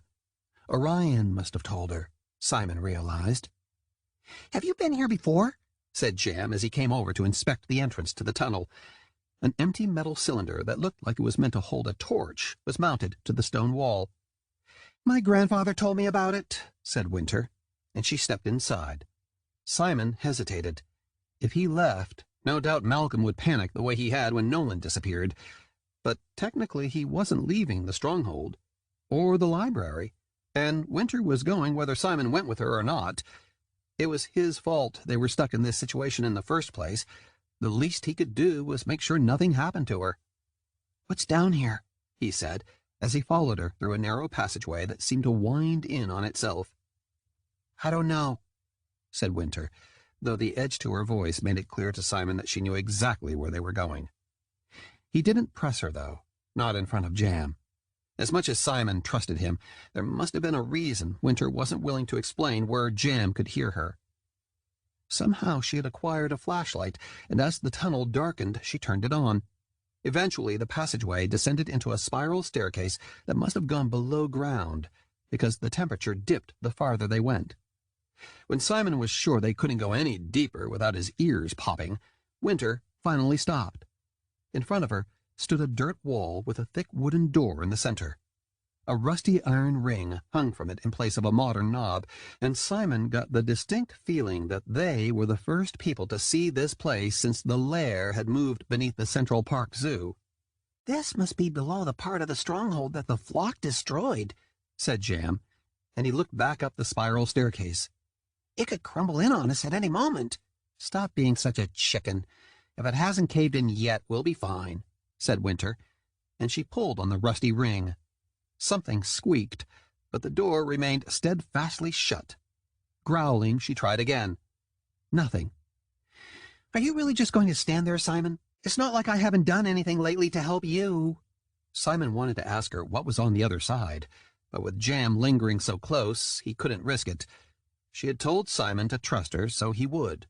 "Fine, we'll try together," he said. Winter handed her flashlight to Jam, and she and Simon grabbed the iron ring. 1, 2, 3! Together they pulled, and Simon braced his foot against the wall, trying to use it as leverage. The door squeaked, and he pulled even harder. "Come on," he muttered, throwing his whole body into it. At last, with a squeal, the door burst open. "Yes!" cried Winter, but something above them rumbled, cutting her victory celebration short. Guys," said Jam, eyeing the ceiling. "I'm not so sure this is a good idea." Suddenly the walls trembled, and a shower of pebbles and dust rained over them. Immediately, Simon pushed Winter through the doorway and grabbed Jam's sleeve, dragging him inside. It was a good thing, too, because the instant they passed over the threshold, chunks of rock began to fall, some as big as Simon's head. Grunting, he shoved the heavy wooden door shut, and the three of them stood huddled together in the darkness while the walls quaked. "There goes our way out," said Jam. "My grandfather said there's another tunnel," said Winter, though she didn't sound entirely sure of herself. "We'll find it." "We have to," said Simon. "Unless you want to spend the rest of our lives trapped beneath a—" "Open this backpack at once!" an enraged voice squeaked from behind Simon. "Felix?" he said, and he quickly set down the bag and opened the pocket. The little mouse emerged, his whiskers bent and his fur sticking straight up. "You have a pet?" said Jam, pushing his glasses up his nose. "That's so cool! I've always wanted one. He's my friend, not a—" Simon stopped and sighed. "Sometimes they're more trouble than they're worth. What are you doing here, Felix?" "What am I doing here? What are you doing here?" he said, looking into the darkness and shuddering. "You could have been killed. What is this place?" "I—" started Simon, but he faltered. "Oh, Winter, where are we?" "We're exactly where we're supposed to be," she said, taking the flashlight from Jam and shining it against the wall to reveal a switch. She flipped it, and the buzz of electricity filled the air. Light flooded the darkness. They stood in the front of a hall as big as the throne room upstairs, with a ceiling made of rock. In it were dozens of huge bookcases rising several stories high and displaying hundreds of years' worth of texts, all of them far older than any Simon had ever seen before. "Whoa!" said Jam as he stepped forward to touch one of the spines. "This looks handwritten." "We need to find that second passageway immediately," said Felix, and he scrambled out of Simon's backpack onto the stone floor. "Since no one else is bothering to look, I will." "I'm right behind you," said Simon, skimming the titles. He paused at Highbred, the bridge between two kingdoms. "Winter, you have to see this." No response. He turned around, but she wasn't there. "Winter?" he called. He heard the shuffle of footsteps, and he snatched his backpack and darted after her, leaving Jam to explore the books. "Winter, slow down!" In the distance, he spotted her dark hair between the shelves, and he darted down a particularly musty aisle, barely suppressing a sneeze from all the dust. "Winter!" He skidded to a stop in front of an alcove that, at first glance, looked to be full of junk. Someone had thrown together broken furniture, a stack of empty portrait frames, and even several gutted book covers, and hidden them behind an ancient tapestry. Winter knelt beside a wooden crate, digging through it.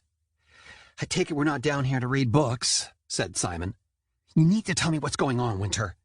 She ignored him and continued her search, tossing aside bound scrolls of parchment and something that looked like the hilt of a sword. In the time it had taken Simon to find her, she had somehow managed to get through 2 crates. Hissing with frustration, she pushed the current one aside and started into another. Within seconds, she crowed triumphantly and pulled a metal rod out of the crate. No, not a rod, Simon realized. The scepter. She was holding the scepter. Chapter 13. Heart of the Predator. "That's the Beast King's scepter," said Simon in disbelief, inching closer to Winter as they stood in the dusty library alcove. Beaming, Winter finally turned to him, hugging the scepter to her chest. "The Alpha doesn't have it. I thought for sure she did when I saw it in the case, but of course that wasn't the real thing." She must have seen the confusion on his face, because she added, "Before the Alpha ran Orion out of the stronghold, he hid it from her so she wouldn't be able to find it. He must have made a copy, too." Simon inspected it. Like the replica in the throne room, the real thing was still just a scepter. "I don't see what Orion's afraid of, unless he thinks the Alpha will throw it at him." "Why do you think she's been taking over the kingdoms one by one?" said Winter. "It isn't just to control them. She wants their pieces of the Predator, too." Simon blinked. "But the only reason she would want the pieces is if she were trying to reassemble it." "Exactly," said Winter. "She already has 4. Orion's piece is the only one she's missing. That's what he's really trying to do. Stop her from gaining the power to kill every last one of her enemies, including us." A horrible sinking feeling came over Simon.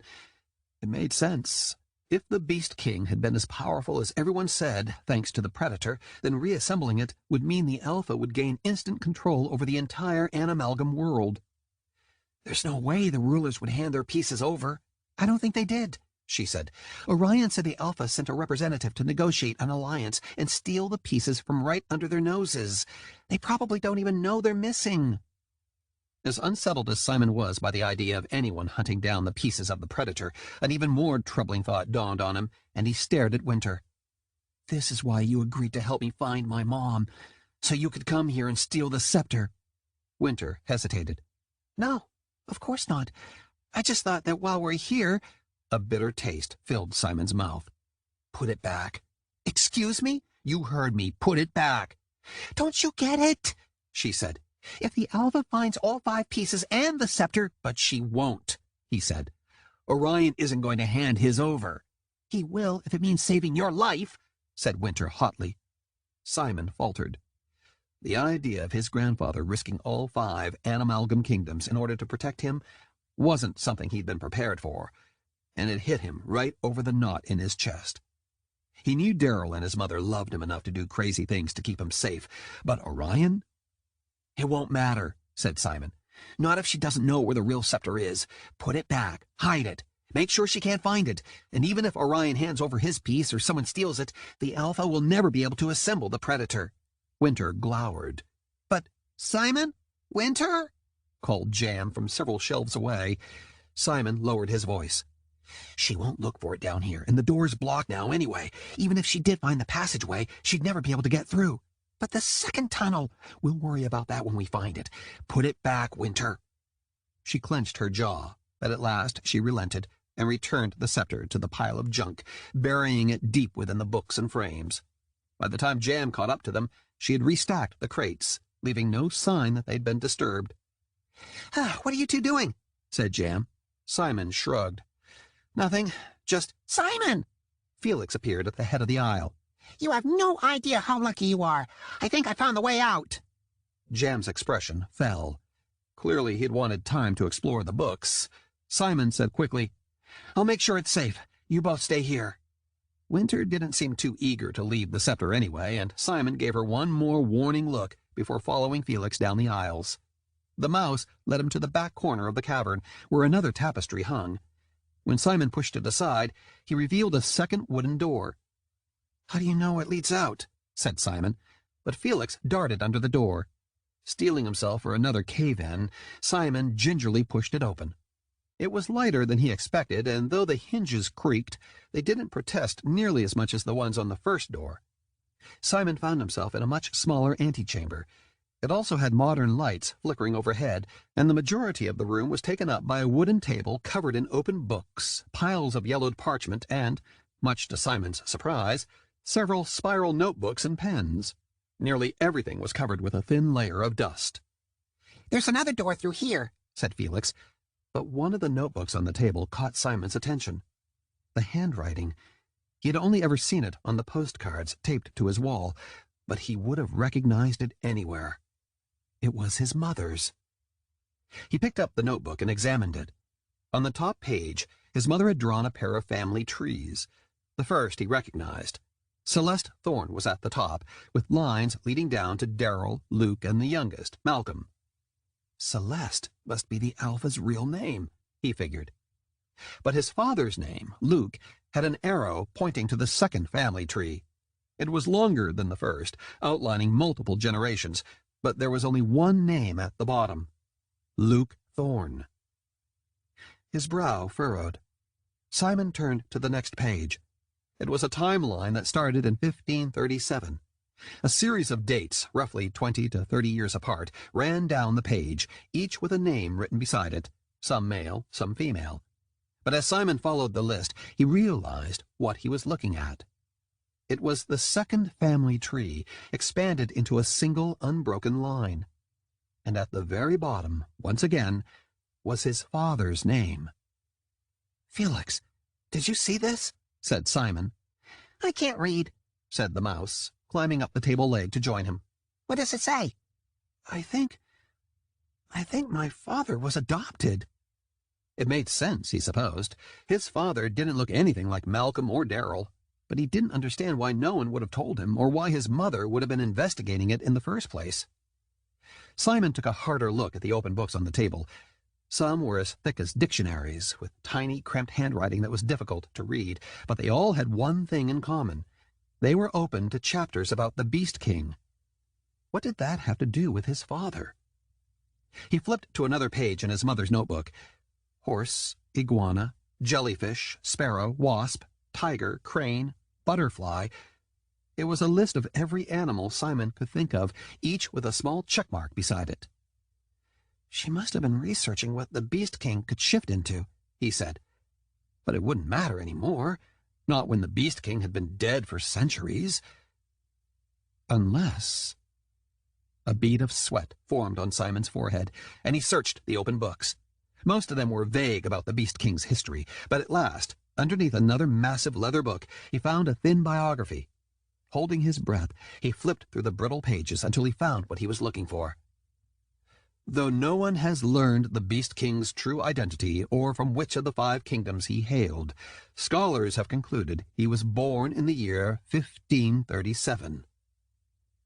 Simon turned back to the page in the notebook with the unbroken family line. The very first date listed, the only one without a name, was 1537. Simon's throat went dry. Would the Beast King's powers have been passed down the way normal animalgams are? Parent to kid? Felix blinked. How am I supposed to know? They don't cover that on Animal Planet. Besides, there's only ever been one Beast King. His mind whirling, Simon skimmed every open page, looking for any sign that his hunch was wrong. But he couldn't find any. The conflicting family trees, the timeline that began with the Beast King, the animals his mother had listed, and the check marks beside them. She hadn't been researching the Beast King's powers at all. Simon had finally discovered why Darryl had hidden him, why his mother had risked everything to keep him from the Alpha, why his entire life up until now had been one giant lie. His father was the Beast King's heir. Simon felt as though Brian Barker had punched him in the gut. Maybe he was wrong. Maybe he was connecting dots that weren't there. But he would have bet every single one of his mother's postcards that he was right. "Is there a way out through here?" said a voice. Winter. Simon jumped and hastily shoved the notebook into his backpack before turning around to face her. "Felix thinks so," he said lamely. Jam lingered behind Winter, peering at the open books on the table. "We should go before Malcolm tears apart the whole stronghold trying to find us." Walking away from that table full of answers, and more questions than Simon could ever have dreamed of, was one of the hardest things he'd ever had to do. But as the hot knot burned in his chest, he did exactly that, following Felix through another wooden door and into a narrow cavern. Jam walked beside him, but it wasn't until Simon looked over his shoulder and saw Winter sulking over her abandoned scepter that another piece of the puzzle clicked into place. The Alpha must have known. That was why his mother had never been able to leave with Nolan, because the Alpha knew exactly who Nolan was, and now who Simon was. If she assembled the Predator, she wouldn't have to kill countless animalgams in order to gain their powers. She would just have to kill whichever one of them was the Beast King's heir. Chapter 14. Dogfight. After a long, winding walk through a narrow cavern that seemed never to end, they emerged from the mouth of a cave into the shallow ocean near shore. Jam was delighted about their discovery, talking endlessly about the titles he had glimpsed and how old and rare the books must have been, and while Simon remained silent, Winter eventually snapped. "I thought birds and reptiles were supposed to like reading, not fish." "I'm not a fish. I'm a dolphin," said Jam. "We're mammals, you know. We just live underwater. That's why the General leads us instead of the Alpha." "Mammals aren't exactly known to be big readers either," said Winter. "Why do any of us have to be defined by our kingdoms? You don't exactly seem like a typical snake," said Jam. And they spent the rest of the walk back to the stronghold arguing. When they were halfway there, Simon heard a faint chirp. Only then did he remember Malcolm's warning about the bird flock, and he quickened his pace, hoping Orion didn't choose that moment to rescue them. Now, more than ever, it was imperative that he find his mother before the Alpha returned, and somehow he had to talk Nolan into going with them. If the Alpha managed to assemble the Predator after all, they had to be as far away from her as possible before she had the chance to kill one of them. As they made their way up to the entrance with the familiar crest, Malcolm stormed out of the stronghold, even more furious than he had been when Nolan had left. "Where have you been?" he growled, grabbing Simon by the collar of his shirt. "We just, the walls were rumbling. We thought the stronghold was going to collapse," he sputtered. It took several minutes and a chorus of agreements from Jam and Winter, but at last Malcolm ushered Simon back inside to rejoin Nolan. Simon was impatient to read the rest of his mother's notebook, but after their separate escapes, Malcolm didn't let them out of his sight. They stayed in the library until the ceremony following the hunt, when Malcolm marched them side by side to the throne room. Simon watched, fascinated, as the winning team, led by Garrett, presented the glass star to Vanessa. She broke it into 5 pieces and offered one to each member, keeping the last for herself. That star must have symbolized the second part of the Predator, Simon realized, the part the Alpha was trying to put together, the part that would get either him or Nolan killed if she succeeded. They arrived back at the Central Park Zoo late that evening, most of the students still talking wildly about the hunt. As everyone headed into the arsenal and down the staircase that led to the den, Simon, who was at the very back of the group, shoved his hands into his pockets. His fingers brushed up against something metal, the pocket watch his mother had given him. Simon stopped halfway across the front hall of the arsenal and pulled it out. Flipping it over, he examined the back. There it was. The same crest that he had seen at the stronghold. The same 5 animals, all drawn together. The symbol of the Beast King. "Simon," said a gruff voice, and his head shot up. Standing in a corner, mostly hidden by shadow, was Darryl. He dashed over, and Darryl caught him in a hug. His uncle still wore the same clothes he'd had on the day before, and Simon made a face. "You smell." "Good to see you, too," said Darryl with a chuckle, his scar crinkling. His humor was short-lived, though, and he gripped Simon's arm. "We need to get out of here. It isn't safe." "I'm not leaving," said Simon, and the joy of seeing his uncle dissolved. "Mom's here somewhere. The Alpha took her, and I'm not leaving until I find her." "Even if your mother is here, I can't let you stay. It's too dangerous. We'll find some other way." "There is no other way. The Alpha's coming back in 24 hours. Darryl's expression grew pinched. "Simon, I'm sorry. I really am, but you have to understand." Something inside him snapped. "No, you have to understand. I'm not going with you. I have a brother, and you never told me. Mom's been in the city my whole life, and you never told me. I'm part of this world where people can turn into animals, and you never told me. You let me go on thinking I was weird or crazy, and all this time I had a right to know who I am. Now Mom's been kidnapped. My brother hates me, and the Alpha is after a weapon I don't understand. But I know that if she gets it, a lot of people are going to die, and I have to find Mom before that happens. If you're not going to help me, then you need to go." The accusations tumbled out of his mouth before he could stop them, and his face grew hot once he realized what he had said. Darryl stared at him for several long seconds, and at last he cleared his throat. "Your mother wouldn't want you to risk your life for her," he said quietly. "You or Nolan. And I'm sorry I never told you about all of this, Simon. It's a discussion your mother and I have had countless times, but ultimately we both decided it was safer if you didn't know. Not until you absolutely had to." "I absolutely had to yesterday," said Simon. "I absolutely had to when the rats started chasing us." "And we were going to tell you. Your mother had already started to," said Darryl. "It was too late by then." Simon hesitated. "It doesn't matter. I'm not leaving Mom or Nolan." The scar running down his uncle's face twitched. "Simon." An infuriated roar filled the entrance hall. A hulking wolf stood at the top of the stairwell, his hackles raised and his teeth bared. "I was wondering when you'd show your face," said Malcolm in a dangerous voice as he advanced on them. "I see you're not nearly as dead as you wanted us to believe." Darryl's grip on Simon tightened. "We were just leaving." Simon opened his mouth to protest, but Malcolm cut him off. "You're not going anywhere. Either of you." "And how do you plan on stopping me?" The dangerous rumble in Darryl's voice made Simon shiver. 12 years or not, I can still take you." A chorus of low growls echoed through the entrance hall, and at least a dozen wolves appeared from the shadows, surrounding them. 3 gathered at the exit, blocking their only escape route. Simon's heart raced. "Both of you, into the den," said Malcolm. "I'll let the Alpha decide what to do with you." Behind him, Simon could feel his uncle shuddering with the effort not to shift. "You have no idea what's going on, brother. If you did, then I guess it's a good thing you'll have plenty of time to tell me, isn't it?" Malcolm jerked his head, and the other wolves moved closer, gnashing their teeth. "Stairwell, now!" "And if I don't," said Darrell, "then I hope your pup doesn't get in the way while we rip you to shreds for treason." "Please, listen to him," begged Simon. The last thing he wanted was for the Alpha to sink her claws into Darrell, too, but there was no escaping without a fight his uncle would lose. And maybe, just maybe, Darrell knew where she might have hidden his mother.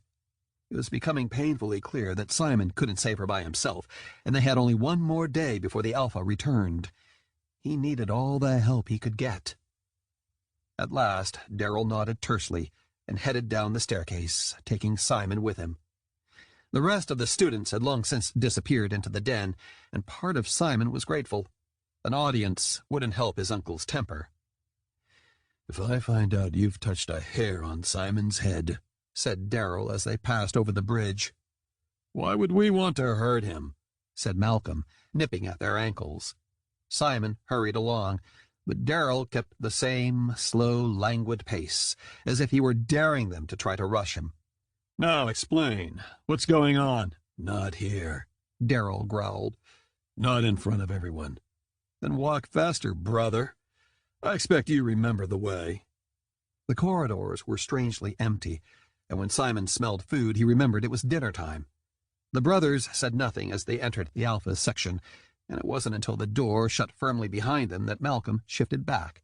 The members of the pack who had escorted them remained outside, and for one horrible second, as Darrell stared at his brother with clenched fists and shaking shoulders, Simon thought he was going to attack Malcolm. "Now tell me," said Malcolm, not taking his eyes off Darrell. "Why did you abandon the pack? Why did you fake your death and leave me to—" Malcolm stopped, and the cords in his neck stood out. While Simon perched anxiously on the sofa, Darrell began to pace through the trees. "Had you been in my position, you would have done the same. Luke was dead. Isabel was pregnant with his potential heirs. With the war brewing between Mother and Orion, there was no safe place for Isabel within the kingdoms." Malcolm glanced at Simon. "Orion didn't know," he muttered, ducking his head as if it would somehow stop Simon from overhearing. "He would have had no reason. He knew. He caught Luke shifting. Why do you think he suddenly began to support Luke's relationship with his daughter after years of fighting it?" Malcolm paled. "He wanted to control—" "You can say it, you know," said Simon. Both men stopped and looked at him. "My father was the Beast King's heir." The brothers gaped at him for several seconds before Darrell rounded on Malcolm. "You told him? Of course not." "Have you told Nolan?" Darrell said, and Malcolm faltered. "We had to. If he shifted into a member of another kingdom without any warning—" "Malcolm didn't tell me," said Simon. "but I know now, so you can stop pretending." Darrell headed over to the couch, sitting beside Simon and clasping his hands together. "That's exactly why we did this, your mother and I. You mentioned you know about the Alpha seeking the pieces of the Predator. What are you talking about?" said Malcolm. "Mother isn't—" "Of course she is," said Darrell. "Why do you think she's been manipulating the other kingdoms into following her?" "For peace," said Malcolm. "Since she's brokered the treaties, there haven't been more than a few skirmishes, except between the mammals and the birds," said Darrell. Malcolm scoffed. "The birds refused to join the pact. Isabel assured Mother that as soon as Orion died and she became their ruler, if she trusted Mother so much, then why did she ask me to hide Simon?" Silence settled over them, and now it was Malcolm's turn to pace. "I don't know. And if you're going to tell me Mother had something to do with you faking your death, too—" "Mother has everything to do with it. She and Orion," said Darrell. "I had to protect Simon. Their war over the kingdoms, their fight to best each other. Mother's been collecting the pieces of the Predator. She wants to put it back together, and when she does, she's going to kill whichever boy inherited Luke's powers, and then she's going to seize control of all 5 kingdoms." Simon found nothing gratifying about having his worst fears confirmed, and hearing his uncle lump Orion in with the Alpha nauseated him. His grandfather was nothing like the Alpha, even if he had known Simon's father was the Beast King's heir.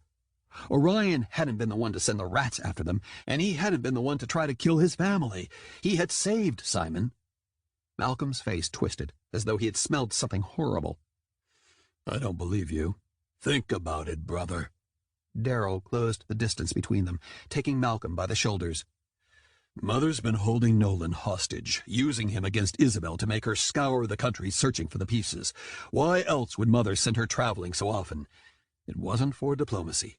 Isabel spent years researching the Beast King and the Predator with Luke. If anyone was capable of finding the pieces, it was her. The hot knot in Simon's chest returned, and everything turned to static as Darrell's words settled over him.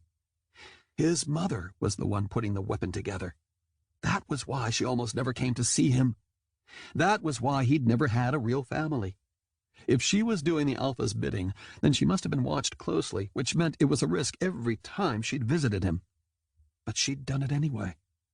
She had still wanted to be part of his life. And that, he realized, must have been why Darrell stayed in the city the whole time, so Simon could have that relationship with his mother. Knowing the truth didn't wash away the bitterness or fill the hollow ache inside him, but at least now Simon had an answer. At least now he knew that his mother really did love him. Malcolm shoved his brother away. And why should I believe a word you say? You abandoned us. You lied to us. You lied to me. For 12 years you let me think I was alone, and now... His entire body trembled. I don't believe you. Mother knew I was alive, said Darrell. Maybe for years. She sent the rat army to our apartment yesterday after Orion found us, and they took Isabel. They would have taken Simon if I hadn't stopped them. He took another step toward Malcolm, using his height advantage to look down at him. If she doesn't trust you with that much, what else is she keeping from you? An inhuman snarl cut through the air, and in a flurry of teeth and fur, Malcolm shifted and leaped at Darrell, knocking him to the grass. Darrell roared. In an instant, he also shifted into his wolf form, and Simon jumped back as they collapsed in a heap of limbs and claws. The wolves snarled and ripped at each other's fur, pawed each other's snouts, and rolled over and over again as they each fought to gain control. Simon knew he should have panicked. They could kill each other, and he couldn't lose Darrell, too. But he stared at them, frozen, his mind reeling. There was something off about the fight. After several seconds, he realized what it was. Neither wolf was drawing blood. At last, the larger wolf, Darrell, pinned the smaller one to the ground, putting all his weight on Malcolm's torso. You're the only one I can trust now. Do you understand? Mother wants the twins for their abilities, and I need your help to stop her, brother. Malcolm gasped for air. Mother only wants peace. She loves Nolan. She would never... Are you willing to bet his life on it? Darrell jumped off him, and both men shifted back into human form. She already has 4 of the pieces. All she needs is Orion's. Wheezing, Malcolm sat up and rubbed the red marks on his neck.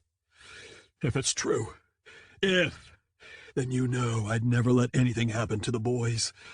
But you've given me no proof, no reason to trust you, no plan of action. The rats said they took my mom to the den, said Simon suddenly. Both men turned to face him. If she's here, then where would the Alpha hide her? She wouldn't, said Malcolm. It's a school, not a prison. Darrell snorted. Tell that to Isabel. I'll have the pack scour the grounds, but I promise you she isn't here, said Malcolm, climbing to his feet. But what if we do find her? Said Simon. Will you believe us then? Malcolm's nostrils flared and his knuckles went white. Yes, then I'll believe you. Darrell clapped his hand on Simon's shoulder. We will not be looking for her. You will stay safe in the pack's care. Is that understood? But I've already lost you once, he said, his dark eyes flashing. I won't lose you again. I know every room, every tunnel, every brick below the zoo. If your mother's here, I swear I will find her. Simon slumped and nodded reluctantly. He didn't doubt his uncle, but he also didn't trust Malcolm. Not completely. When dinner finally arrived, Simon was too tense to eat much. He was painfully aware of both Darrell and Malcolm watching him as they talked tersely about the past 12 years, so he forced down a few bites. But all he could think about was where the Alpha might have hidden his mother. It wasn't until later, after he had excused himself and headed to his bedroom to read more of his mother's notebook, that his uncle's words echoed back to him.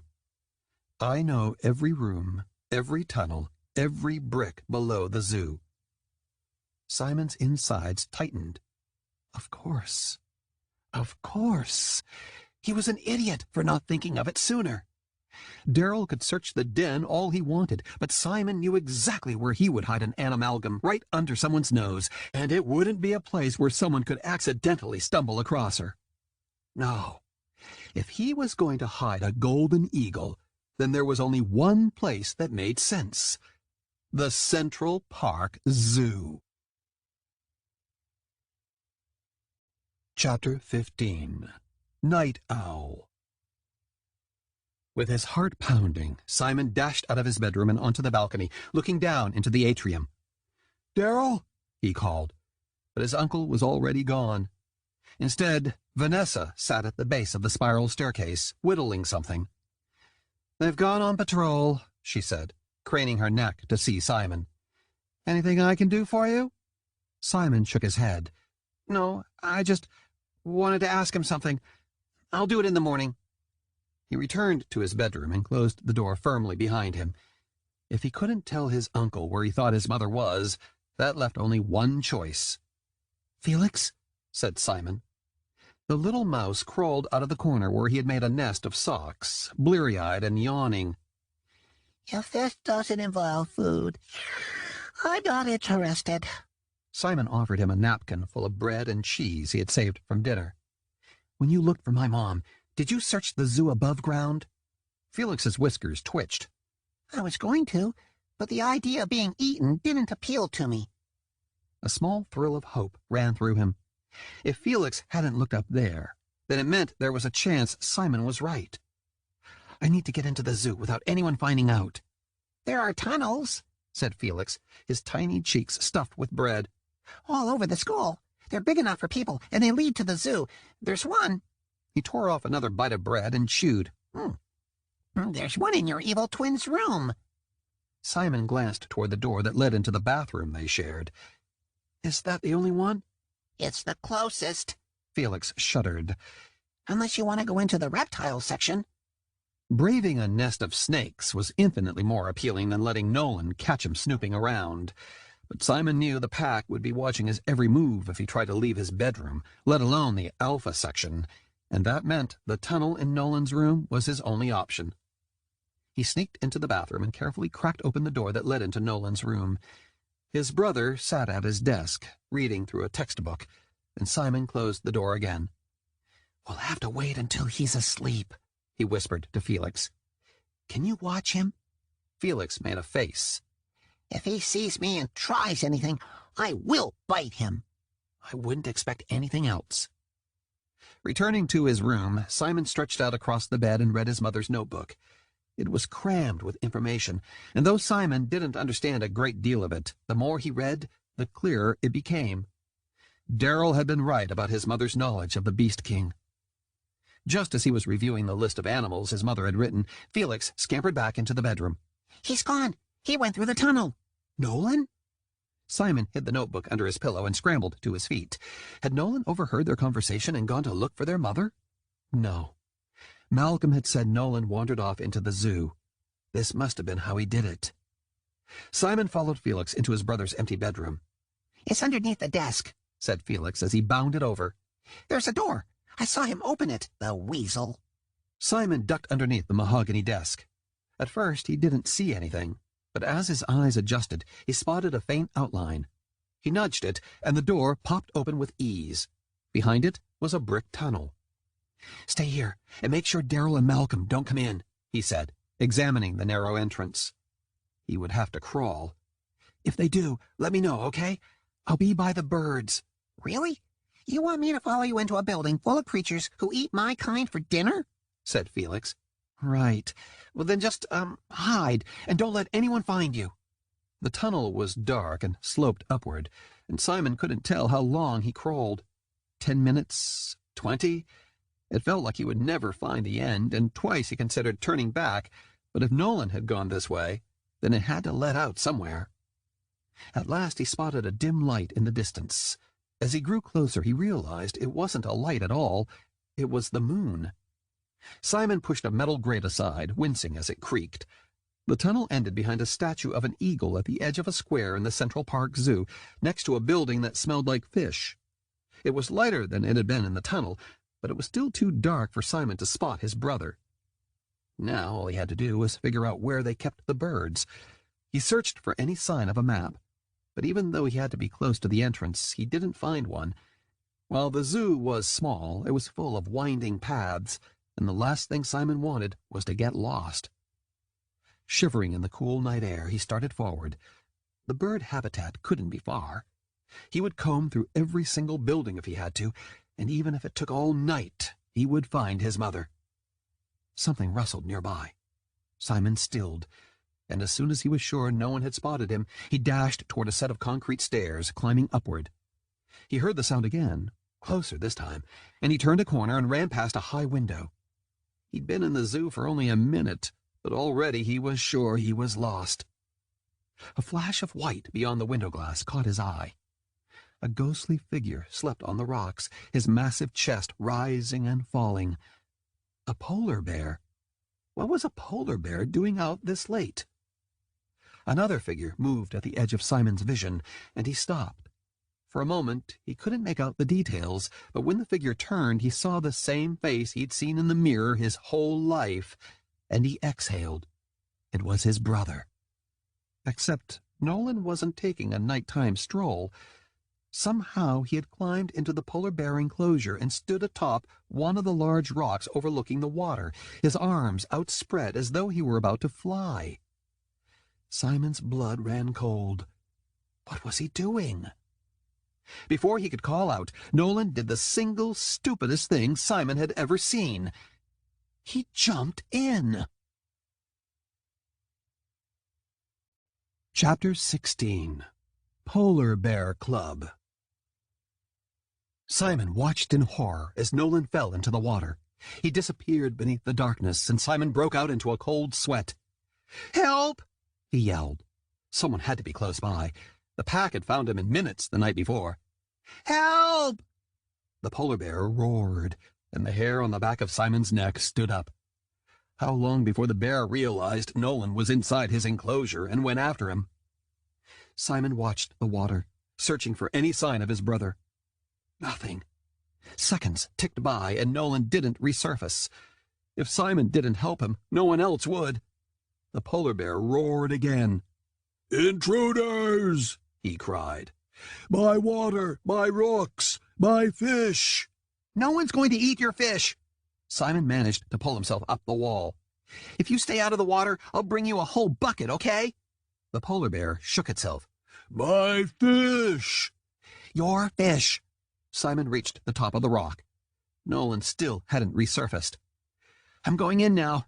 Don't eat me," he said, and taking a deep breath, he jumped. The cool air rushed around him, and he hit the water hard. Darkness surrounded him. He didn't know which way was up. The icy water attacked every part of his body, turning him to stone. It was cold, so much colder than he ever thought water could be. His feet hit the bottom, and his legs unlocked as they pushed against it. His muscles burned, but he forced himself to kick upward. Air. He needed air. At last he surfaced. Gasping, he spun around, searching for Nolan. His muscles seized, and his skin was numb. He had to get out of there, or else Malcolm and Darrell would be dragging two bodies from the water instead of one. Simon started to swim toward a ladder on the other side of the habitat. It wasn't far, but in the cold water it might as well have been a mile away. He was only a few strokes from the wall when something grabbed the bottom of his jeans, pulling him down into the icy water once more. Nolan! Simon struggled against his grip. He was going to drown them both. Simon yanked his leg as hard as he could, over and over again, and at last Nolan let go. Simon surfaced once more, water splashing in the quiet night. Gasping for air, Simon waited several seconds for Nolan to join him.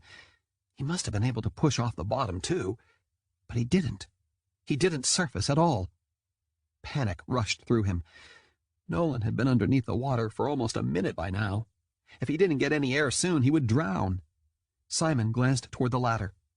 If he swam for it now, he could pull himself up out of the water and onto the nearby ledge, and maybe a member of the pack would be close enough to help. But if they weren't, if Simon and Nolan were all alone out here, his brother would die. It wasn't a choice. Taking a deep breath, he forced himself down into the freezing water again, groping around in the blackness. At first he felt nothing, and his heart pounded. Nolan had to be conscious. He had to be. But at last, cold fingers closed around his, and Simon grabbed Nolan's hand. The ladder ran up the side of the wall only a few feet away.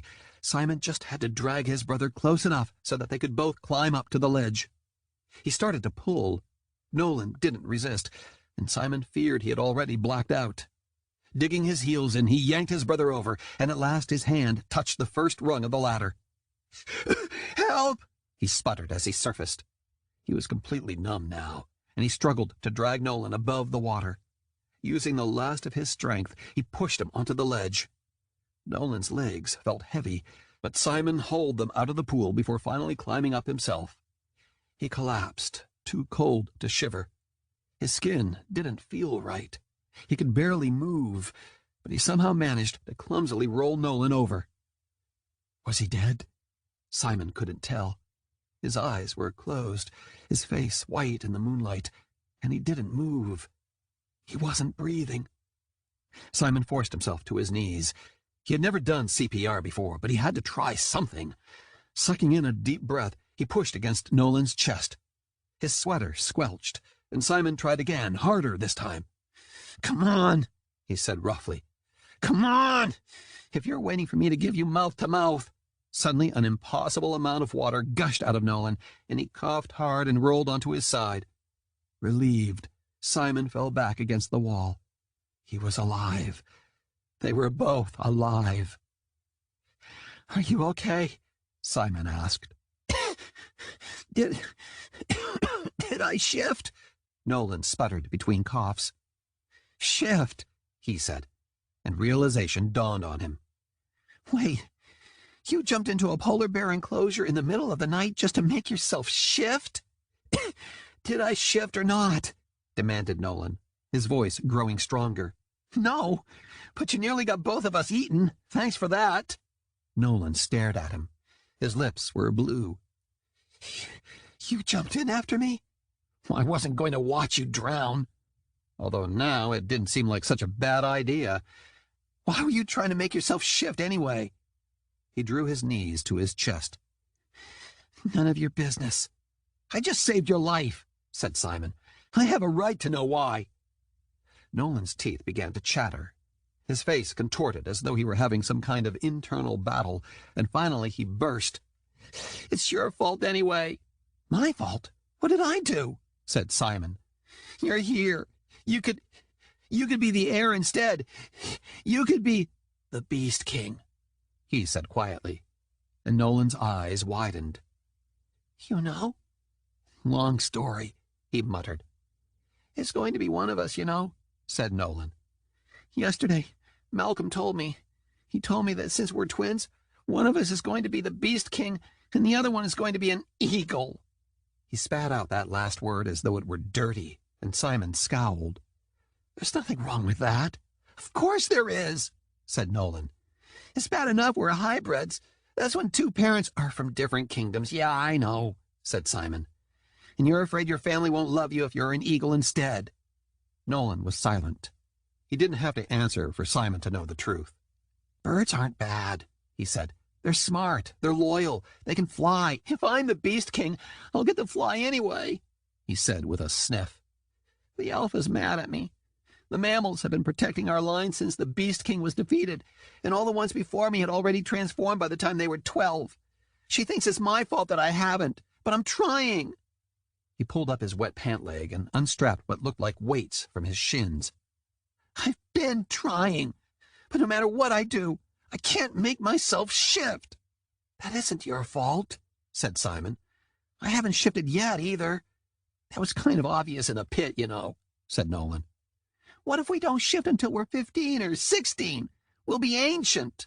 Simon was beginning to wonder whether that was such a bad thing. At least then they would have time to figure out how to escape before the Alpha killed them. Nolan, about that, why did you save me? Simon paused. You would have done the same for me. No, I wouldn't have. I'm not even sure I would have called for help. You would have, he said firmly. Because that's what family does. Nolan hesitated, and after several seconds he mumbled, I'm sorry about what I said earlier.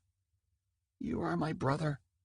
I just don't want you to shift first. I won't, said Simon. I didn't even know animalgams existed until yesterday. Really? Really? Yesterday morning I thought... A nearby howl cut him off. A gray wolf appeared through the glass window, and he scrambled up the side of the enclosure as if it were nothing. What happened? Are you hurt? Said Malcolm. Just cold, said Nolan. Simon saved my life. Malcolm's blue eyes fixed on Simon. We'll talk about it later, he said. We need to warm you up. Simon! Daryl's massive wolf form appeared at Malcolm's side, and he immediately shifted back into a human. What the... Did you two jump in? Long story, said Simon, as his uncle gathered him up. Daryl was so warm that Simon felt as if he had stepped straight into a fire. You're freezing, said Daryl. Come on, back to the den before you turn into a block of ice. Simon wanted to protest. He hadn't even found the birds yet, but as they climbed out of the enclosure, several other members of the pack joined them. He had no idea whether they were loyal to Malcolm or the Alpha, and with them listening, Simon didn't dare tell his uncle why he was really out here to begin with. Instead, he kept quiet, and together, Daryl and Malcolm helped them through the dark zoo and into the arsenal. Exhausted, Simon leaned against his uncle until they hit the warm entrance hall where the rest of the pack had gathered. Vanessa shifted back to her human form, hurrying to their side. What happened? Where were they? They jumped into the polar bear habitat, said Malcolm. They did what? Is the prince all right? They are both cold and need to be warmed up, but they'll probably live, said Daryl. He didn't sound like he was joking. The reptile section? Not unless you want them to get bitten, too, said Malcolm. Mother's office. She has a fireplace. Vanessa led the way, her curls bouncing with every step she took. Simon found it almost hypnotic, and he couldn't look away, even when they reached the office. She pushed the door open, but instead of barging in, she stopped suddenly and bowed her head. Your Majesty. What on earth is going on? Said a regal voice. Had Simon not already been too cold to move, he would have shivered. A pale woman with a sheet of dark hair that hung to her waist stood behind the desk, wearing a white pantsuit and a long silver chain around her neck. Her eyes were steely blue, and within seconds they fixed on Simon. He gulped. There was only one person she could be. The Alpha. Chapter 17.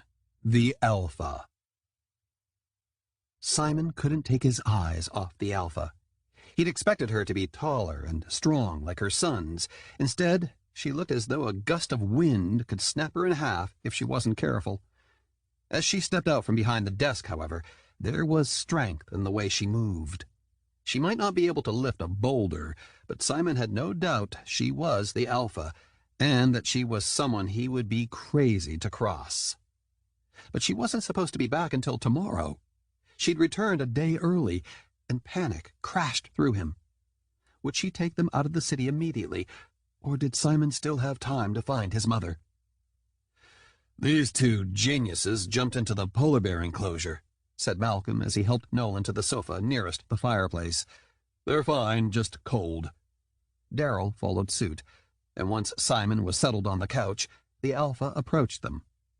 Her unforgiving stare flitted back and forth between Simon and Nolan, as if she were trying to find a difference between them. Simon refused to look away. So it's true, she said coolly. There really are two of them. And you, she focused on Daryl. I see you're still alive. No need to pretend, Mother, said Daryl. You must have known for a while now. The Alpha made a non-committal noise, and her lack of denial spoke volumes. Simon glanced at Malcolm, who knelt to tend to the fireplace.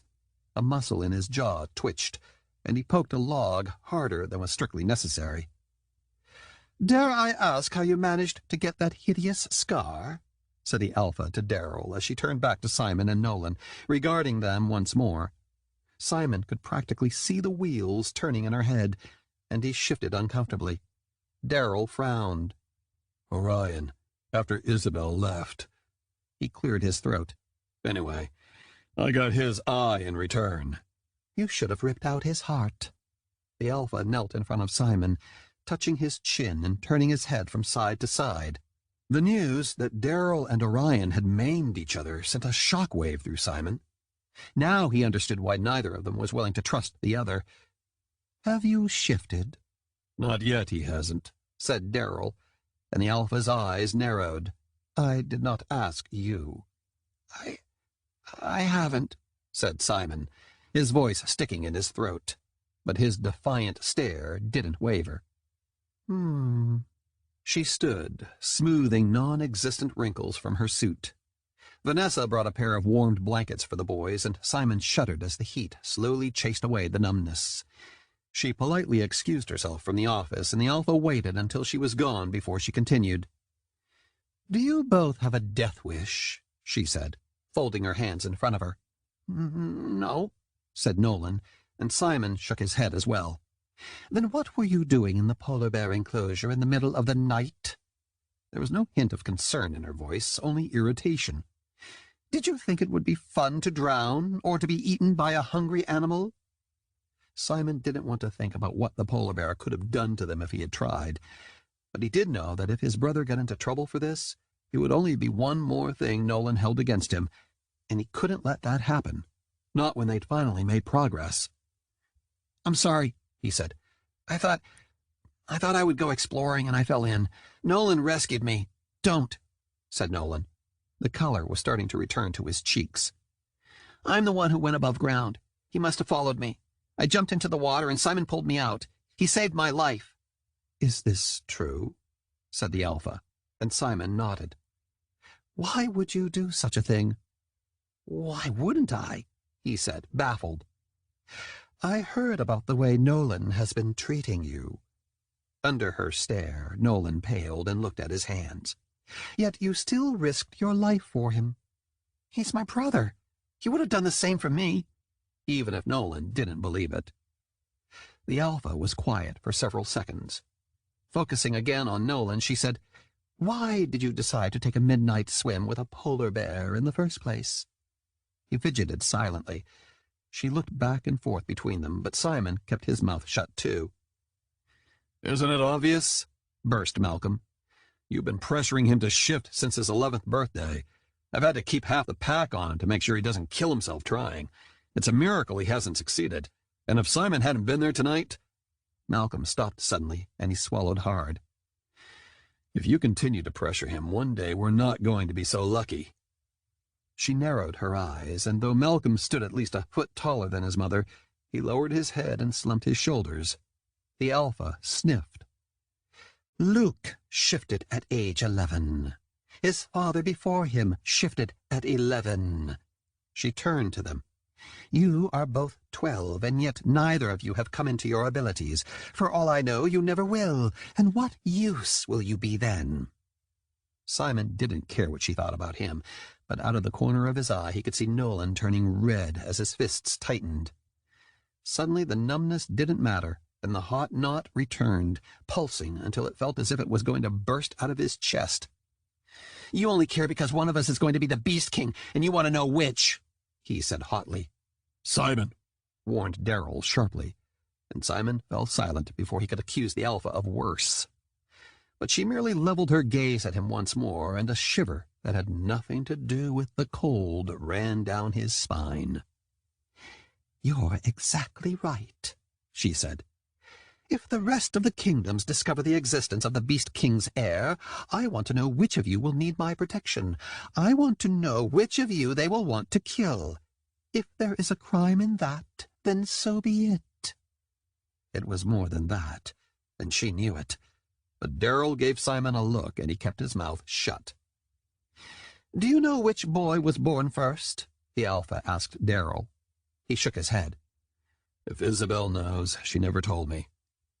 "It must be Simon, right?" said Malcolm, though he didn't sound sure of himself. "If Isabel wanted you to hide him, does it matter?" said Darrell. Beside Simon, his brother had turned the color of sour milk. "The ability to shift is in our genes. Nature doesn't care who's born first. All we know is that one will be Luke's heir and the other will be Isabel's. They aren't the first identical twins born to our kind." "No, but they are the first born to the Beast King's heirs," said the Alpha.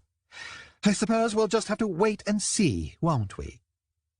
So, Simon would either be heir to the kingdom the Alpha wanted to destroy, or every animalgam on the planet would want him dead. He wasn't sure which was worse. "We'll leave for the country manor tomorrow," she added. "Take the boys upstairs and make sure they get some rest. And Nolan, Simon, if either of you risk your lives like that again, I will lock you both up until you're old and gray. Is that understood?" "Isn't that what you're already doing?" said Simon, but the Alpha pointedly ignored him. Darrell helped him up, but before they could leave, she said coldly, "A word, Darrell." "Can't it wait?" he said. "It's already waited for 12 years. Stay. Malcolm, you take the boys." Simon started to protest. He had to tell his uncle where he thought his mother was, and he couldn't do that with the Alpha listening. But Darrell shook his head. "Go with Malcolm, Simon. I'll be right outside later if you need anything." He hesitated, and then brushed a lock of damp hair out of Simon's eyes. "You know how much you mean to me, right? If I lost you—" "I know," said Simon. "I'm sorry. I won't do it again." "Yes, you will. You're a Thorn. We spend our lives getting into tight corners and finding our way out of them. Just be smarter about it the next time, all right?" "I will." He paused, and before he could stop himself, he blurted, "Love you too, Darrell." To his surprise, Nolan didn't make a sound, not even a snort of laughter. His uncle nodded briskly, and Simon let Malcolm lead them out of the office and through the atrium in silence. Malcolm dropped Nolan off at his room first before leading Simon to his. "You need to hold your tongue around the Alpha," he said quietly. "I've spent half my life pushing her, and it doesn't work. Trust me." "Do you at least believe us now?" said Simon. "It doesn't matter what I believe," said Malcolm, though his brow furrowed. "What matters is that we have time to figure out what the truth is. As long as you two haven't shifted, you're safe." "And what about Darrell? What's going to happen to him?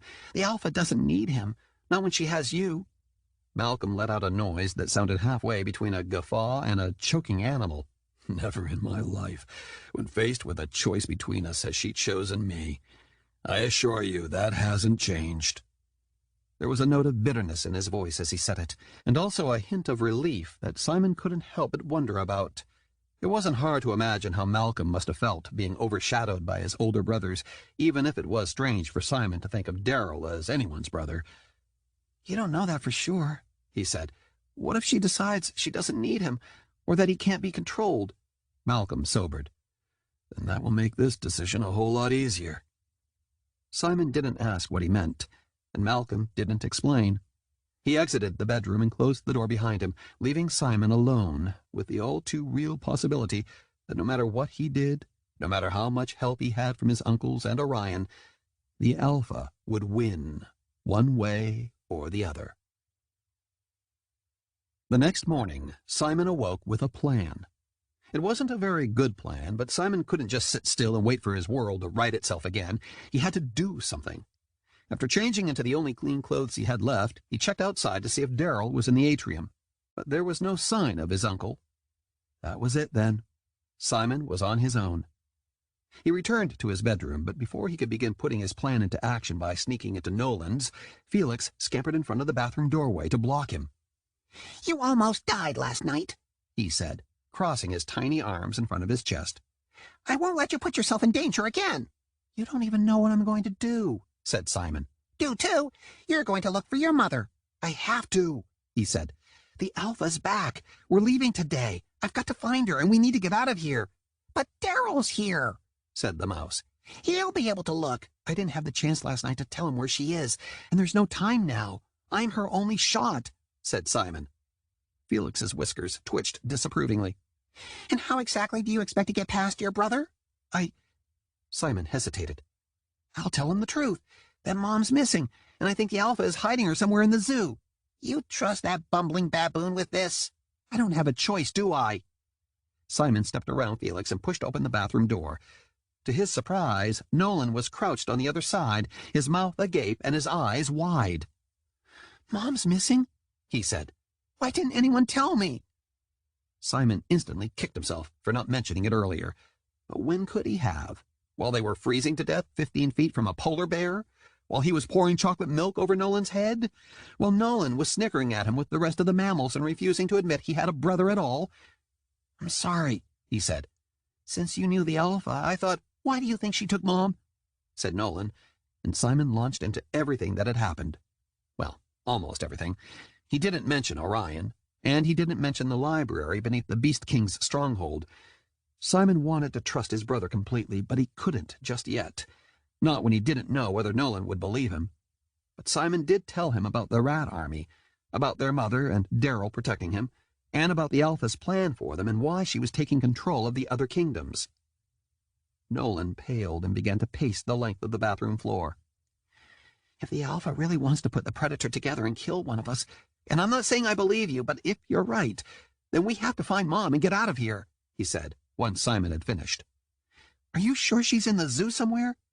It makes sense, doesn't it? Said Simon.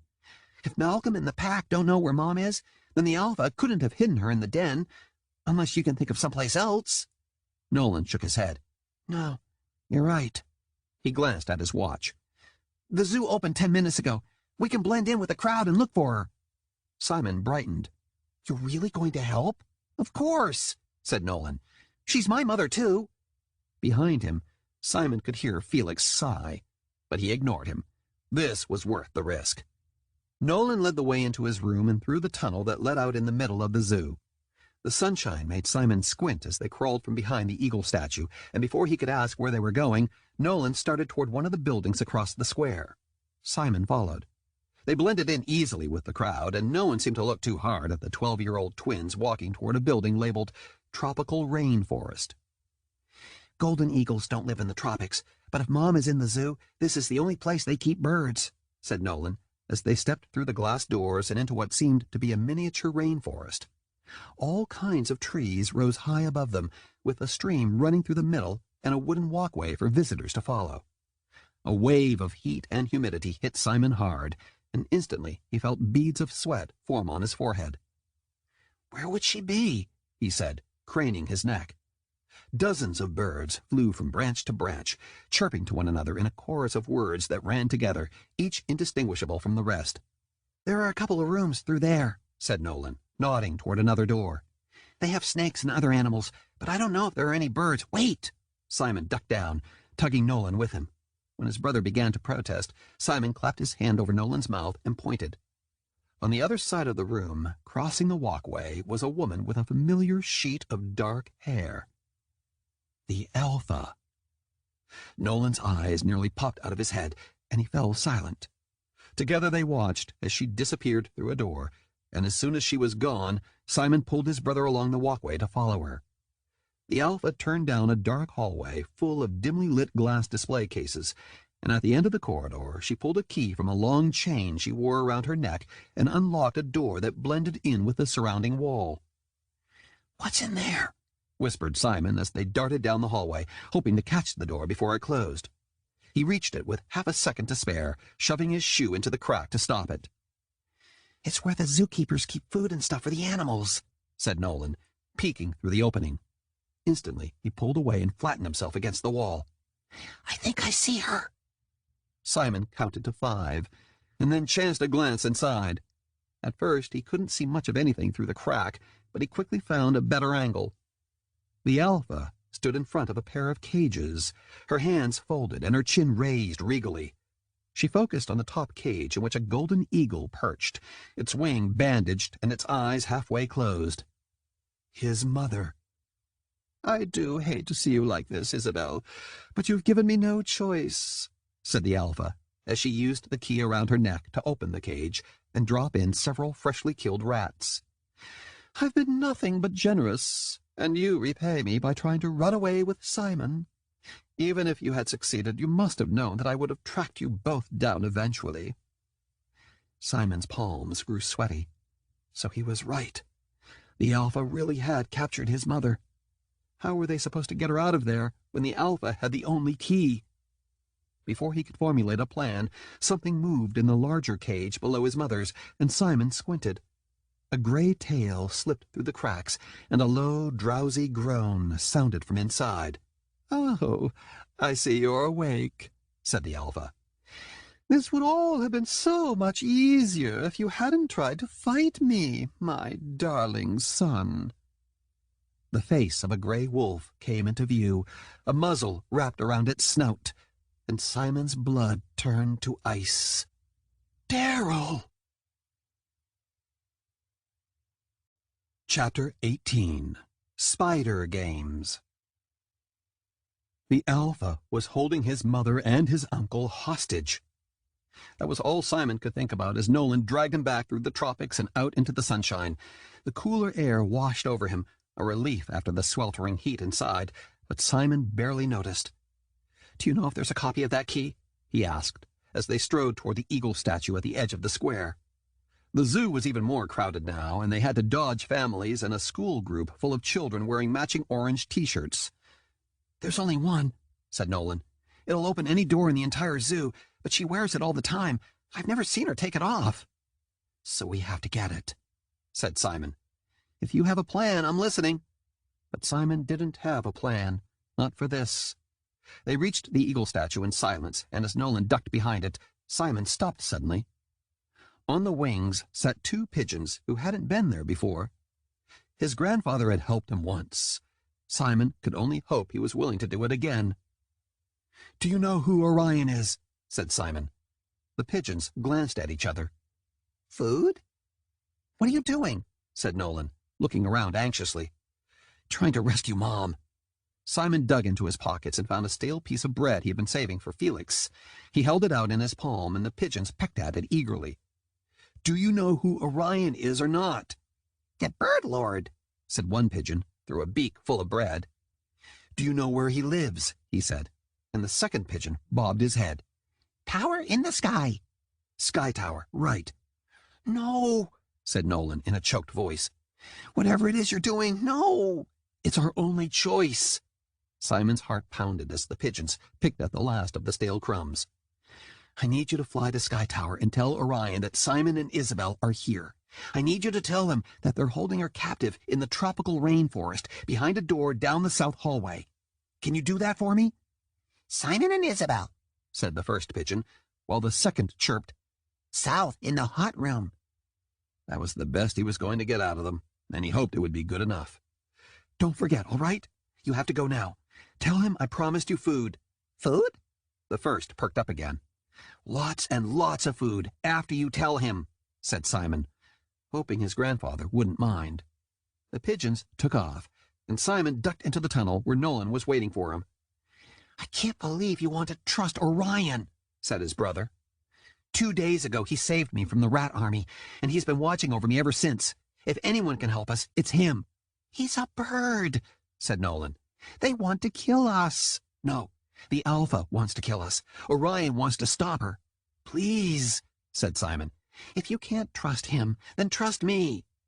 Nolan grumbled, but at last he relented, and he led the way through the tunnel. Relieved, Simon followed, crossing his fingers that the pigeons made it. Sky Tower wasn't more than a few blocks away. With a little luck, the pigeons would reach Orion before Simon and Nolan returned to the den. But they wouldn't be able to open the cages, not without the key. By the time they crawled into Nolan's bedroom, Simon had racked his brain for any inkling of a plan. But short of tearing the key from the Alpha's neck and running as fast as possible, he couldn't think of anything, and despair began to creep through him. There had to be something he was missing, a way to free his mom and Daryl before the Alpha took him and Nolan out of the city. "What now?" said his brother, pacing back and forth. "I can't just face the Alpha and pretend nothing's wrong." "We have to, unless you want to end up like Mom and Daryl." said Simon. Orion's coming. He'll help us, and until then, we keep our heads down, all right? And don't tell anyone. Not even Malcolm? Maybe he could help. Simon hesitated. Okay, find him and tell him what's going on. Make sure he knows the Alpha has Daryl, too. Are you sure Malcolm doesn't have a second key? Positive, said Nolan. Then we'll figure something out. Go to breakfast, tell Malcolm, and we'll meet back here after, okay? His brother nodded, and Simon slipped back into his room. He expected Felix to be waiting for him, but it was Winter who perched on the sofa, her arms crossed as she drummed her fingers against her elbow. "Where have you been?" she burst, jumping to her feet. "Your bloodthirsty rat said you sneaked out. Felix isn't—" Ugh. Simon sighed and knelt beside his backpack, digging through it. He had to be ready to leave at a moment's notice, and he couldn't leave the pocket watch behind. "Where is he? You didn't hurt him, did you?" Winter made a face. "Of course not. I might have threatened him, but I didn't actually touch him. He ran off somewhere. Now tell me, what's going on?" Simon frowned. "I found my mother. The Alpha's holding her in the zoo with the birds, and she has Daryl, too." Winter's mouth fell open, and her expression softened. "Where are they?" "Orion, I already sent a pair of pigeons to tell him." When she scoffed, he added, "I bribed them with food. They should already be at Sky Tower. But there's a key we need, and the Alpha has it. My mom and Daryl are in cages, and we can't free them unless we somehow get our hands on it." Winter shook her head. "There's no way the Alpha will hand it over. Orion will figure out a way to break the locks, I promise. Even if Orion can break my mom out, Daryl's the one who took his eye," said Simon. "He won't free him, too." "Yes, he will. Daryl means something to you, and Orion won't let him die," said Winter firmly. He wanted to believe her, but Winter didn't know. Not really. Orion had suspected Daryl was working for the Alpha. Simon was positive his grandfather wouldn't release him. "Nolan's gone to tell Malcolm," he said. "We need to get out of here." "What about the Predator?" said Winter. And Simon blinked. "Don't look at me like that. You and Nolan can run away to the other side of the world for all I care. It won't change the fact that the Alpha has almost all the pieces, and I guarantee you she'll find a way to get the last one. If anything goes wrong, if she captures you or Nolan again, Orion or your mother will hand it over. You know they will." "So what?" said Simon. "We haven't shifted yet. We're useless to the Alpha until then." "You could shift tomorrow for all we know," she said. "Once we leave the den, we're never going to get another chance like this. If you really want to stop the Alpha, if you really want to save your family, then we need to get the pieces of the Predator, too." "But she can't assemble it, not without the real scepter." Winter hissed with frustration. "Eventually, she's going to realize hers is a fake, and she'll go looking for the real one. When she does, all she'll have to do is follow our scents, and she'll find the real deal that you stupidly made me leave right under her nose. We have to steal the pieces, Simon. If we don't, it won't be long before she can assemble the Predator and—" Winter stopped suddenly and grew still. At first, Simon thought she had had some sort of epiphany, but instead she picked up a water glass from his nightstand. "I like you, Simon. We're friends, and I don't want you to die," she said. "Once the pieces are out of the Alpha's control, Orion will overthrow her and free the other kingdoms, and once that's over, he can return the pieces to their rulers, and— Aha!" The glass clinked against the wall. Bewildered, Simon watched as Winter used a piece of paper to cover the mouth and promptly set the glass upside down on the nightstand. "Who sent you?" she demanded. "What? Who are you talking to?" said Simon, moving closer to the nightstand. "See for yourself." Simon peered inside. A shiny black spider with a red hourglass belly huddled underneath the glass. "Ariana?" said Simon, stunned. "What are you—" "She was spying on us," said Winter. "Probably heard everything. How long have you been following Simon?" Silence. Simon tried to take the glass, but Winter snatched it away. "You have to let her shift back," he insisted. "And give her a chance to escape? No way." "What are you going to do, keep her locked up?" said Simon. "If she tries to shift like that, the glass will break and she might get cut, or lose a limb or something." He wasn't entirely sure how it worked. "It would serve her right," muttered Winter, but she let go of the glass and picked up one of Simon's books instead. "Here's the deal, Spider. Simon's going to let you out, and if you try to run, I'll squish you. Got it?" As far as Simon could tell, Ariana couldn't nod or otherwise show she agreed, But after a few seconds, Winter seemed satisfied. "All right, pick it up." Simon slowly lifted the glass. "Don't run," he said. "She really will squish you." The spider twitched, but at last she began to grow. Simon blinked, and the pink-haired Ariana sat on the nightstand, looking happy. "I knew it!" She hopped off and grinned at both of them. "I knew there was a reason you were here." "I will still throw this at you," said Winter, brandishing the book. "What? Oh, I won't tell anyone," said Ariana. "Are you kidding? My mother's the Black Widow Queen, and she isn't exactly crazy about the Alpha assembling the Predator either. You think the other kingdoms just submitted to her on a whim?" She shook her head, and a wisp of pink hair fell into her eyes. "No one wants her to get that final piece. But Winter's right. She'll look under every single rock until she finds it, and she'll have the entire mammal kingdom to help her." Is that why you were listening?" said Simon. "Because you thought we had something to do with the last piece?"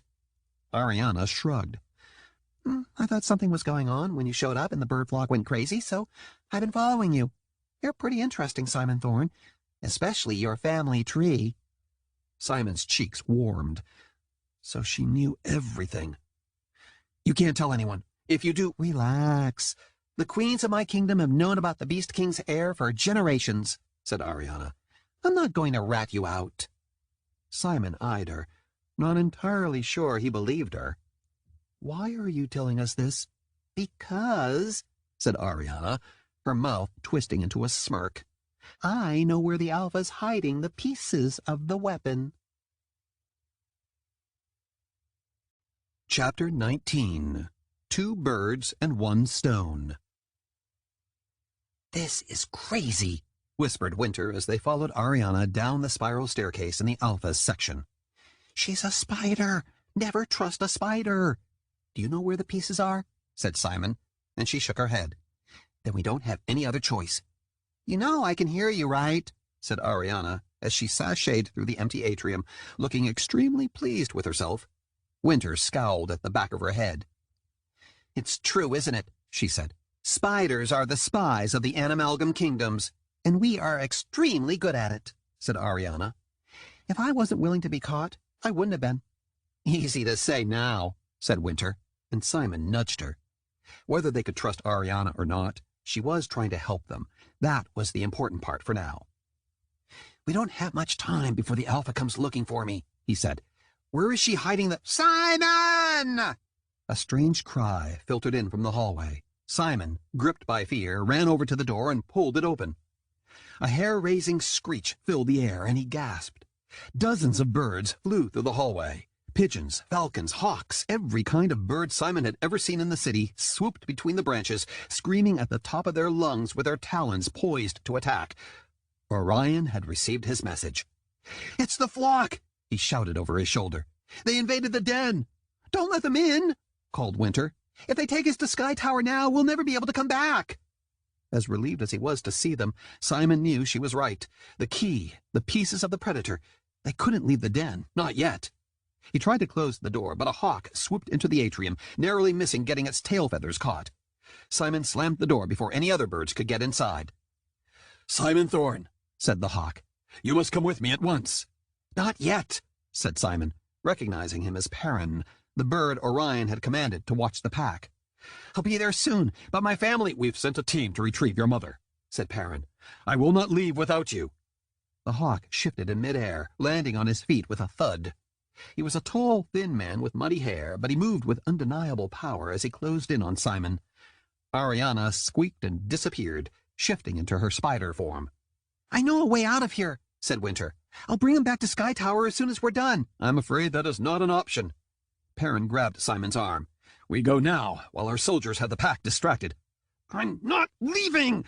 Simon tried to break his grip, but Perrin dragged him toward the door. "I don't think you heard him," said Winter, stepping between them and the exit.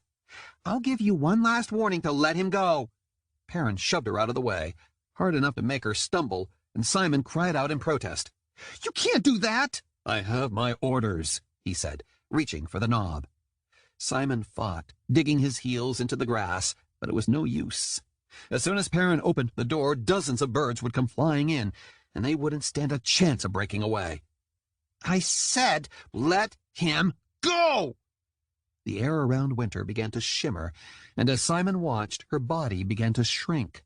Her dark hair seemed to melt into the rest of her, but her arms didn't grow into wings the way he expected. Instead, they disappeared into her sides, and her legs molded together, forming one long body. Her face grew flat, and her nose pointed, and before Simon knew it, she was a snake. Her green eyes looked brighter than usual against her black scales and pale rings, and she hissed, bearing sharp curled fangs and a white mouth. Perrin paused, shock registering on his face. "When Orion discovers what you are," he began, but Winter didn't let him finish. In a flash, she shot toward him, sinking her fangs into Perrin's ankle. Winter must have been venomous, because instantly his grip loosened enough for Simon to shove him away. Perrin stumbled, his eyes wide.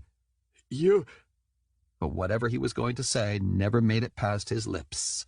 His eyes rolled back into his head, and his knees buckled as he collapsed to the ground. Simon stared at the viper coiled in the grass, her forked tongue tasting the air as her head bobbed up and down, as though she wasn't sure what to do with herself now. "Is this the first time you've shifted?" he said, his voice so high that he was fairly sure only dogs could hear it. "I've been shifting into a cottonmouth for months," said the snake, Winter, miserably. "But if Orion finds out I'm not a bird, he'll disown me." "No, he won't," said Simon. "He loves you, and you're his family. You were the one who told me how important family is to—" Suddenly the door to the Alpha's office opened, and cold fear washed over him. But it was Ariana, not the mammal queen, who stuck her head out. "I hate to break up the love fest, but we have work to do." She spotted the unconscious Perrin, and her eyebrows shot up into her pink hairline. "Whoa, impressive." Winter shifted back into a human. She was paler than usual, and her hands trembled as she examined Perrin. I've never bitten anyone before. Will he be okay?" "Depends. How much did you give him?" said Ariana. "All of it," said Winter in a small voice. Ariana cursed and lurched forward, kneeling beside the man and checking his pulse. "You'll be useless for the next few weeks while your venom replenishes," she said as she searched her pockets. Finding a tiny syringe, she administered its contents into the side of Perrin's neck and settled back on her heels. "There, that should keep him alive. Someone will find him eventually. Now, if you don't mind, I'd rather not be caught." Winter continued to watch Perrin as though she couldn't believe what she'd done, and Simon took her by the arm and led her toward the Alpha's office. "You heard Ariana. He'll be fine," he said. "Probably," said Ariana, and Winter let out a choking sound. "You really need to learn to control your dosage. Come on, the safe's back here." They stepped through the doorway into the Alpha's office. The portraits on the wall stared down at Simon, and he couldn't shake the feeling that they were silently accusing him. "Where are the pieces?" he said, eager to get them and leave. "Right in front of you, Simon." Ariana strode behind the Alpha's desk, where the picture of Simon's father hung, and began tugging on the frame. "Just have to find the— there." The portrait swung open, revealing a safe. Simon inspected the dial, and the bubble of excitement in his chest deflated. "Don't suppose you have the combination, too," he said. "No, but I'm sure we can figure it out," she said. "I'll shift back into a spider, and when the lock clicks, I'll be able to hear it and— Move over." Winter stepped between Ariana and the safe, and she began to spin the dial. "What are you doing?" said Simon. "How do you know the combination?" "The insect kingdom isn't the only one with spies," she said, pausing before she twirled the dial the other way. After one more switch in direction, Winter pulled the latch, and the safe opened effortlessly. "Take a look at this." Inside was a black box, roughly the size of a dictionary. Simon picked it up and set it on the desk. "Do you think it's—" "Open it and find out," said Winter. Simon fumbled with the gold clasp, his stomach doing somersaults. The case was lined with black velvet, and within it lay 4 triangular crystals. They sparkled in the low light, emitting a soft glow as if each contained an ember. Simon had never seen anything like them in his entire life. "Are you sure we should give Orion all 4 pieces?" he said. "Won't it be better if we separate them?" Winter shook her head. "Orion's going to give them back to the leaders of the other kingdoms, but we can't do that yet, not while they're still under the Alpha's thumb. She'll just steal them again. And if we leave her a piece, that's one more she won't have to track down. Besides, she added, they're useless without the scepter, remember? A loud growl echoed from the atrium, and Simon's skin prickled. Ariana immediately shifted back into a spider, and Winter closed the safe as Simon snapped the box shut. "How are we supposed to get out of here?" he said. "This way," said Winter, as she scrambled around to the Alpha's portrait.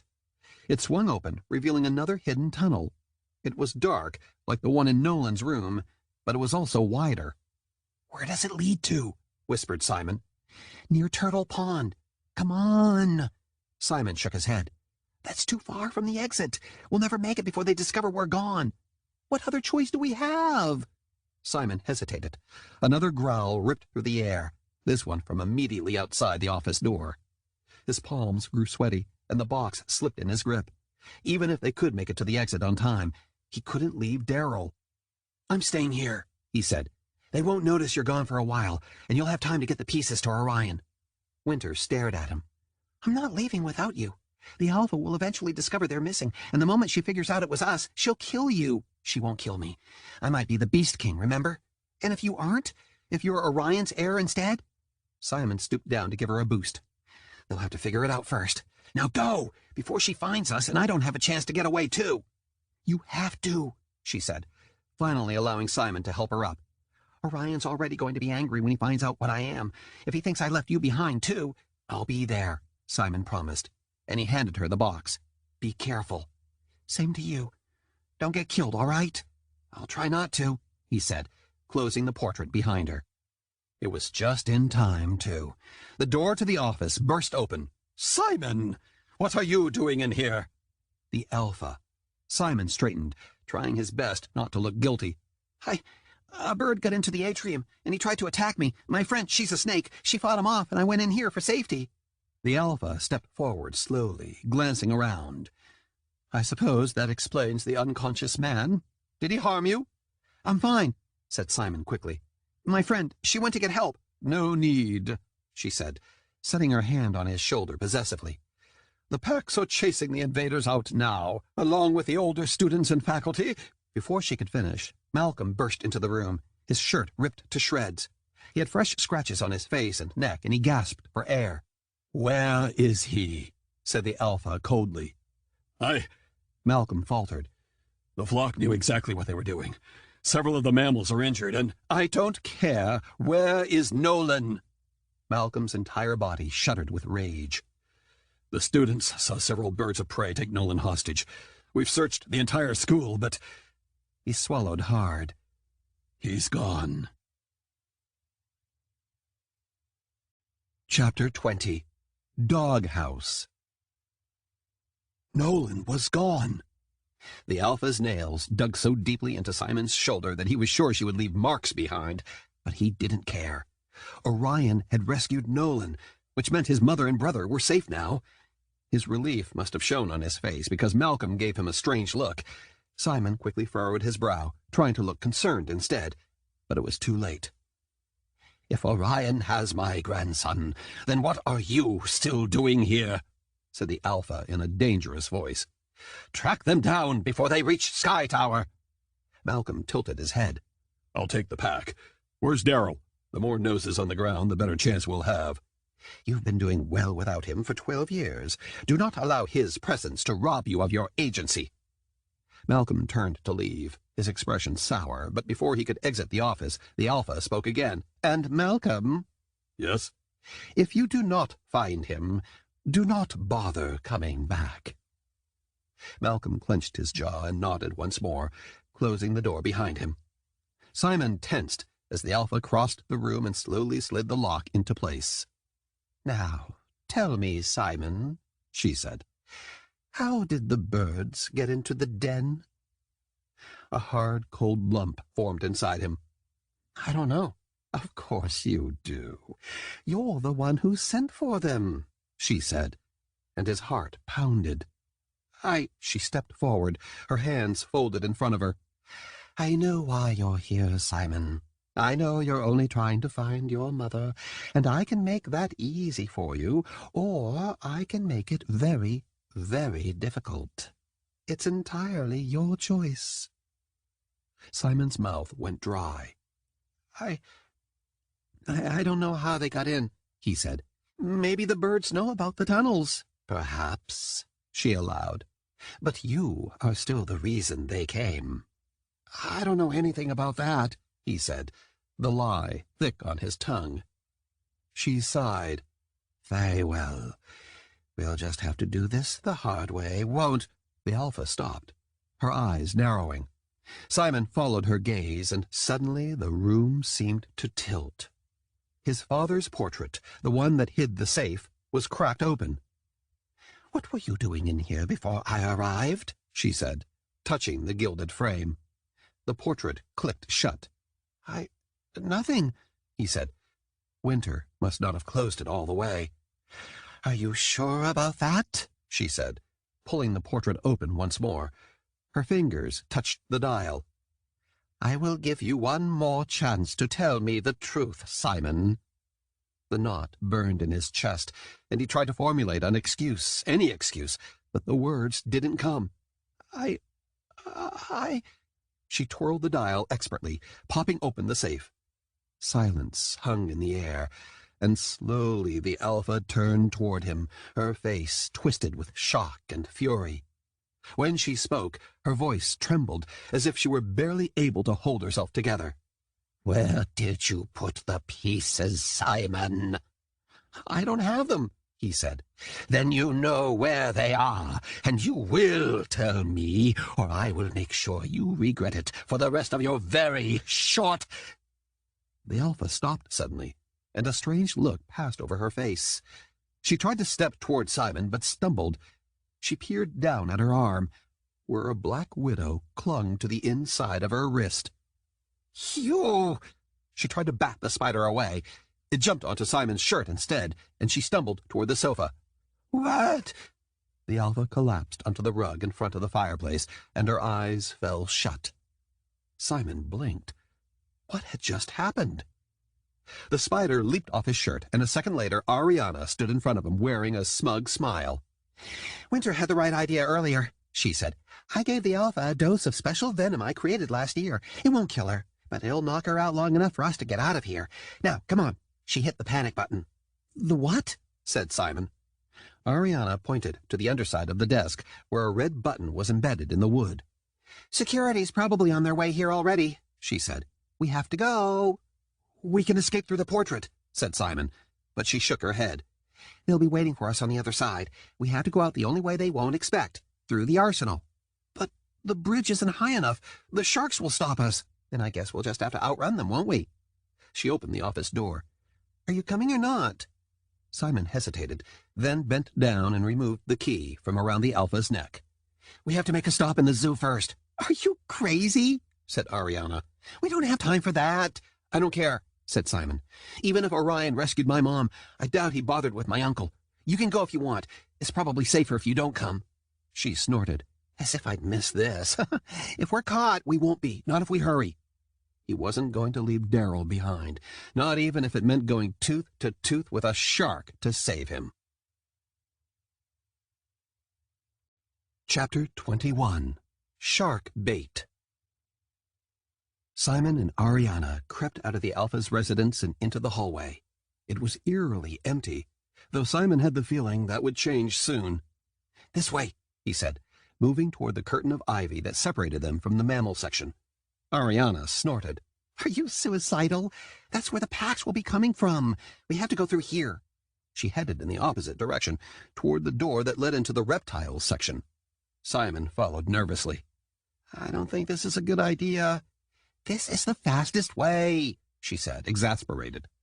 Not if one of us steps on a venomous snake. Then just watch. We're through here, shouted a deep voice from behind the ivy. No time to worry about getting bit. Simon grabbed the handle and yanked open the door that led to the reptile section, pulling Ariana inside. Heat, like a roaring fire, hit Simon hard.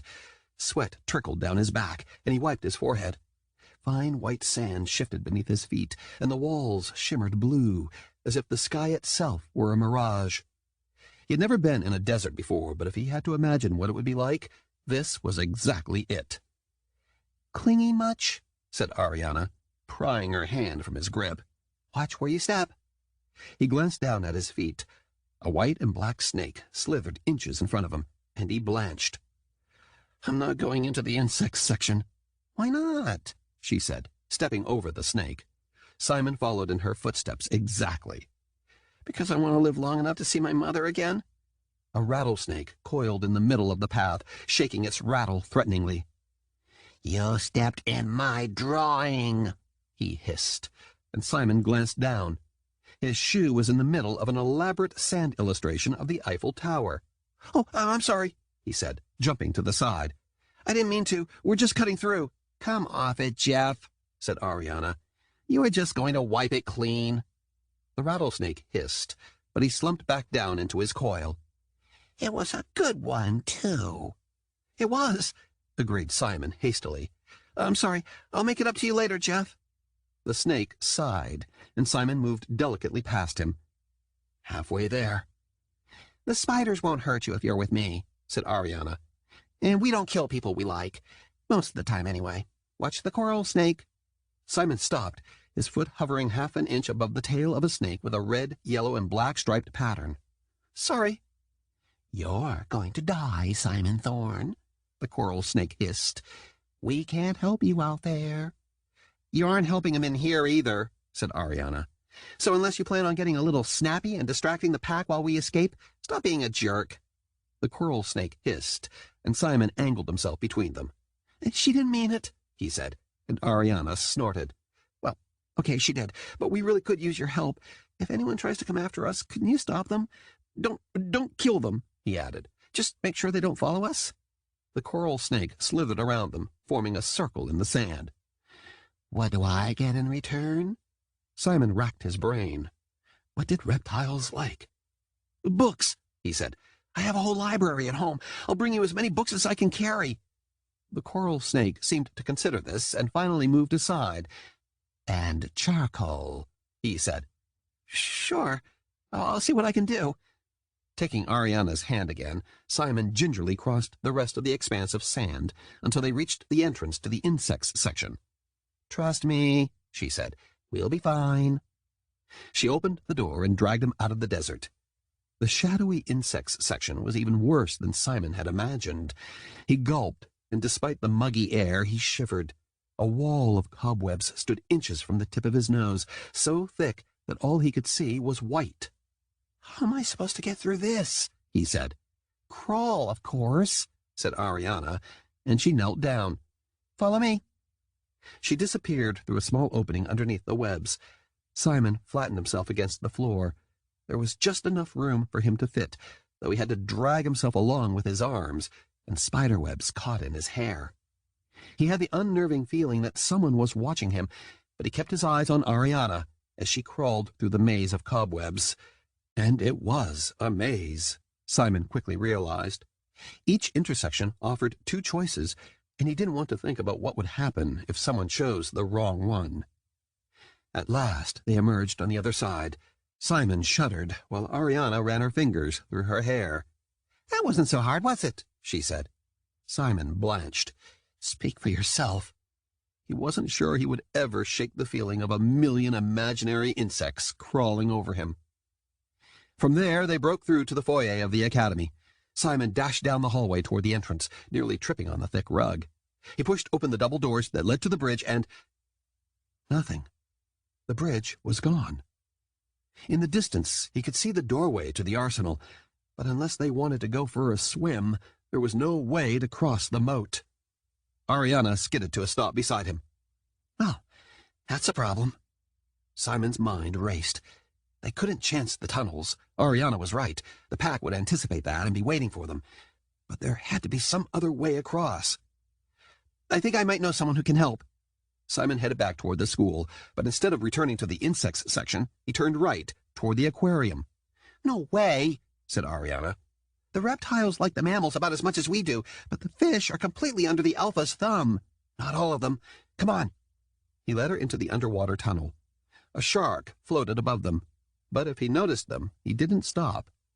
Ariana shrank down. "You know they can see us, right?" she said, and Simon was surprised to hear her voice shake. "I know. Through here." He stopped in the middle of the hallway and crouched down.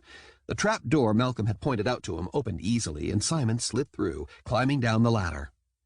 "I don't like water," said Ariana, as she followed him down into a concrete corridor. "We don't have much of a choice unless you want to sneak out through the tunnels on your own." "Please," she said, "like I'm letting you do this without me." He led the way through the damp hallway. The yellow lights flickered, giving off an eerie glow, and finally they reached the barracks. Simon peeked around the corner. It was a long room full of metal bunk beds, and the only decoration was the glass ceiling that showed the aquarium above them. The members of the underwater kingdom sat at tiny desks with their heads down as they worked on their homework, all except for one. Jam stretched out across his bed, book in hand, as he happily ignored the furtive looks from the others. His bunk was only a few down from the door, and Simon tried to wave and catch his attention. Nothing. "Let me do it," whispered Ariana, and she shifted once more and crawled across the concrete floor. Simon lost sight of her when she reached the bunk bed, but a moment later Jam jerked and dropped his book. "What?" he started, but he blinked and then finally looked at the doorway. Simon waved. Nearby, others glanced at him as well, and Jam pushed his glasses up his nose and stood. "What are you doing down here?" said Jam as he hurried toward Simon. They stepped into the hallway, and Jam closed the door to the barracks. "If the captain catches you, you're chum." "We need your help," said Simon. "The academy's on lockdown." "I know. The captain wanted me to do extra training since the general's unhappy with my, Jam stopped, shuffling his feet. "But I said I had homework." "Oh, I didn't know the Lord of the Rings was on the syllabus," said Ariana, suddenly appearing in human form beside Jam. He turned nearly as pink as her hair. "It doesn't matter," said Simon. "Jam, do you think you can get us to the other side of the moat without being seen?" "You want to sneak out?" he said, and Simon nodded. "Why?" "I'll explain everything if you help us. If you don't, the Alpha is probably going to kill Simon," said Ariana casually. "We stole the pieces of the Predator." "You did what?" said Jam. "And he and Nolan are the Beast King's heirs. Surprise!" Jam stared at him, agog, and it took a couple of hasty minutes for Simon to explain the whole story. "And Ariana's right," he added. "When we shift and figure out which of us is the Beast King's heir, the Alpha's going to use the Predator to kill whoever it is and absorb their power. I can't let that happen." Jam opened and shut his mouth several times. Of course I'll help, but how?" "We need to get to the other side of the moat," said Simon. Jam blinked owlishly and pushed his glasses up his nose. "Can you swim?" Simon nodded, but Ariana made a face. "No way am I getting in the water," she said. "I'll meet you both on the other side of the bridge." "You're sure you can sneak past the pack?" said Simon. "You do remember who you're talking to, don't you?" she said. "I'll see you in 10 minutes. Don't be late." She disappeared down the hallway, and Simon turned back to Jam. "Listen, I know it's dangerous. You really don't have to do this." "I want to. You're the first friend I've had in this place. I'm not going to let the Alpha hurt you," said Jam. And despite everything, Simon decided that if this was what having real friends felt like, he almost didn't want to leave. Almost. Jam led him to a small chamber at the end of the hallway. The glass ceiling exposed the moat, and a school of piranhas swam right over their heads. Simon tried not to think too hard about what else was in there. "How are we supposed to do this?" said Simon. "I can't shift yet." "They won't hurt you if you're with me. Probably, anyway. Here, put these on." Jam offered him a face mask and a swim cap from a hook on the wall. "This way they won't recognize you." Simon had his doubts, especially since they might already have seen him in the tunnel, but he pulled on the equipment. Once he finished, Jam stepped back to inspect him. "Excellent! Up here." He climbed a ladder and pointed to a hatch. It led to a compartment at the very bottom of the moat. "It's full of air right now. Once we're inside, it'll fill with water, and the other side will open so we can swim out. Come on!" He crawled into the glass chamber, and Simon followed, squeezing in beside him. The same school of piranhas swam by again, and Simon's hands grew clammy. "Take a deep breath," said Jam. "Hope you can hold it for a while." Simon inhaled as much air as he could, and Jam hit a button on the side. A buzzer went off, and another panel in the hatch opened up into the moat.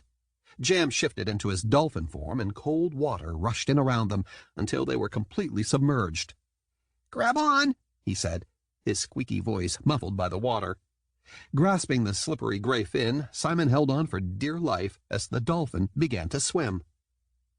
Seaweed brushed up against his legs, and the other fish all gave him curious looks, but it seemed that Jam was right. None of them questioned what Simon was doing in the water. It was almost peaceful down here, and for a moment Simon wished he really was the Beast King, if only so he could stay down there longer. But he was still human, and it didn't take long before his lungs started to burn from the lack of oxygen. He squeezed Jam's fin. "Almost there," the dolphin promised. "Just a few more meters and—" Soldier! A roar ripped through the water, and a great white shark swam up to them. The captain. What are you doing with that civilian? "Training exercise, sir," said Jam, without missing a beat. "Civilian rescue, sir. Malcolm authorized it this morning, sir."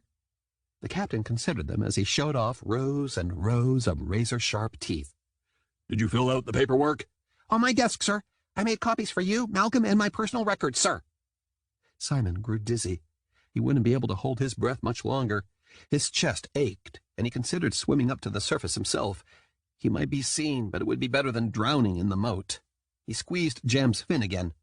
"The civilian needs air, sir. He isn't used to holding his breath, sir," Go ahead, soldier, said the captain. If I don't see the paperwork before dinner time, you'll be doing laps for weeks. "Noted, sir." Jam launched himself through the water, and just when Simon thought he might gulp in a lungful of water, they broke the surface. "There," he said proudly. "Told you we'd make it." Simon took a great gasping breath and coughed. "Thanks. Remind me never to do that again." "You did great," said Jam. "Do you think he bought it?" "I think so. We'll see if any piranhas try to eat me." "We keep them well fed." Jam swam them over to the entrance to the arsenal. Simon tried to pull himself up, but his palms slipped, and he couldn't get a grip. "Gotcha!" A hand shot out and wrapped around his wrist. Ariana. "Took you long enough." "Jam decided to have a chat with the captain," said Simon. With Ariana's help, he climbed onto the ledge and yanked off the cap and mask. His clothes were sopping wet, but there wasn't anything he could do about it. However, when Jam rolled himself up onto the platform and shifted back, his clothes were perfectly dry. "How do you do that?" said Simon, and Jam shrugged. "It's part of whatever makes us able to shift in the first place, I guess." A muffled howl cut through the air, and Ariana made a face. "We need to get out of here before the pack finds us. Think you can make it?" "I'm all right," said Simon, and he stood. "You shouldn't come with me." "I already told you, you're not getting rid of me that easily," she said. "Or me," said Jam, readjusting his glasses. "Someone has to watch your back. The more of us there are, the better our chances." "He has a point," said Ariana. "You won't be able to get to Sky Tower without us." Simon hesitated. "If the Alpha finds out—" "She already knows I bit her," she said. "Can't get much worse than that. We'll be fine." Together the three of them headed into the arsenal and up the narrow staircase. Simon expected a wolf to burst through the door at any moment, but they made it to the foyer without any problems. A few tourists taking pictures gave them strange looks, but Simon dashed past them and out the front door, with Ariana and Jam following close behind. "Sky Tower's only a few blocks away," said Jam. "That's where we're going, right?" "Not yet," said Simon, and instead of heading out into the city, he turned back toward the zoo entrance. "The Alpha has my uncle, and I have to set him free first." "It isn't safe in the zoo anymore," said Ariana. "Not for you, anyway. If you let me do it, it won't take long, and I don't want you to get caught," said Simon, slowing when they reached the gate. A zoo worker stood taking tickets, and Simon glanced around. Nearby, a large group of tourists ambled toward the entrance, and he gestured for Ariana and Jam to follow him. "This is a really stupid idea," muttered Ariana as they joined the tourists, who were too distracted by snapping pictures to notice the three of them. "The pack is going to be stationed at every tunnel exit. Then we'll just have to avoid them." Keeping to the middle of the crowd, Simon held his breath as the zoo worker tore the tickets and gestured for the group to go through, and then they were on the other side of the gate. "Come on," he said, breaking off from the tourists.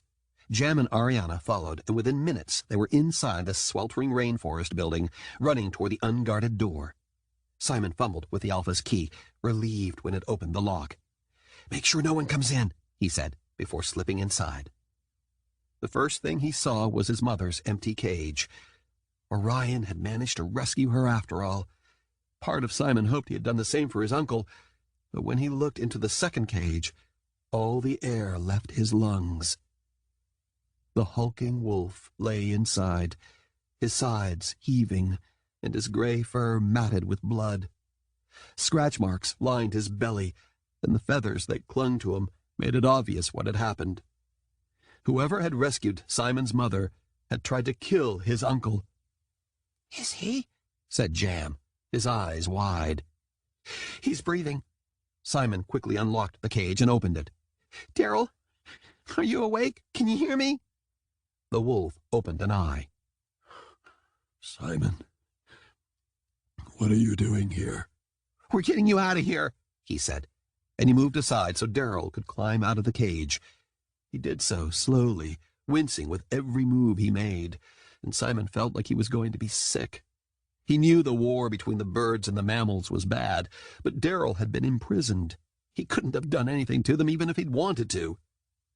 As soon as Daryl was free, he shifted back into a human and staggered against the wall. Simon helped him to the concrete ground, panicked. His uncle couldn't possibly walk out of the zoo like this, not without attracting too much attention. "I don't know what to do," said Simon, his voice hitching. "Nolan and Mom are safe with Orion, but the birds attacked you and—" "We have to leave before the pack finds us," said Daryl, his breathing labored. His face was scratched up, and the scar that ran down his cheek was a ghostly white. "You're not safe at Sky Tower." "I'm safer there than I am here," said Simon. But his uncle wasn't. "We can't just leave Mom and Nolan behind." "We have to," said Daryl. "You don't understand." "Simon!" cried Ariana.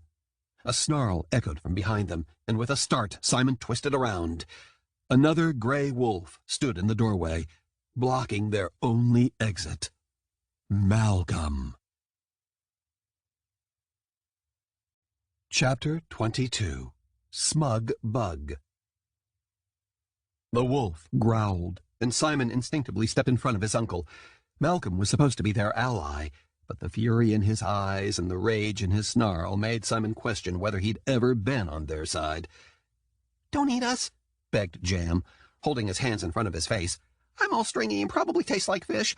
Unless you like fish, then I probably taste like mercury and seaweed. Definitely seaweed." "Don't be an idiot, Fluke. I'm not going to eat you." Much to Simon's relief, Malcolm shifted back into a human, and he immediately crossed the room and knelt beside them. "What did Mother do to you?" he said, his hands hovering over Daryl's chest. "Wasn't Mother this time. Shockingly," said Daryl with a rough laugh. "Orion holds a grudge, it seems." Malcolm grunted. "We can't stay here. Do you think you can move?" Simon helped Malcolm hoist Daryl to his feet, and his uncle leaned heavily on Malcolm as they trudged back to the hallway. "Where are we supposed to go?" said Simon. "Anywhere but here," said Daryl. "or Sky Tower. There's a safe house upstate," said Malcolm. "Mother won't think to look for you there, and I'll convince her you're with Orion instead." "You won't come with us?" said Daryl. Malcolm grimaced. "Not while Orion still has Nolan." They reached the exit and burst out into the daylight, where the breeze immediately cooled Simon off. "We can't leave them," he said. "Mom and Nolan, even if they're safe with Orion, we can't just abandon them like that." Daryl let out a humorless laugh. He was walking on his own now, though he limped heavily and favored his right side. "The only place any of you are safe is as far from the city as you can get. Nolan and your mother—" "Malcolm!" Vanessa stepped out from the crowd and blocked his way. Behind her, another half-dozen human members of the pack appeared, forming a semicircle around them. Tourists and families stepped around them easily, not seeming to notice the intrusion, but Simon stopped cold. "Vanessa," said Malcolm, and Simon could feel his towering presence directly behind him. "I have this handled." "I'm under direct orders from the Alpha to bring the boy in," she said. Simon gulped. So the Alpha must be awake. She also added that, unfortunate as it may be, your judgment could be compromised. Malcolm growled, and the other members of the pack began to flex their muscles. Simon's pulse raced, and he glanced at Daryl. No doubt his uncles could take Vanessa and the others when they were both whole and healthy, but Darrell was too injured to get into a skirmish and win. "I am telling you, I will escort him back to the den," said Malcolm, a warning in his voice. "You are not my alpha," said Vanessa, reaching for Simon. "I have to obey." A thunderous cry ripped through the square, and Darrell pounced, tackling Vanessa. The other members of the pack jumped into the fight, and several people around them screamed. "Go!" yelled Malcolm, shoving Simon away from the brawl. "We've got this." "But—" Simon began. His uncle could barely stand on his own. "We'll find you," promised Malcolm. "Just go." Ariana grabbed Simon's hand and took off, and he had no choice but to follow. With Jam close behind, they darted down the stone pathway and through the exit. Only after they had crossed Fifth Avenue did they finally slow to catch their breath. "Where's Sky Tower?" said Jam, craning his neck. "Stop that! You look like a tourist," said Ariana. "It's the tall building there with the glass dome at the top," said Simon. "Oh," Jam paled. "That's really high." "Don't tell me you're afraid of heights," said Ariana, grinning. "You're the one who refused to get into the water," countered Simon. Her smile faded, and they walked half a block in silence. "Are you sure you want to go there?" she said at last. "You saw what Orion's birds did to your uncle." Simon raked his hair from his face, keeping his eyes open as they approached the entrance to Sky Tower. He couldn't pretend to forgive the flock's attack against Darrell, but logic overrode his unease. The birds and the mammals had been at war for as long as Simon had been alive, and his uncle had taken Orion's eye. "The Alpha's the one who wants to kill us, not Orion," he said firmly. "He thinks Darrell was helping her. Once I tell him what really happened, he'll understand. Even if he does, Orion won't let you leave, you know," she said. "Where would I go? Out here, the Alpha's after us. In there, my family can be together." And more than anything, that was all Simon wanted. "If you're scared, you don't have to do this, you know." "I'm not scared," said Ariana, sounding offended by the very idea. "And I'm not leaving either," said Jam, though his voice trembled ever so slightly. Simon tried to flash them a grateful smile, but it felt more like a grimace. "Then when we get inside, let me do the talking." He pushed open the glass door. The lobby was eerily dark and cold. "Hello?" he called. Something wasn't right. Orion would never let security lapse like this. A figure stooped behind the desk. Simon moved closer. A security guard was slumped in his chair, and dark liquid dripped from his neck. Simon recoiled and whirled around. "The guard! He froze. Near the doorway, two members of the pack had seized Jam and Ariana, hands clamped over their mouths. "Dead?" supplied a man with a wicked grin. Ariana's eyes were wide with panic, and Jam's glasses dangled precariously from one ear. Fear pulsed through Simon, turning his insides to ice. "Let them go!" "I'm afraid we can't do that," said a low female voice.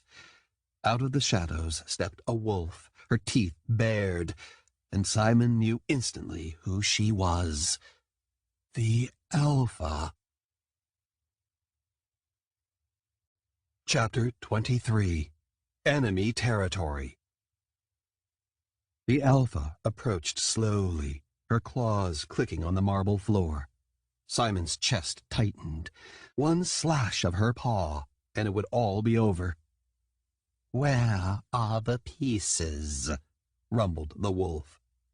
She was smaller, and her fur was darker than the others, but she radiated ferocity and danger. "I don't have them," said Simon. "Let my friends go." She snarled and leaped into the air, landing hard on Simon's shoulders and sending him crashing to the floor. "Give them to me, or I swear I'll—" A roar echoed through the lobby, and a pair of enormous wolves tackled the Alpha, heaving her off Simon. They tangled in a blur of fur and teeth, and Simon pulled himself to his feet. Darrell and Malcolm. "Run!" shouted Ariana. She elbowed her assailant in the abdomen and twisted out of his grip.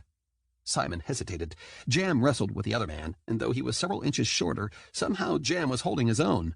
No, more than holding his own. Jam had his attacker's arm wrenched to an unnatural angle. "I'm sorry. If you just let me go, I wouldn't have to—" Jam caught Simon's eye. "What are you waiting for? Get out of here!" Simon dashed across the lobby and hit the elevator button. The doors opened. The elevator guard was gone, but a bloody keycard lay on the floor. "Wait for me!" squeaked Felix, darting across the lobby of Sky Tower, zigzagging between the wolves and diving into the elevator at the last second. "Felix, what are you doing here?" said Simon, scooping him up. "You're the one who left the den without me," he accused. "What else was I supposed to do?" "I'm sorry," said Simon, guilt pooling in the pit of his stomach. How had he forgotten Felix? The little mouse sniffed. "Let me watch television again and I'll consider forgiving you." "Yeah, all right," said Simon. "Now that Darryl knows about you, there's no reason to hide." Satisfied, Felix sat back on his haunches. "Good. Now, what's the plan?" "The plan is for you to stay safe," said Simon. "Besides, I thought you didn't like birds." Felix shivered. "I don't, but that doesn't mean I'm going to let you waltz up there on your own either.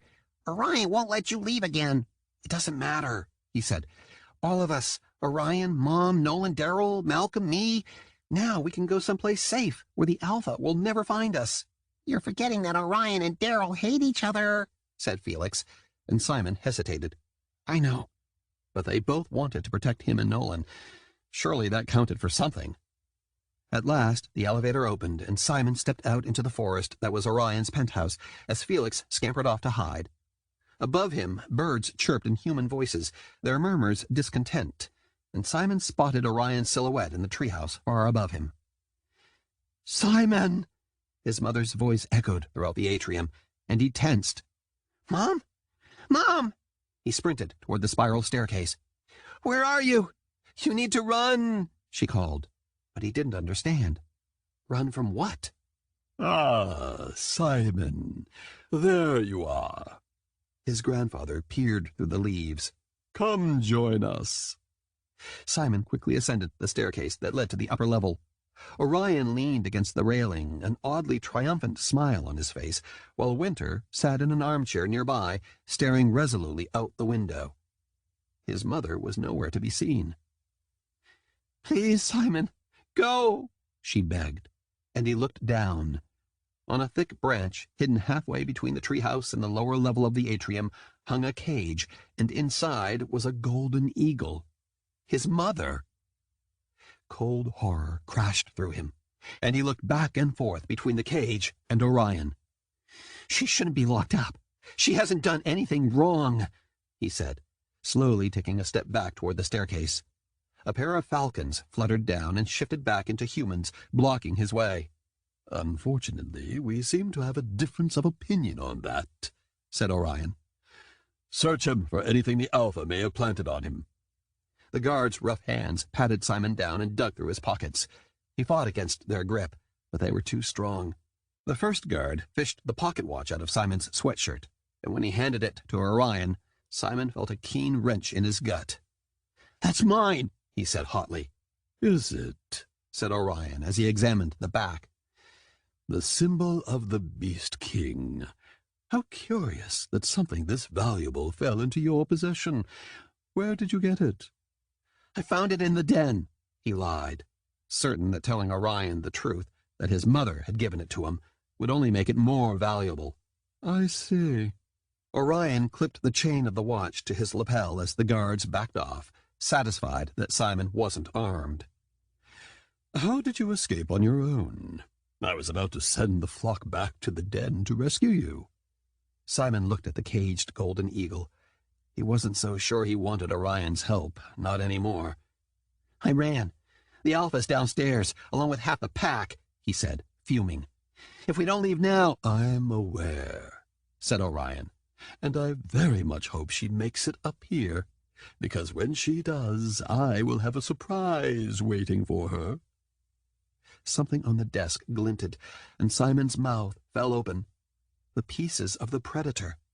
He had put them together, forming the shape of a 5-pointed star. You're going to kill her?" he said.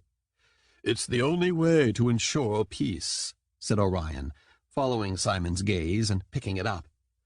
"Absorbing the ability to shift into the Alpha Wolf will allow me to seize control of the mammal kingdom and right her wrongs." "But the pieces are useless on their own," said Simon. "Indeed," he said. which is why I asked my dear Winter to retrieve the scepter from the library and leave it in the cave, where my lieutenants were able to fetch it." At first, Simon wasn't sure he'd heard Orion right, but Winter refused to meet his eyes, and when his grandfather revealed the familiar silver staff on the desk behind him, he knew there had been no mistake. This was all a setup?" said Simon, and he turned to Winter. Betrayal, unlike any he'd ever felt, wrapped around his insides, and for a second he couldn't breathe. "Going to the lair never had anything to do with finding my mother, did it? All you wanted was the stupid predator." "You are the one who decided to rescue your mother," said Orion gently. "I tried to keep you safe, knowing the Alpha was after you, but you made that quite difficult, venturing into the den as you did. Once you were inside, there was little my kingdom could do to help you. I have feared for your safety every hour, every minute, every second, since you ran away from Sky Tower. However, with Unity Day approaching and the Alpha so close to assembling the weapon, we could not waste such a golden opportunity to stop her. Winter was able to communicate with the flock and update us on your status, and in return I gave her the information she needed to retrieve the stolen pieces of the Predator and ensure our future." He smiled kindly, his good eye crinkling. "Don't you see, Simon? You two have saved us. The Alpha will never be able to use the Predator against you or our family now." Simon knew he should have been relieved, but fear and anger boiled inside him, and the knot in his chest burned unbearably. "You swore no one would have the whole weapon," he said through gritted teeth, glaring at Winter. "You lied to me." "I'm sorry," she said, her voice breaking. "I had to. Stealing the Predator is the only chance we have at stopping the Alpha. The Pack killed my father, and if we don't fight back, if we don't find a way to win, they're going to kill us too. They'll kill every animalgam in the bird kingdom until there's no one left to fight them." "Then what are you so worried about?" he blurted, "seeing as how you're a snake." Everything went silent. Even the birds in the trees stopped their murmuring, and the blood drained from Winter's face. "He's lying," she said, and she looked at Orion desperately. "I haven't shifted. You know I haven't." "She turned into a cottonmouth and bit Perrin when he tried to rescue me," said Simon, fury clawing at him from the inside out. "She's been able to shift for months." "Is that true?" said Orion quietly. Winter's eyes shone with unshed tears, and she gulped. "Please." "Is it true?" At last, wiping her cheeks, she whispered, "I'm sorry." Orion took a deep breath, releasing it slowly. "I will deal with you later," he said. "For now, you are dismissed." Winter stood and stumbled toward the staircase, her eyes red and her lower lip trembling. She shot Simon a venomous look, and even if she had deserved this for betraying him, he couldn't help but feel guilty. "There," said Orion, once she was gone. "None of the other kingdoms can be trusted, not in this delicate time. Once the Alpha is dead and I control the mammals, perhaps then we can reform the bonds of trust we all once shared. But until then—" "Enough with the lies," said Simon's mother, her voice tight with anger. "Killing the Alpha for peace may be the first step in your plan, but you're really no better than her. You want to become the Beast King. You want to kill my sons." Orion frowned, the lines in his face deepening, and he toyed with the star in his hands. "I have no desire to become the Beast King if there are other ways to ensure peace, my dear. And I'm certainly not fond of the idea of killing my own kin. I will not allow any harm to come to whichever boy is my heir. But I am bound to protect the Animalgam kingdoms whatever way I can. Ending the Beast King's line before it can rise up again is, of course, the best option, and I would have succeeded last time if you hadn't given Luke heirs." "Last time?" His mother said nothing for a long moment. Then suddenly she gasped. "It was you!" Simon blinked, confused. and Orion grimaced. As long as the line continued, our world would always be in danger. I did what had to be done. In the cage, his mother was breathing rapidly, and even from a distance Simon could see her tremble. I knew it was someone from our kingdom, but he trusted you. He confided in you. He was trying to help you negotiate peace for our world, and you turned around and murdered him? Nausea washed over Simon, and as the pieces clicked into place, he was sure he had misunderstood. Wait, you killed my father? A necessity I deeply regret, said Orion. He was a good man, but as I said, I am bound to protect those who are unable to protect themselves. He had the power to destroy us all. Luke never would have hurt anyone, said his mother, and Simon opened his mouth to agree, but nothing came out. All this time he had trusted his grandfather, too. He had put his life and his mother's life in the hands of the man who had killed his father. He was under the Alpha's thumb, and you know as well as I do that she was already beginning to gather the pieces, said Orion. It is not the predator we must fear, but the one who wields it. If there was a chance the Alpha could use it against us. My hands were tied. We were trying to find the pieces before she could, said his mother. If you had only helped us, we could have assembled it and destroyed it completely before she could— My lord, cried a hawk, landing on a branch nearby. The pack has taken the bait. They should be arriving in the stairwell momentarily. Finally. Orion straightened, and his hands trembled as he slipped the heart of the predator onto the scepter, pushing it into place with a sharp click. Let her come. Simon backed away until he hit the railing, his pulse pounding in his ears. He had to get the weapon before Orion could use it to absorb the Alpha's powers and seize control of the kingdoms. Simon knew that without a doubt, no matter how many alternatives there were, one day Orion would kill either him or Nolan, whichever twin was the Beast King's heir. For his own power, or to stop the Beast King's line from rising again, it didn't matter. One of them would still be dead. Take him downstairs to join his brother, said Orion to the guards behind Simon. Protect them at all costs. They reached for him, but Simon darted out of the way and kicked the nearest guard in the shin. Startled, the guard stumbled backward down the spiral steps, plowing into his partner and sending them both tumbling down head over heel. "Simon!" shouted a small voice, and he looked around. Felix crouched beside Orion, and before his grandfather realized he was there, Felix bit him on the ankle. Orion cried out, doubling over as his grip on the weapon slipped. Simon dashed forward and snatched the scepter, prying it from his grandfather's gnarled fingers and dancing back out of his reach. Now that it was assembled, he could destroy it, and there was only one way he could think of to make sure it wound up in so many pieces that Orion would never have the chance to use it. Simon spotted the opening at the top of the atrium. If he could only get up there. A hair-raising screech echoed through the trees. Orion had shifted, and he flew after Simon, catching up in seconds. His talons scratched Simon's neck and shoulders, and he shoved the bird away, using all his might to tear a handful of feathers from Orion's wing. The eagle screamed and disappeared into the tree. Dozens of birds exploded from the branches and began to descend on Simon, but Orion called out, "Do not harm him. He is trapped.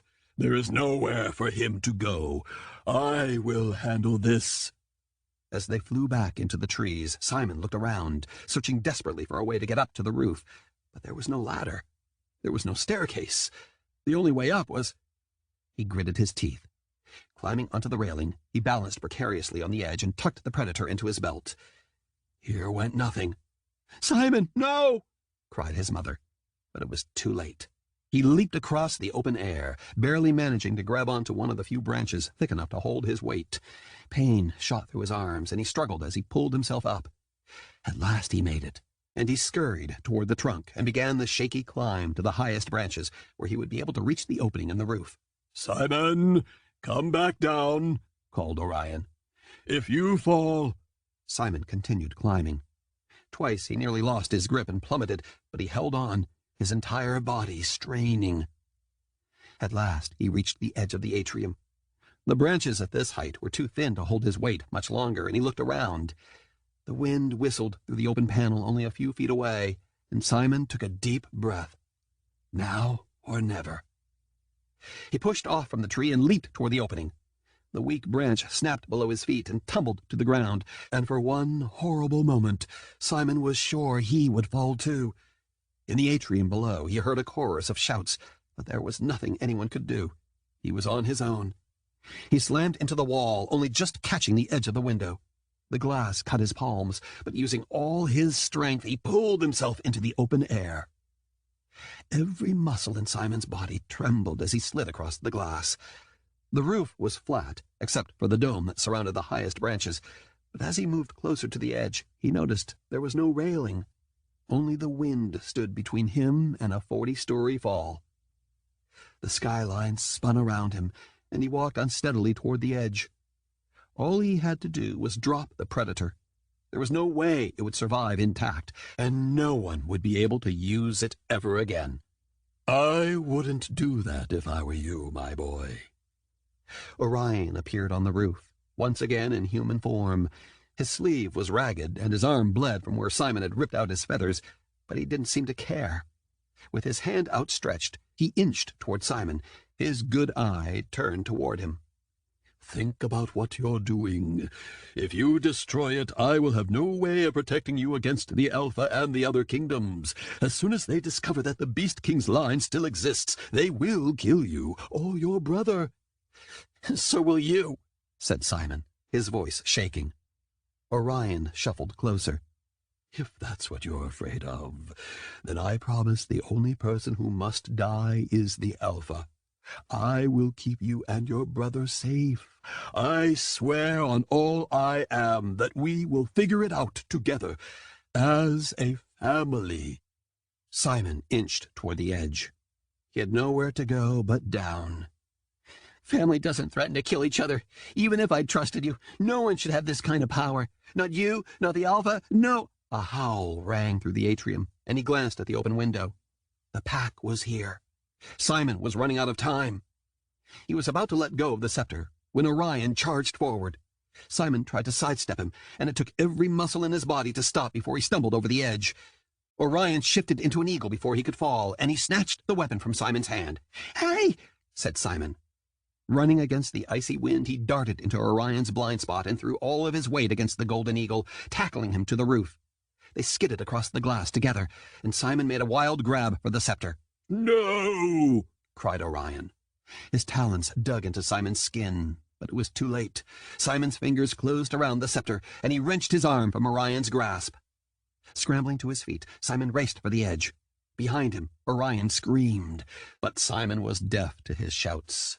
Just a few more steps, and something slammed into Simon, knocking him down. He kept his hold on the predator, but his body went sliding across the glass, skidding closer and closer to that 40-story drop. Simon clawed at the roof, but nothing he did slowed him down. He was going to fall. Just as the roof disappeared out from under him, someone grabbed his arm. For a split second, Simon dared to hope it was one of the wolves. Daryl, Malcolm, even Vanessa. He didn't care as long as he wasn't alone. Instead, Orion knelt on the edge of the roof, his nails digging into Simon's wrist. "The predator," he gasped. "Give it to me." Simon dangled off the edge, his sneakers squeaking against the glass panes as he struggled to find purchase. But there were no ledges that would hold him. If Orion let go, Simon would fall. He couldn't think. He couldn't feel anything but the biting wind, Orion clutching his arm, and the 5-pointed star cutting into his palm. He made the mistake of looking down, and his head spun. "Give it to me," yelled Orion. "If you don't, we will all die." Simon's mind went blank, and he couldn't move. He was dangling off the edge of a building, and he couldn't even open his mouth to speak. "Orion!" A voice boomed over the howling wind. "Daryl!" "Let him go." "I'm afraid you don't want me to do that right now," he wheezed. "He could be your heir," said Daryl. "If you kill him, you could kill the end of your line." "He is not," said Orion with startling certainty.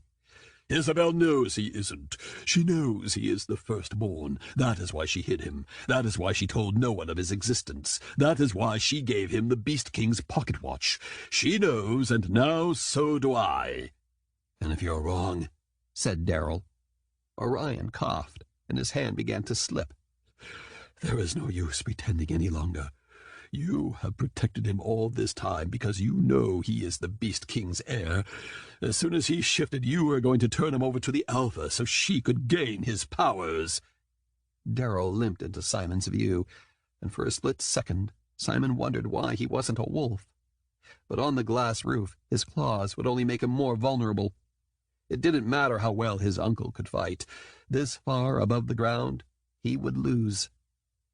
"I've protected him because he's my family," said Darrell.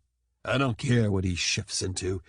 He's the most important person in the world to me, and if you drop him off this roof, I will spend the rest of my life making sure yours is as painful as possible." "I don't want to kill him." Orion clenched his teeth. His arm trembled, and Simon could feel his grip weakening. "That achieves nothing. All he has to do is give me the scepter." Simon's eyes locked onto Darrell's. "I can't," he managed. "He's going to kill me anyway, and if he's wrong, he'll kill Nolan, and he'll kill Mom, and he'll kill you. He'll kill everyone." "I won't let that happen," said Darrell. "You've done everything you can, but sometimes you have to lose the battle in order to win the war. Whatever happens, you and I will fight it together, and everything will be all right. But if you drop the weapon, and he lets go—" His voice hitched. "Please, Simon, nothing is worth losing you." The knot in his chest ached, and Simon could barely breathe. At last, without taking his eyes off his uncle, he slid the scepter onto the glass roof. "Thank you, my boy," said Orion.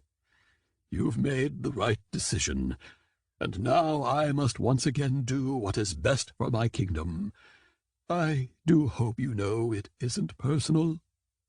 And with that, he let Simon go. Chapter 24. Murder of Crows. Simon opened his mouth to scream, but nothing came out. He was falling. The cold wind rushed around him, and the world blurred.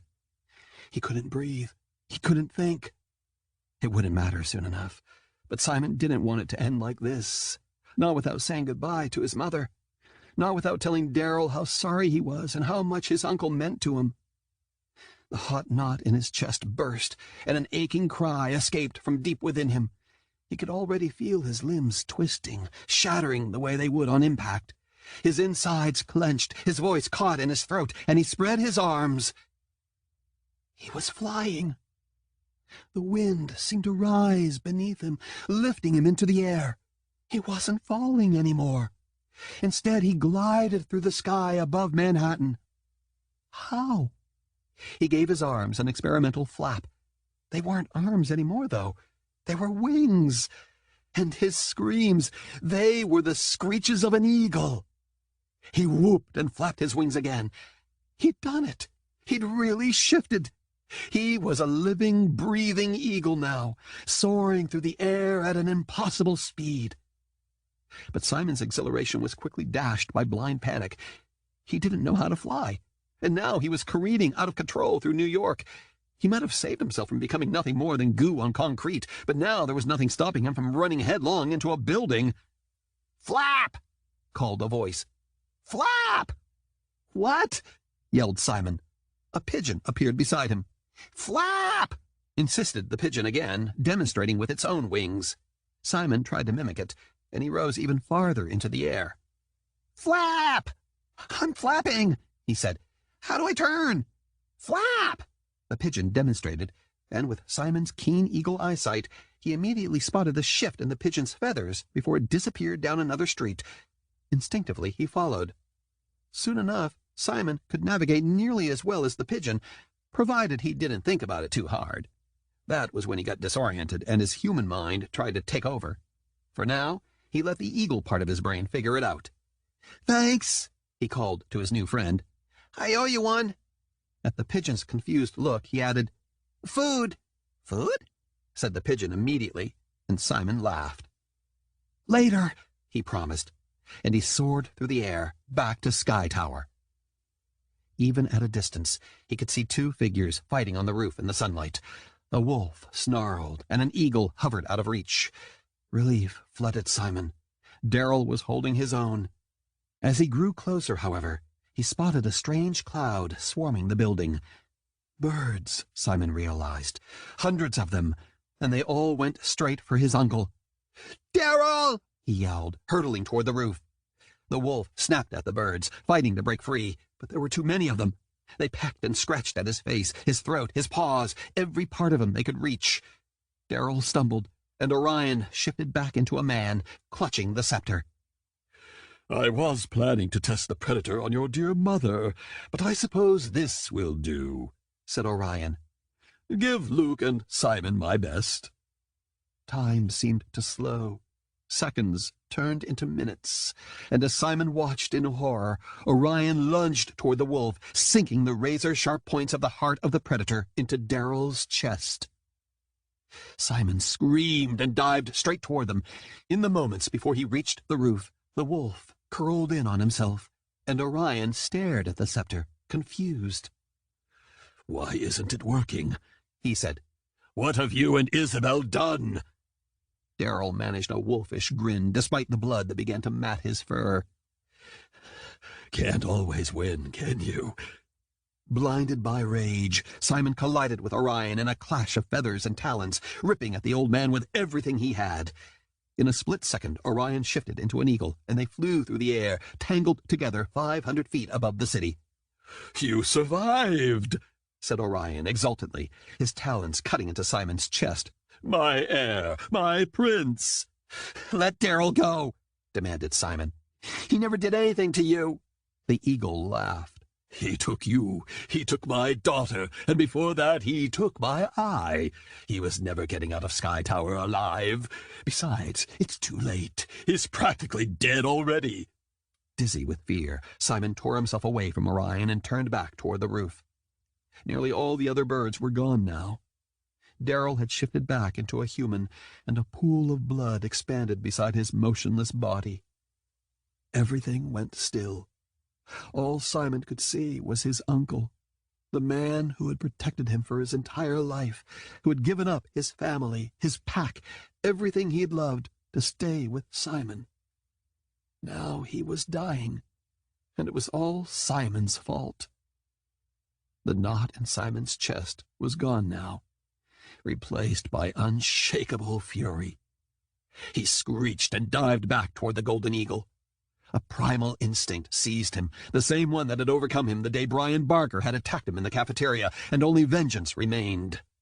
Simon lashed out with his talons, slicing across Orion's face and grazing his one good eye. Orion screamed. Clutching Simon's feathers, he shifted back to human form. My eye! He moaned. What have you done? Stop it! Cried Simon, struggling to get away. He wasn't sure how he did it, but for one moment he was an eagle, and the next his limbs twisted back into a human's. Orion clutched Simon's wrist. You fool! You have no idea! He suddenly gasped, panicked. The scepter! Where is the scepter? Simon scanned the roof, but he didn't see anything. Only Darrell lying in a pool of his own blood, his chest expanding with his shallow breaths. It isn't here! Orion roared. It must be! You have it! I know you have it, boy! Give it to me! He tore at Simon, grabbing his shirt and stumbling closer and closer to the edge of the roof. You don't understand. I must be the one to control it. They were inches from the drop now. Simon struggled to pull them backward, but his grandfather was too heavy. I don't have it! I swear! You'll kill us all! Cried Orion. Every last one of us will die because of you! A strong gust of wind hit them both, and Orion teetered. If he fell, he would take Simon with him. Simon might be able to fly, but if Orion kept holding on to him, blind as he was, he really would kill them both. Let go! Simon tried to spin them back toward the safety of the roof, but Orion held on. As the old man lost his balance, Simon twisted against his grip, pushing with all of his might. Orion cried out, and at last he let go. Clawing at the air, he stumbled backward off the roof and fell into the empty sky. "Orion!" Simon lunged to the edge, reaching for him. But it was too late. Orion plummeted toward the street below. Horrified, Simon watched as his grandfather fell. Halfway down, Orion shifted into his battered eagle form and spread his massive wings. Simon didn't have time to be relieved, though. Unable to see where he was going, Orion dived straight toward a brick building. "Watch out!" yelled Simon. In a split second before he hit the wall, Orion pulled up and circled back to Sky Tower. Simon's heart hammered as the eagle flew at him, his talons outstretched. No time to get away. He threw his arms protectively in front of his face and ducked. At the last second, Orion soared past him, close enough for Simon to see that his injured eye was open once more. With a scream, Orion arched downward, and Simon thought he was going to crash into the roof. Instead, his talons caught something that glinted in the sunlight. The scepter. He had found the scepter. "No!" shouted Simon. But the eagle disappeared into the bright blue sky. He squinted into the sun, but it was too late. Orion was gone. A wet cough caught his attention. Simon crawled toward his uncle, his chest tight. "Darrell," he said, hovering over him. Simon. His uncle's voice was little more than a whisper, and Simon had to lean in. "You're alive." "We need to get you to a hospital," he said. "They can help you." "Too late for that." Darrell managed a small smile. "I have something for you." He uncurled his hand. The pocket watch was nestled in his palm, slick with Darrell's blood. Simon took it with shaking fingers, his eyes watering. "Simon, I need you to listen to me," said his uncle hoarsely. "Whatever happens, you can't go after Orion." "But he has the predator," said Simon, pocketing the watch and pressing his hands against his uncle's chest to stop the bleeding. Even through his blurred vision, he could see that Darrell was right. It was too late. No one could lose this much blood and survive. "Your mother, she didn't steal the pieces. She and the rulers of the other kingdoms created copies. No one was supposed to know. Not until you and Nolan were safe. But the Alpha never had the real ones." Darrell said this with a note of triumph, but to Simon it only meant that his uncle was dying for nothing. A wave of guilt and grief crashed into him, and for a moment Simon couldn't breathe. "I'm sorry," he said, his voice breaking. "I should have stayed with you. I should have met you at the ferry. I should never have gone to the zoo. I should have waited." "You have nothing to be sorry for." Darrell touched Simon's cheek with his cold hand. "You did it to save your mother. I would have done the exact same thing if it meant saving you." He coughed again, and blood splattered the glass roof. "Promise me that whatever happens, you'll get as far away from Orion and the Alpha as you can. Your mother and Malcolm will protect you. That's all I want, kid. To know you'll be okay." A sob bubbled up in Simon's throat, and he struggled to speak around it. Only if you swear you won't leave me." Darrell smiled weakly. "It's okay, Simon. I'm ready. Just promise me you'll stay safe." Simon pressed harder against the blood pouring from his uncle's chest. I promise. But please, you can't. You can't die. I need you." "This is how it's supposed to be." Darrell's hand settled over Simon's. "I couldn't save your father. Let me die protecting you." "Please," choked Simon. You're my family. And I always will be. I had my time with you. They were the best years of my life. It's your mother's turn now. Behind him, Simon heard the click of claws against glass, and a wolf appeared at his side. Malcolm. Brother? Said the wolf in disbelief. He set his paw against Daryl's chest as well, but nothing either of them did could stop the flow of blood. I'm sorry for leaving you, said Daryl. His gruff voice was fading. You deserved better. Impossible. No better brother exists. Daryl touched his paw. Take care of him, Malcolm. He's your charge now. Heir or not, he's our family. Of course. Malcolm lowered his head, and with effort, Daryl refocused on Simon. You are strong, Simon. Stronger than you know. Never forget it. Finally, his grip on Simon's hand faded, and the light in Daryl's eyes disappeared. A choking sob escaped Simon, and he clutched his uncle's cold fingers. Behind him, the other wolves gathered on the rooftop, one by one, but it was too late. Daryl was gone.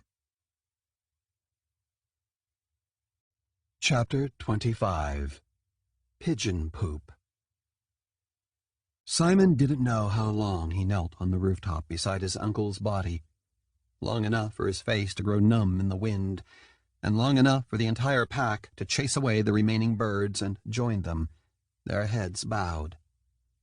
He didn't let go of his uncle's hand. Over and over again he pictured Daryl's eyes opening, and Simon silently begged for this to be nothing more than a nightmare.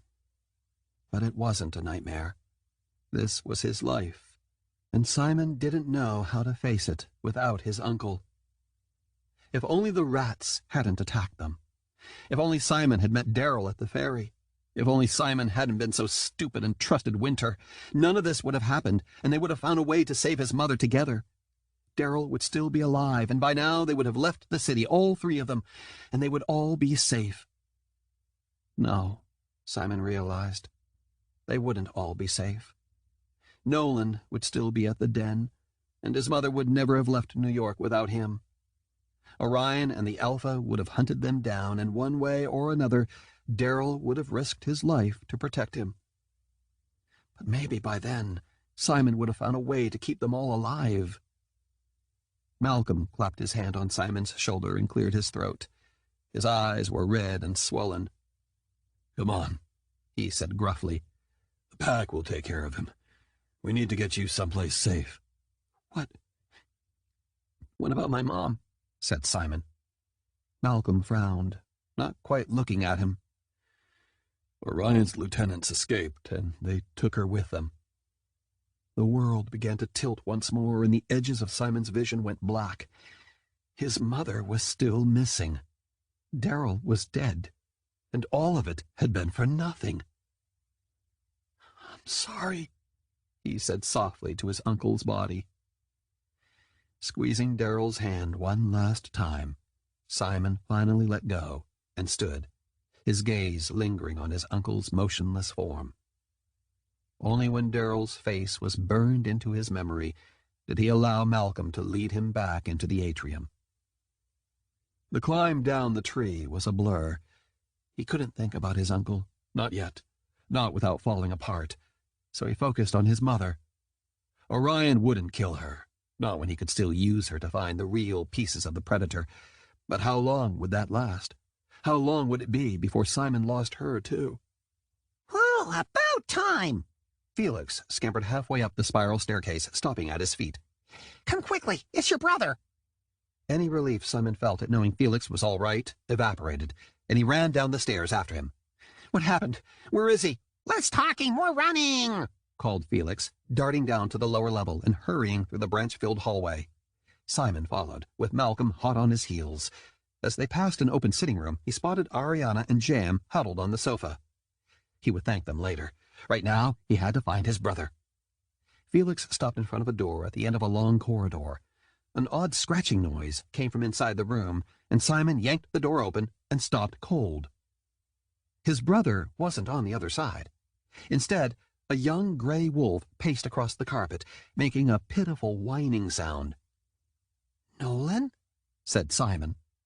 The wolf sat back on his haunches, and in the blink of an eye, it shifted into a rattlesnake, and then a frog, and then a squirrel, and a robin, and a wasp.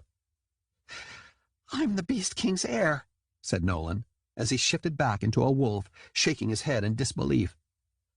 "I thought when you showed up that you would be instead, but it's me." Simon stared at him, stunned, though he quickly recovered. Of course Nolan was the Beast King's heir, now that Simon knew he was an eagle. His resolve turned to steel. He wouldn't let Orion kill his brother. No matter what it took, no matter what Simon had to do, he would protect him. Orion had already stolen his mother and uncle. Simon wasn't going to let him steal his brother, too. "Turns out I sprout feathers," he said wearily, and his grief must have shown on his face because Nolan trotted up to him, his wolf's brow furrowed with concern. "I'm not going to boss you around if that's what you're worried about. As long as you do what I want, I mean." Simon shook his head. "It's not that," he began.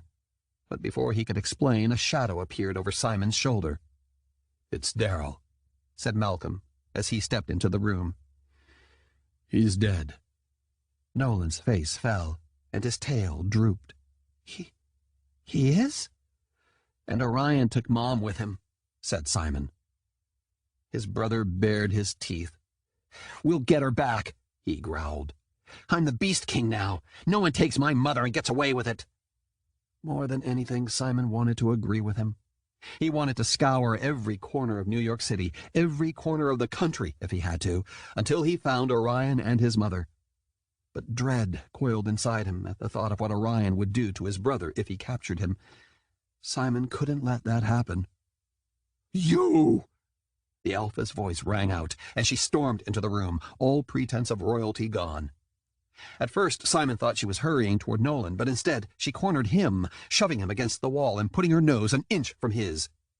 "You took the pieces," she said, her face contorted with fury. "You handed Orion the Predator. Now he has control, and because of you, my kingdom will fall." She grabbed his throat, cutting off his air supply. "You will suffer for what you've done. If it's the last thing I—" A furious snarl filled the room. An enormous wolf slammed into the Alpha, and she tumbled to the ground, shifting as she hit the carpet. But it was too late. Malcolm pinned her smaller form, and he snapped his jaw just above her throat. "I do not care what Simon did," he growled. "You have only yourself to blame, Mother. You were our Alpha. He's a 12-year-old boy, and I will not let you hurt him. Not now, not ever. How dare you!" The Alpha tried to claw Malcolm's muzzle, but he was too quick for her. In an instant, he shifted his weight, immobilizing her completely. "You have let down our kingdom, and you have let down our family," he said. Near the doorway, Simon noticed the rest of the pack gathering in wolf form. "You have no right to call yourself our Alpha any longer. Relinquish your crown before you cause any more harm to our kingdom, or I will kill you." Silence reverberated throughout the room, and Simon barely dared to breathe. The Alpha stared at her son, her eyes full of hatred. "I am your mother, and that is why I am offering you your life," said Malcolm. "I will give you one chance. Step down and you live. Refuse, and you die here." She bared her teeth. "Take him into custody," she ordered the pack. But none of them moved to help the Alpha. Instead, they all rumbled their dissent, and one wolf stepped forward. "You heard him," said Vanessa. "We follow Malcolm now, not you." The Alpha clenched her jaw, and several tense seconds passed.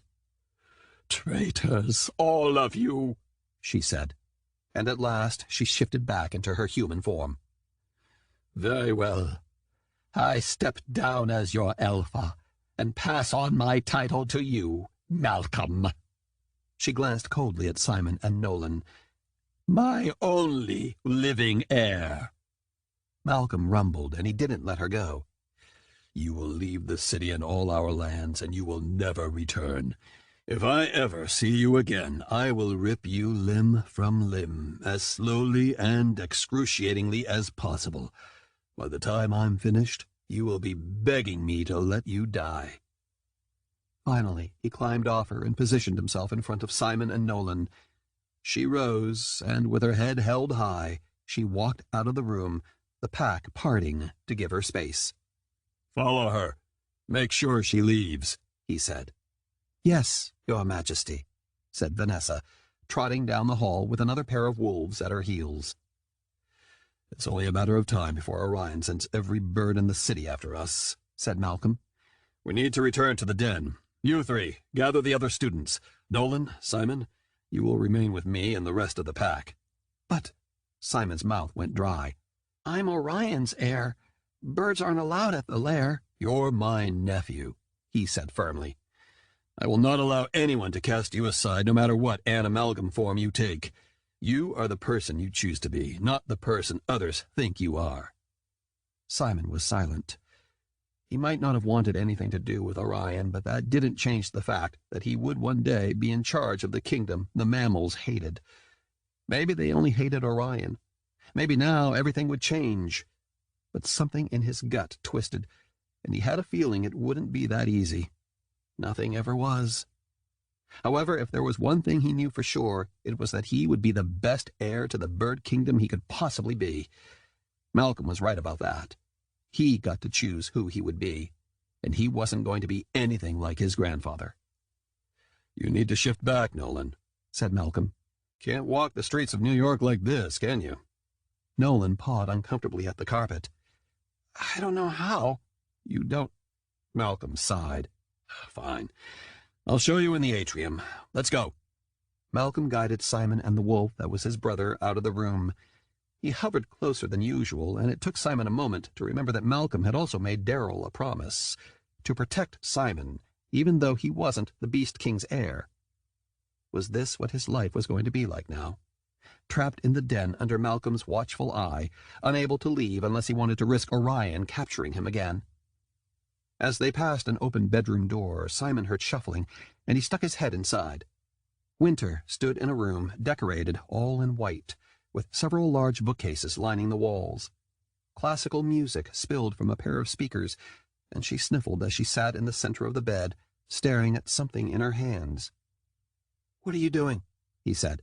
Winter jumped, and her expression quickly hardened. "Orion left me," she mumbled, her gaze drifting back to the thing she was holding, a picture frame. "I tried to go with the flock, but they wouldn't let me." "Maybe if you'd told the truth, things would have been different," he said. "No, they would have left me no matter what I did," she said, refusing to look at him. "I'm sorry, Simon. I thought I was doing the right thing." Deep down he knew that, but she was still the reason Darryl was dead, and he wasn't sure he could forgive that so easily. More pictures lined the bookshelf nearest the door, and Simon stepped inside to get a closer look. Most of them were of a man and a woman he didn't recognize, but some of them were of Orion and Winter. At least he was still alive.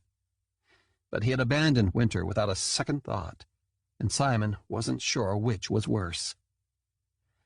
"Are you coming back with us?" he said, picking up one of the photographs. "It's safe now." Malcolm banished the alpha.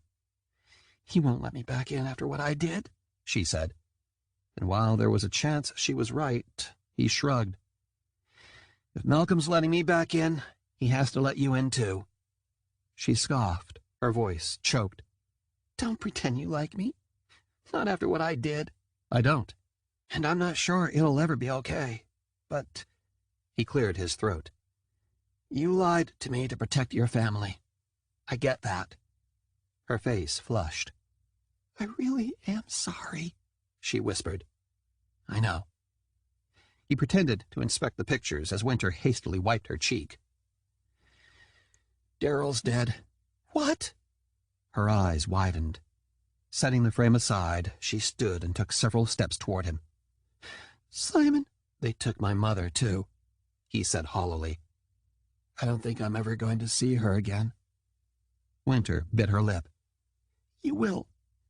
I know Orion better than anyone. He told me all kinds of things, and if anyone can track him down, it's me. I'll do anything to help you find her, Simon. I swear. He shook his head. I promised Daryl. I promised him I would stay safe. Our world won't ever be safe, not if Orion gets the weapon. I thought he would do the right thing, but... Winter trailed off and glanced at a photograph of the man and woman on her shelves. I never got to know my mother, but you have a chance to know yours. You can't give that up, Simon. You just can't. He averted his eyes, and a lump formed in his throat. No, he couldn't. I don't know what to do. We'll figure it out, said Winter. You don't have to do this alone. A long moment passed, and finally he said, Everything that happened, it's not really your fault, you know. She hesitated. It is. I knew exactly what I was doing, but I never thought this is how it would end. It's not over yet, said Simon. She was right. No matter what he did, if Orion got his hands on the real predator, there would be no safe place left in the world for him and his brother. And in the end, that meant the only way to keep his promise to Daryl was to make sure that never happened. I'm sorry I told Orion you're a snake. Don't be. Perrin would have told him anyway. Besides, I deserved it. She sniffed and took another tentative step toward him.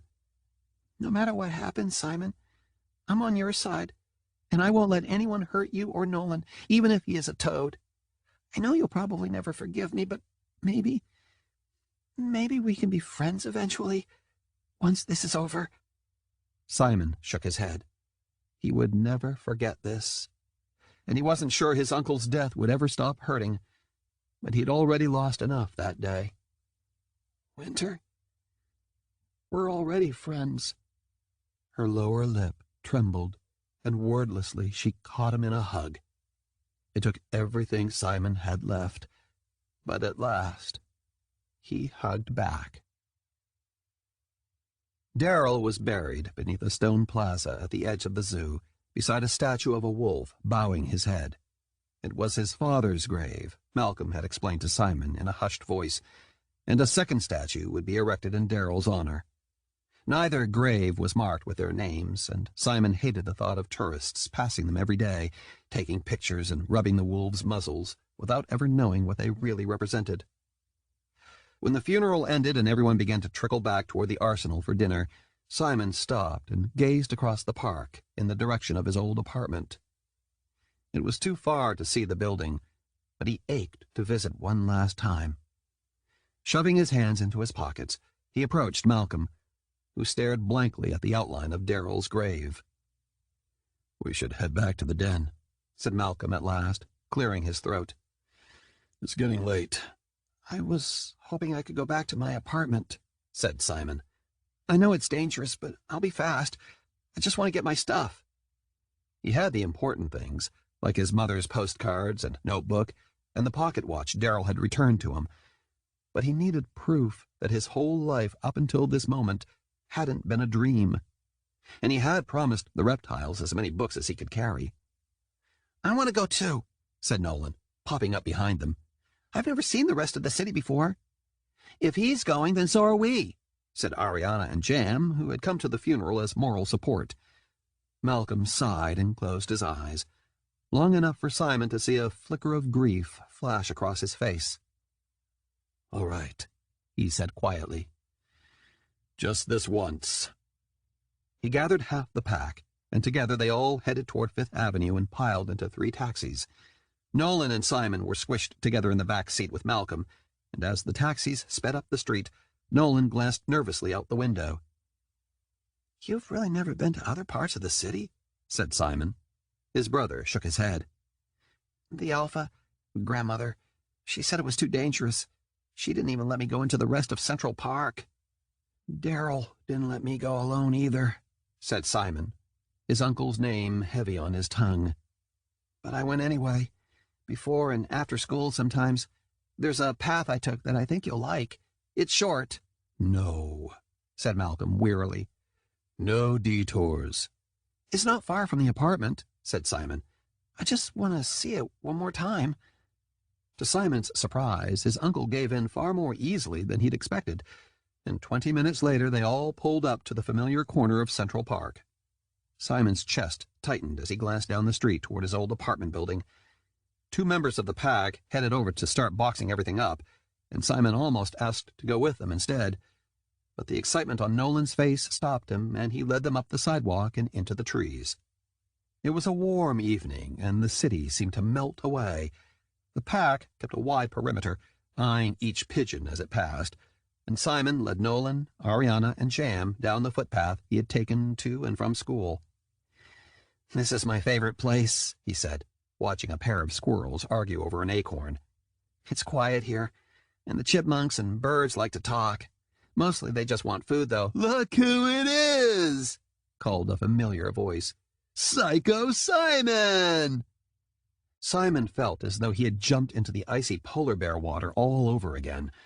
Up ahead, Brian Barker and his gang spread out across the path, laughing and throwing sticks at the squirrels.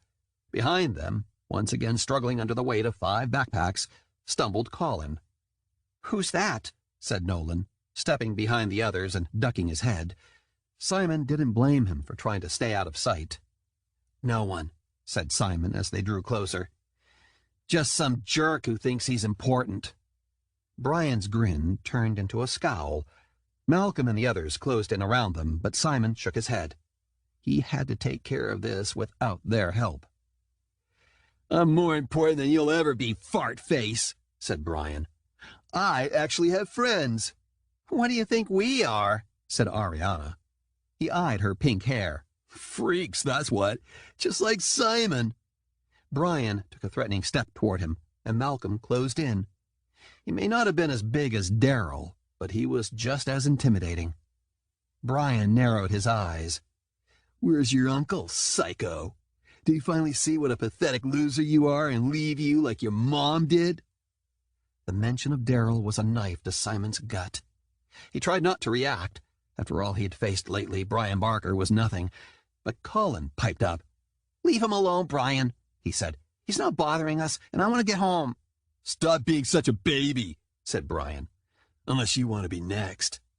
A pigeon cooed overhead, and Simon glanced up. An entire flock nestled in the branches, watching the action unfold. One brave bird flew down, landing on Simon's shoulder, and an idea formed in his mind. He whispered a few words to the pigeon, which bobbed its head and flew back into the tree. "Stop talking to the birds, psycho," said Brian. "Or are they the only ones who talk back?" "Sorry, what did you say?"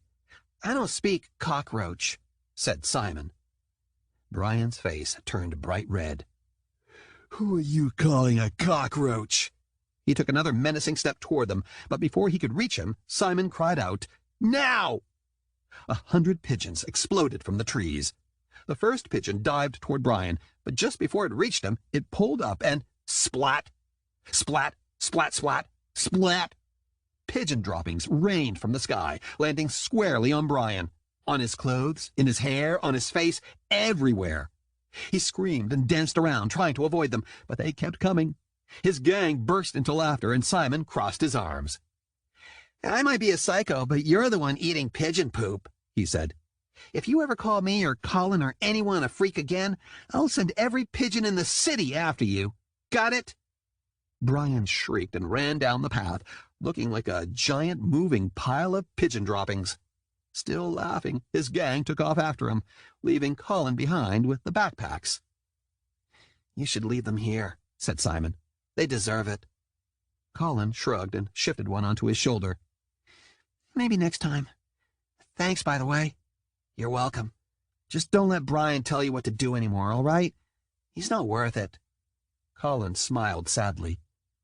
"We're not all as brave as you are, Simon. See you around." Simon watched him trudge down the path. Maybe he would see Colin. Maybe he wouldn't. Simon's life was changing too rapidly for him to predict anything anymore, and all he could do was try to keep up. One thing he did know for sure, though. A week ago, he hadn't been this brave either. Chapter 26. Howl at the Moon. One evening in the middle of September, after Nolan had left for the dining hall, Simon settled on the sofa with his favorite book. Ever since his uncle's death, he had been eating his meals in the Alphas section, too numb to join the others. It had worked out so far, but this time Malcolm appeared. "My brother wouldn't have wanted you to mourn him forever." 10 days wasn't forever. But even if it had been 10 years, Simon couldn't imagine pretending everything was all right. "I'm not hungry." "I remember what it was like to be your age, and I was always hungry." Malcolm eased down onto the couch beside him. "It might not seem like it now, but you'll wake up one day and remember what it felt like to be happy. Until then, all you can do, all any of us can do, is go through the motions." He clapped his hand on Simon's shoulder. "You're not alone, Simon. I hope you know that. Now, go join your brother for dinner." Simon dragged himself down to the dining hall, fully prepared to eat as quickly as possible. When he arrived, he spotted Nolan in the buffet line. Before he could join him, however, Garrett and a handful of other mammals surrounded Simon. "Oh, look, it's Pigeon Boy," said Garrett with a snicker. Nolan must have told them about the incident in the park. "I've been meaning to ask, why do they call you Psycho Simon? Is it because you have bird turd brains?" Simon sighed. So the taunt wouldn't end whether he was at Kennedy Middle School or the leading Animalgam Institute for the Remarkable. At least they were familiar. "You want to know why they call me Psycho Simon? Find me in the pit, and I'll show you." A chorus of oohs erupted from the mammals, and Nolan walked up beside Simon, holding a tray full of burgers and fries. "What's going on?" "Nothing," said Garrett with a grin. Simon shrugged. "Your goons think I'm crazy because I'm Orion's heir." Nolan scowled. A few boys seemed to shrink beneath his glare, but Garrett stood his ground. "You will apologize to my brother, and you will treat him with the respect he deserves," said Nolan with surprising authority. Though the fact that he was the Beast King's heir was still a closely guarded secret, finally shifting had done him a world of good. Simon only wished the same had been true for him. Garrett's mouth puckered, as if he had swallowed a lemon. "But no buts." Nolan raised his chin, and even though Garrett was almost a full foot taller, he took a nervous step back. "If you want to stay in the den, you'll apologize to my brother right now, and you will bow to him, and call him your highness." Garrett paled, and Simon shook his head. "It's fine," he said, not wanting to cause more trouble for himself. "I'm used to it." "You're a prince, and my brother," said Nolan. "No one's ever going to insult you again, and if they try, there will be consequences." "What'll it be, Garrett?" With a clenched jaw, Garrett bowed stiffly. "Your Highness," he muttered, sounding vaguely like he was trying not to choke. "I'm sorry if I offended you." "You didn't," said Simon. He clutched his book and looked at his brother. "I'm going to get some food. I'll see you around." "You're not sitting with us?" said Nolan, and Simon was surprised by the hint of hurt in his voice. He glanced at Garrett, whose face was turning the color of ketchup. If Simon sat with them tonight, he'd be dead before dessert. "Maybe for breakfast," he said. "Or you could sit with me." One look at Nolan's expression told Simon what he thought about that idea. "Breakfast, then," said Nolan. He wandered off toward his friends, and Garrett followed closely behind. Once Simon filled his plate, he sat down at an empty table and opened his book. He could feel others sneaking furtive glances at him, and he slouched in his seat. By now, thanks to Nolan's big mouth, the whole school knew about what had happened in Sky Tower. But Simon didn't care. They could look all they wanted, as long as no one tried to tell him he didn't belong because he had sprouted feathers instead of fur. He was halfway through a chapter when Jam pulled up a chair across from him. "Is this seat free?" he said. "Only if you'll eat my fries for me," said Simon. Ariana dropped her tray onto the table and plopped down beside Simon. "I guess I'll sit with you too, as long as you promise not to get any of your bird nerdiness on me." "What, you mean like this?" said Jam, and he reached across the table and rubbed his book on her shoulder. "Or like this," said Simon, doing the same. Ariana squirmed. "Oh, gross! What is wrong with you two?" It might have been his relief at not sitting alone. It might have been the look on Ariana's face as she tried in vain to push them away. But the dam inside him burst, and for the first time since the day Darrell had died, Simon laughed. It felt good, and across the room he caught Nolan's eye. His brother was sandwiched between Garrett and another boy, and he flashed Simon a grin. Simon returned it. "Maybe tomorrow we can get Nolan to sit with us," he said. Ariana and Jam exchanged a look. "He's the prince," said Jam. "He always sits with the mammals." "I'm a prince, too," said Simon. "So are you, and you're a princess, Ariana." She twirled her knife between her fingers. "Call me that again. I dare you." He pulled his hands away from her. "He'll sit with us tomorrow," he said firmly. "We're all going to be the leaders of our kingdoms someday, and it's about time we all started to get along." "Hear, hear," said Jam. "To crazy ideas that are never going to work," said Ariana. "Don't say I didn't warn you." Simon knew it would take some adjustment for all of them, but as he watched his brother talk animatedly to Garrett and the other mammals, he was sure that one way or another they would both be the princes the Animalgam world needed them to be, and the 5 kingdoms would be better for it. Simon spent the rest of the evening taping his mother's postcards to his bedroom wall, working well into the night to get the order right. Seeing the colorful pictures of the places she'd been gave him hope he would see her again, and right now he needed that.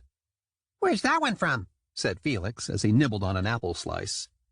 After Malcolm had discovered Felix sleeping on Simon's pillow, Malcolm had eventually agreed to let Felix stay, with the caveat that he remain in Simon's room at all times. Felix wasn't happy about missing the television Simon had promised him, but there wasn't much either of them could do about it. Simon peered at the postcard of a venomous viper. "It's from Phoenix, Arizona. Lots of sand." "Lots of snakes," said Felix, shuddering. "But Winter would hate it even more than you do," said Simon, and he hopped off his desk. All he had left to put away was his pocket watch. He picked it up off his bed and examined the silver face. Now, instead of being the only connection he had to his father, it was also a constant reminder of what had happened on the roof of Sky Tower, and Simon couldn't stand it. He placed the watch in his dresser drawer, nestling it between 2 of his thickest pairs of socks. "Have you seen her tonight?" "She's in her room," said Felix. "Threatened to feed me to the sharks." "At least she didn't actually try," said Simon. "She's okay, though?" "She's stopped blubbering so much," said the mouse. And Simon supposed that was all he could hope for. A wolf's mournful howl echoed from somewhere above ground, where the pack was patrolling the zoo, and Simon tensed. "I'm going out. If Malcolm comes in, tell him I went to the pit to practice. I'll be back before midnight," he said, before slipping out of his room and into his brother's. It was empty, and Simon was grateful for it. There were some things he needed to do alone. He pushed aside the panel that hid the secret tunnel, and soon enough he emerged into the night air. A cool wind blew, and he closed his eyes and concentrated. Malcolm had talked to him about the finer points of controlling his transformations, and while he had done it only a couple of times since the day Darrell had died, he thought he had the hang of it. A few heartbeats later, his body began to shift, and soon he had morphed into an eagle. Simon spread his wings and took flight, soaring over the dark zoo. With his eagle vision, the full moon was more than enough for him to see the smallest details, including where each member of the pack roamed. He circled the area until Vanessa, in her wolf form, moved her patrol to a different spot. Finally, with little more than a soft scrape, he landed on the stone path beside his uncle's grave. In the days since the funeral, someone had erected the second statue, a giant wolf that was an exact replica of his uncle. He even had a scar running down his furry cheek.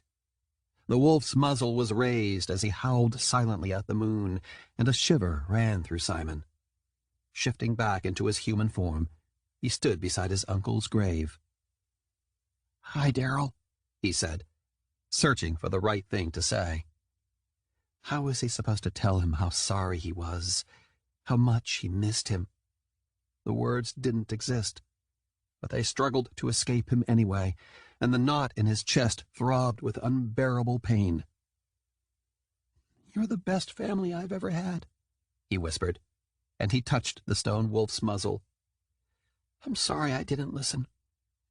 I'm sorry I left you, and I'm sorry I never told you how much." His throat swelled up until he could barely speak. "Most of all, I'm sorry for what I have to do now. I have to find the pieces of the Predator before Orion does. It's the only way Nolan will ever be safe. If I can destroy the weapon, then maybe he'll have a chance. Maybe we both will. And maybe we'll be able to save Mom. You would do the same thing. I know you would. And you're not here anymore. So it's up to me now. I'll protect them, no matter what it takes. I promise." He took a shaky breath as a mountain of emotions built up inside him. Guilt, anger, regret, each one more excruciating than the last, until finally he couldn't take it any more. The fire in his chest exploded, and the familiar sensation of his limbs twisting overtook him. But this time, it was different. Instead of feathers, fur sprouted from his skin. His hands and feet shifted into paws, and his face contorted into a muzzle. A tail grew from the base of his spine, and at last, when it was done, Simon sat trembling beside his uncle's grave. Somehow, impossibly, he was a wolf. The moonlight caught his eye, and Simon threw his head back and howled. This has been an Audible Studios production of Simon Thorn and the Wolf's Den, written by Amy Carter, performed by William Dufresne. Producer Mike Charzik. Copyright 2016 by Amy Carter.